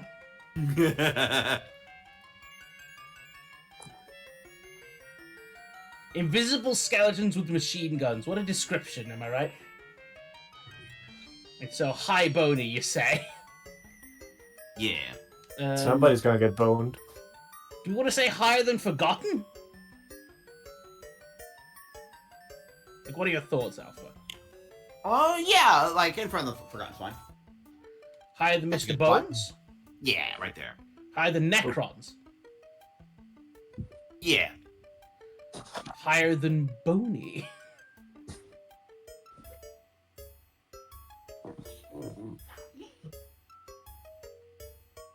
Well, By the way, Alpha, I think you have an amazing avatar. Alpha looks sick as heck. Thank you very much. Does this I look like lo- a good position? Oh, is Yeah, that good is spot. that not a photograph, Alpha? What? I love the flaming hair and beard combo. Oh, yeah. Right, It has next, a really funky feeling to it. Right, next, we have 8 Hearts from No More Heroes, Travis Strikes Back. Ooh, good skeleton. Good skeleton. Do you know the story of how he was made? I don't actually. So, the level in that game, because the whole thing was just like, Suda 51, like, the whole game was just like him looking at.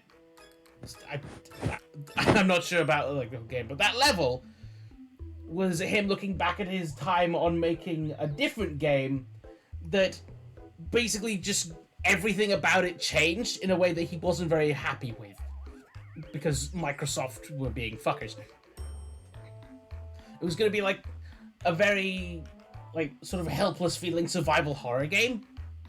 But then it was just like, make it extra, make it more extra. Now you have a horny gun that has a skull on the end, whose name is Johnson. Mate. Yeah, and basically he channeled those feelings into this level, looking back on it and looking back on some of the good times. And the boss of that level was based off of Johnson, the Skelly gun. And that's what 8 Hearts is. Oh, okay. Well, that's what he's based off anyway. I haven't played Travis Strikes Back, so I don't know how his boss fight itself is or what his character's like, but I at least know that stuff from a video I watched a bit ago.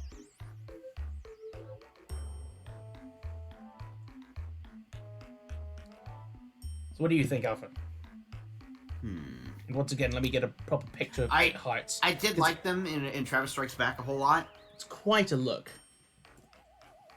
It's a pretty neat look. I wouldn't quite get them bona fide. I would do high-end bony. Here's how he looks.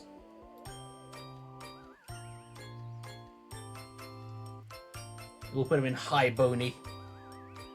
We gotta get a bit more particular with this now that we've got so many in here. So where are we putting him? I would say between Houndstone and Star-Lord would be a good spot. Very good. Right, next, we have Golden Bat. Golden Bat? Yeah. But that's a bat, not a skeleton. His name is Golden Bat, you buffoon. Excuse you, I am the baboon, if nothing else. So, apparently... Why else do you think? Dude. So, I think this guy's sort of like some sort of superhero that's based off of a figure in mythology. Japanese mythology, that is.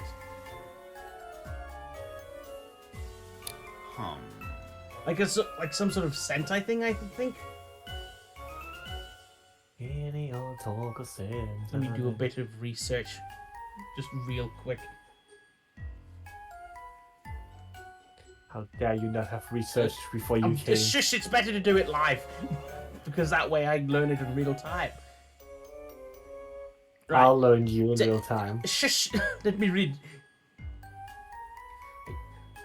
Ogon Bat, which means golden bat, known as Phantoman or Phantomas in various countries outside Japan, is a Japanese superhero created by Suzuki Ichiro and Takeo Nagamatsu in autumn.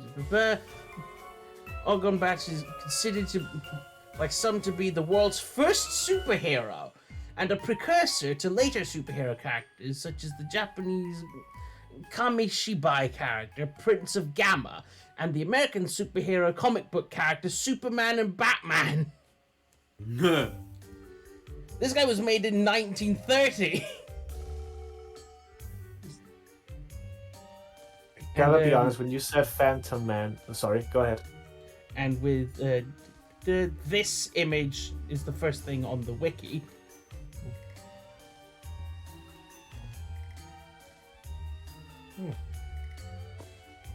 Ah! Yeah, this guy's like the first superhero from the sounds of it. Oh, Wow. What a wingus look. What- I guess like low bony would be an alright spot for them.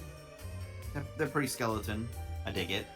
Yeah, but first, let Unfortunately, I know very little. me describe some more stuff. So, character description.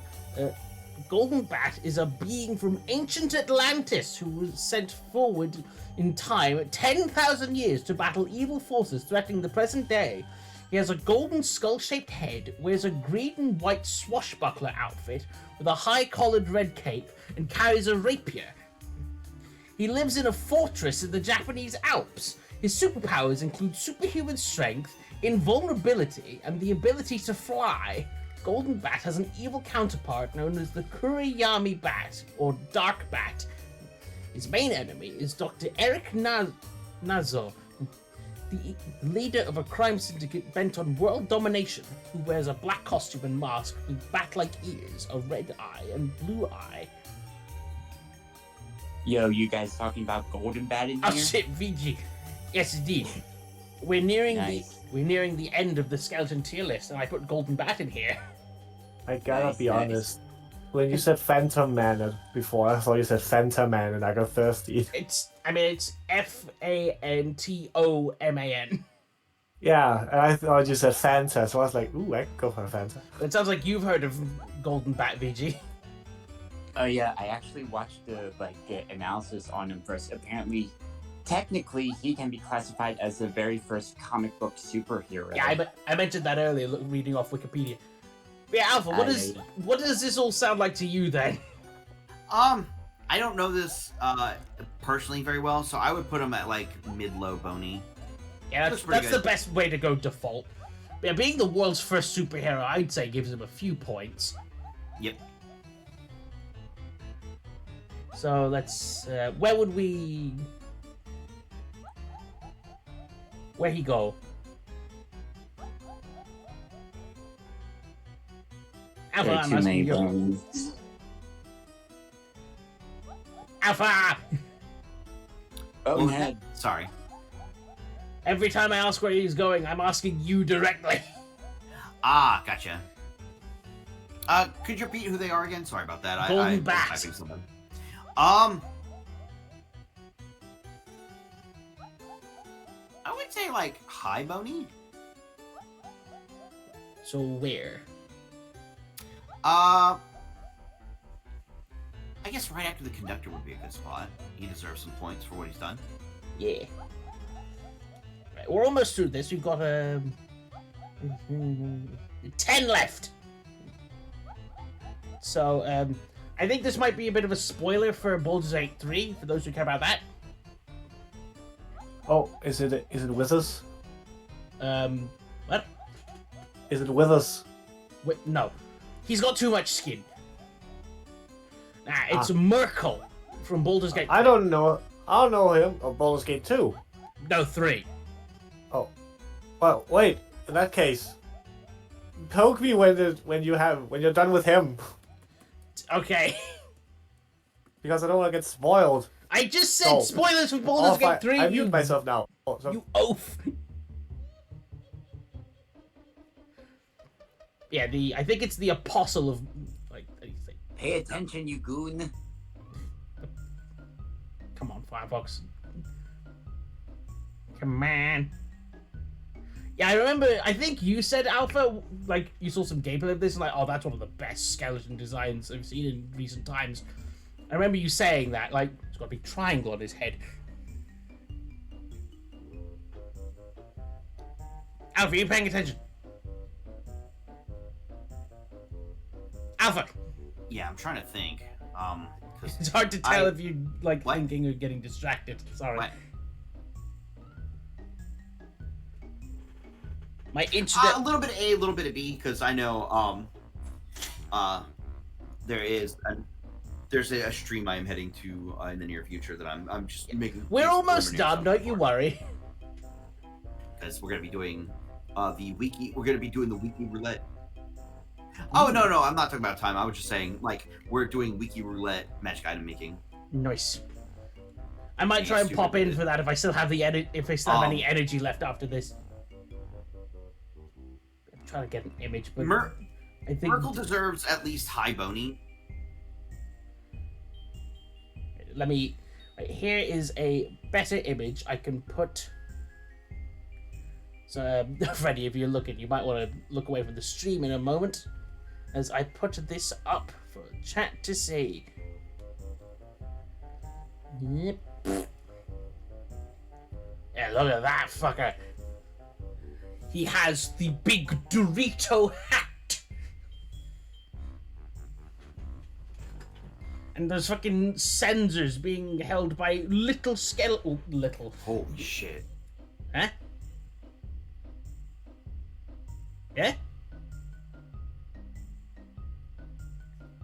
What is it? Dorito? Yeah, big Dorito. Yeah, high bony, was it? Yeah, I would say, who to go? I would say before Forgotten. In front of Forgotten Star-Lord? this spot. Right there? Yeah. Okay. Right, next, we have... Give me just one second. Okay. That might be I'll be back good in time. literally. Let's take a minute and quick moment to take a break, because I need the loo, just real quick. So, BRB chat.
I'm back.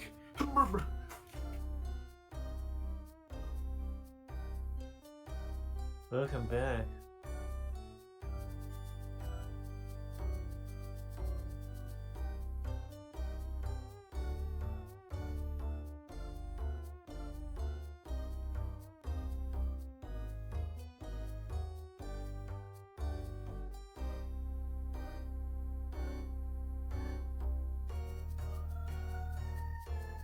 Oh god, I heard myself over the stream and I was like, is that what I sound like?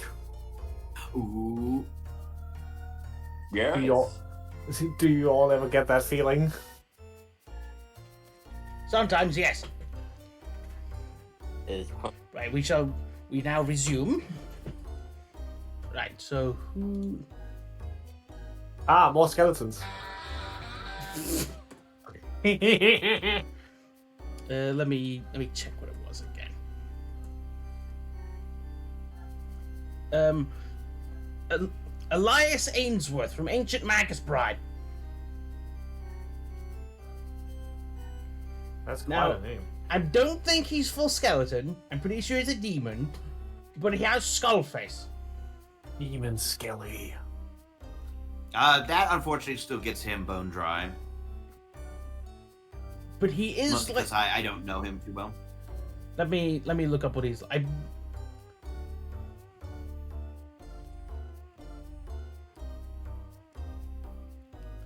I think he's like a sort of like gentleman house husband type thing. Mhm. Has anyone here seen Ancient Magus Bride? Nay. Then can you expand on this character? I said nay. Oh, I thought you said me. Get bamboozled. Fucker. I'm a goblin, what did you expect? I've only Yeah, seen you want him clips, down in but bo- not enough full context. Fair enough. Yeah, I would say he gets high bone dry. Very well. The only thing I know is I like the bits where he's surprised and he turns into that chibi like Alphonse from Full Metal. He does the same animation style. Oh, that's always a good one. Yeah. Just the is chibi. What's Perry Listen, doing? that is the only way I would ever want to be depicted if I was an anime style. Yes. Little fucking thing. You- I hear Burb. Burb is very excited for stream. She's ready for you to get to the final tiers. Yeah, Vex has it. He's not full skeleton. He's a Fey hybrid. Fey skeleton. Phaleton. Right. But yeah. Next is Zombone from Super Mario RPG. Yeah. Boney right behind Dustclops. Yeah. I still need to play Good Mario RPG. I I have will get the never- fucking remake eventually. Once I get a bit more money. I've never played a single Mario game. Yeah, repeat what you want to do again. Alpha? Who, me? Yeah. I would say Zombone behind Dustclops. Right behind it. Right here.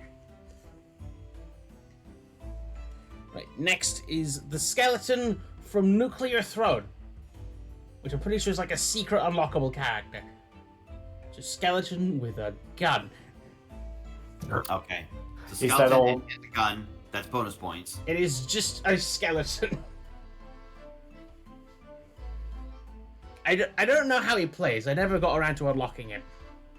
Skeleton with a gun is like the point of how I judge skeleton. So it needs to go dead center of Boney because it's the point of measurement. Well, let me get a bit of a description here.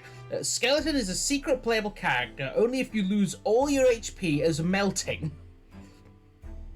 While inside a necromancer's resurrection circle. It is a very difficult character to play, as its passive ability is purely detrimental and its active gambles its health in exchange for not using ammo. See, I think this is like... So the thing with melting is he doesn't have much health, but he can like... He can use an active ability to blow up corpses as an offensive tactic. But he's got like only 2 health. But there's like certain enemies that can revive other enemies, and I think if you can use him to revive you, so you become a skeleton with all your flesh gone, but you got a big debuff. I have a question about the tier list since I wasn't here from the start. What? Are the Skelly-Mens from Tiny Tina's Wonderland here as well? Never played that, so no. How dare. How Sorry. dare. I don't know shit about Borderlands or Tiny Tina. Listen, Tiny Tina is a crazy little girl who likes to blow things up and play D&D. Well, I know who she is, but you know. But yeah, Alpha, where we saying skeleton go? I would say Dead Center Boney. Being a skeleton and having a gun is how I measure the rest of them. Well. So I guess right after Dude. There we go. Dude, eternal. Right. Next we have Vic Rattlehead from Megadeth. Yes! That's pretty up there. That's bona fide. Love myself some Megadeth. Yeah. I would say... I'm pretty sure he's mostly on like album covers, right? That's literally what he does. That's all he does. I would say before Inferno Cop. Right here then. Pink, can you put a price on Peace? What? It's from a Megadeth song. We're not gonna put licensed music on stream. No, I just asked. Could you put a price on Peace? Could you put a... Oh. No. Well, maybe. I don't... Big question. Because Peace sells, but who's buying? Right, next is... With the last few. Next is Skeleta Calaveras from Monster High.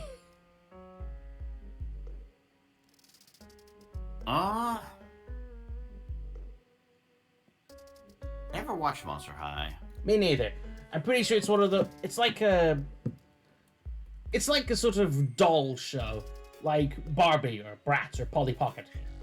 I would say low Boney, maybe like behind Skeleton Mario. And here's a picture. I'm sure the outfit is subject to change considering doll show. Yeah, below Mario, did you say? Yeah, I would say right behind like Skeleton Mario. Yeah. Next is the Sky Skeleton from the real Scooby-Doo movies. The Sky has a skeleton. The new Scooby-Doo movies. It is a skeleton in a plane. Alright, I have to rate this one pretty high up on the Boney because otherwise Fox of Fonts is going to stab me. Let me get a better picture for you. Here we go.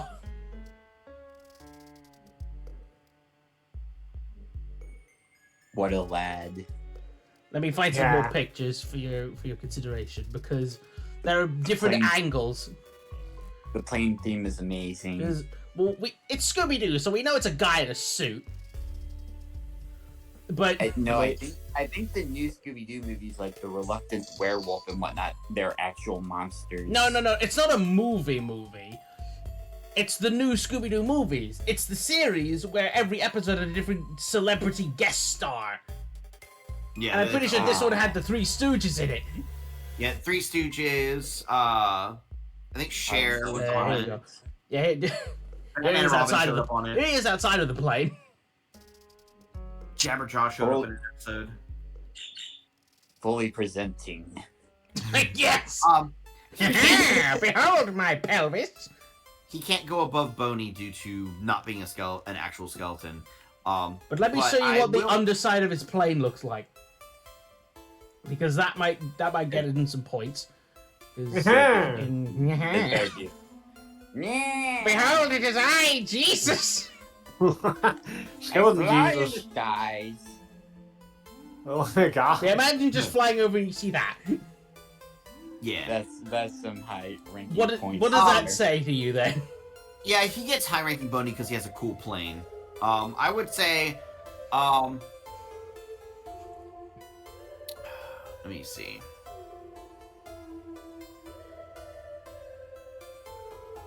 I think after Skeleton King would be a good spot. So above Lord Hater. Yeah. Dang. Is he Yes. better? Well, is he better than Hater though? No. 'Cause I would, Better. I'd say not. Like great best one. right here. That feels appropriate. Okay. I'm fine. I'm fine with adjustments. Yeah. Because we don't really know. Just aiming for we don't areas know generally. Lady Bone Demon as well, so I feel like that it's harder You to don't- judge. You don't know Lady Bone Demon? I've Oh my not God, watched you Monkey just King. watched the series with that. Kenji She's was here one earlier. of the hardest going villains. I've Yeah, in a not show. watched the series. Yeah, she's one of the hardest going villains in a show we haven't seen. Alright. Next is Bink. Yeah. I mean, Kenji watched the series together, but Maybe at some point.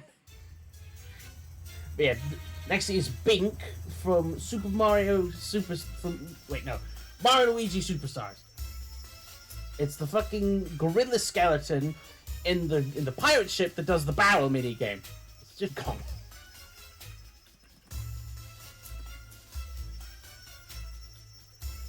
You've probably seen him around. Yeah. That'd The be pretty. monkey. That'd be pretty low on the Boney list, honestly. It's just like a mini game NPC, really. Like here's a picture. I would put him behind the Necromancer Bloons character. Yeah. Right down there. Now this one is a very obscure pick, but I know of it. It is the World Gobbler from Dragon Hunters. It's a giant. I can't say I'm familiar. It's a kaiju-sized skeleton dragon. It's from like World a weird Gobbler. fucking CGI movie that like barely anyone has seen, but I saw it, and it's a pretty cool look. The World Gobbler. As long as it's not the Waddle Gobbler. What? Here, let me get a picture. See, you don't know that because you haven't played Borderlands. Whatever. Good picture. Picture. You bully me. yes. Yeah. Isn't that why we're here? Find a good picture. Listen, Pink. Oh, There's here's a reason why. Yeah. Here's a good picture.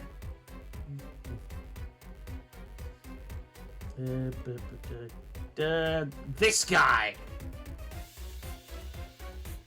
Yeah, that's Ugh. that. Check out that's now.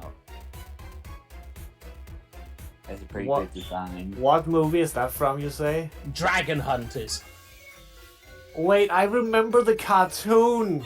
I think it was based off of a 2D cartoon, and it got a weird 3D movie. Yeah, listen, I watched the cartoon when I was a little baby. Well then. Yeah, this is I was- it's a pretty cool design. And now and I found out the other day the entire series is on YouTube for free. Oh, neat. Yeah. Yes. So, Alpha, what do you think of this one? That's a pretty cool design. For like a skeleton like kaiju thing. I would say like upper mid Boney. Upper mid. So this area. I wouldn't rate him above the conductor, so I'd put him like right before the conductor. Would you rate him higher than Golden Bat? You got to compare it to the rest. I would say yeah, because I don't know anything about like Golden Bat. Fair enough. Right. And lastly, I saved this one for last. This is Mr. Saturday from Skeleton Boomerang. I saved this one for last, so that I could tease that this is a game that I want to play with you, or have you play with me on stream at some point. Skeleton Boomerang's a good game. Because he is the main villain of Skeleton Boomerang. He's the one that puts the skeleton in the boomerang to begin with. Let me get some proper pictures. Because that picture there I've got is from the opening cutscene, which looks a lot better when it's higher resolution, like this. Oh, now that's solid. I like his dreadlocks. Yeah, he's cool. Oh yeah. I would let me put get him bona fide. Let me get another picture, because he's got a little, like, sprite when he gets up before you fight him.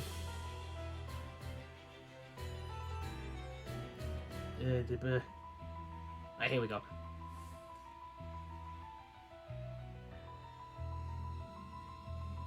He's just having a drink, and then he fucking squares up. Kane out. I would say, Right. yeah, I would say low bona fide. He's a cool character. Yeah. Oh, I think he has a... Well, he has a... Do you want to see his, like, final boss form? That would be, like, endgame spoiler, but, like... I mean, up to you. I've already played it. Oh, you have? Yes. Well, then by all means, I'll go get it. Skeleton Boomerang... I don't know why I didn't expect you to have played it. It's Skeleton Boomerang!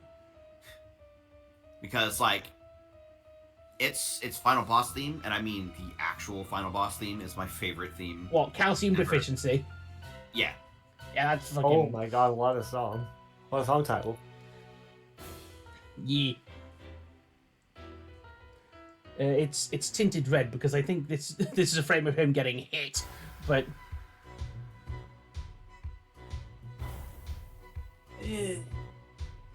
Yeah. No, I made a noise because my back is hurting. Yeah, look at this.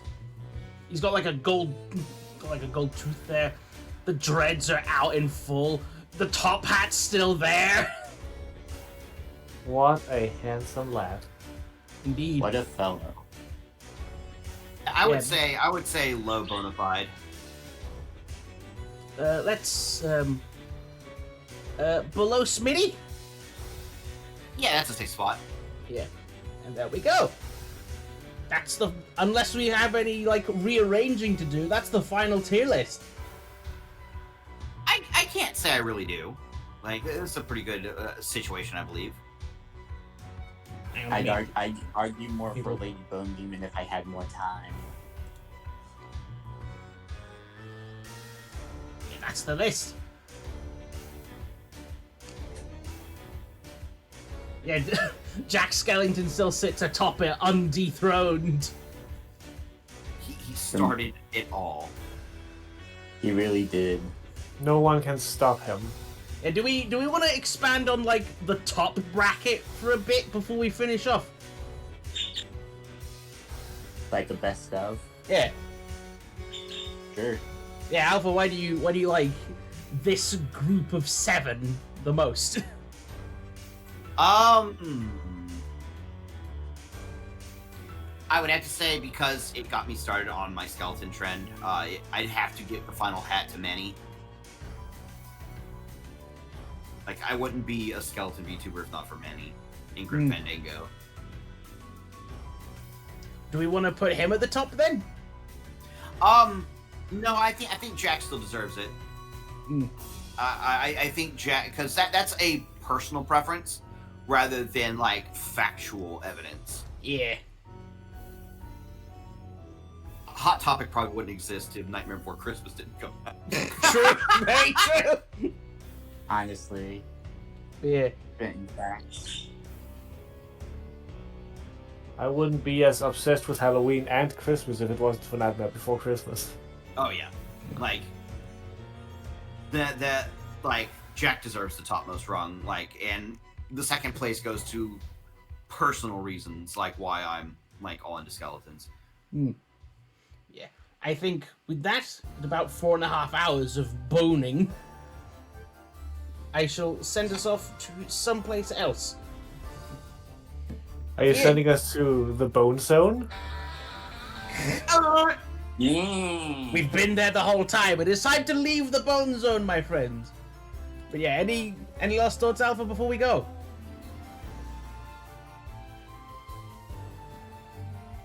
No?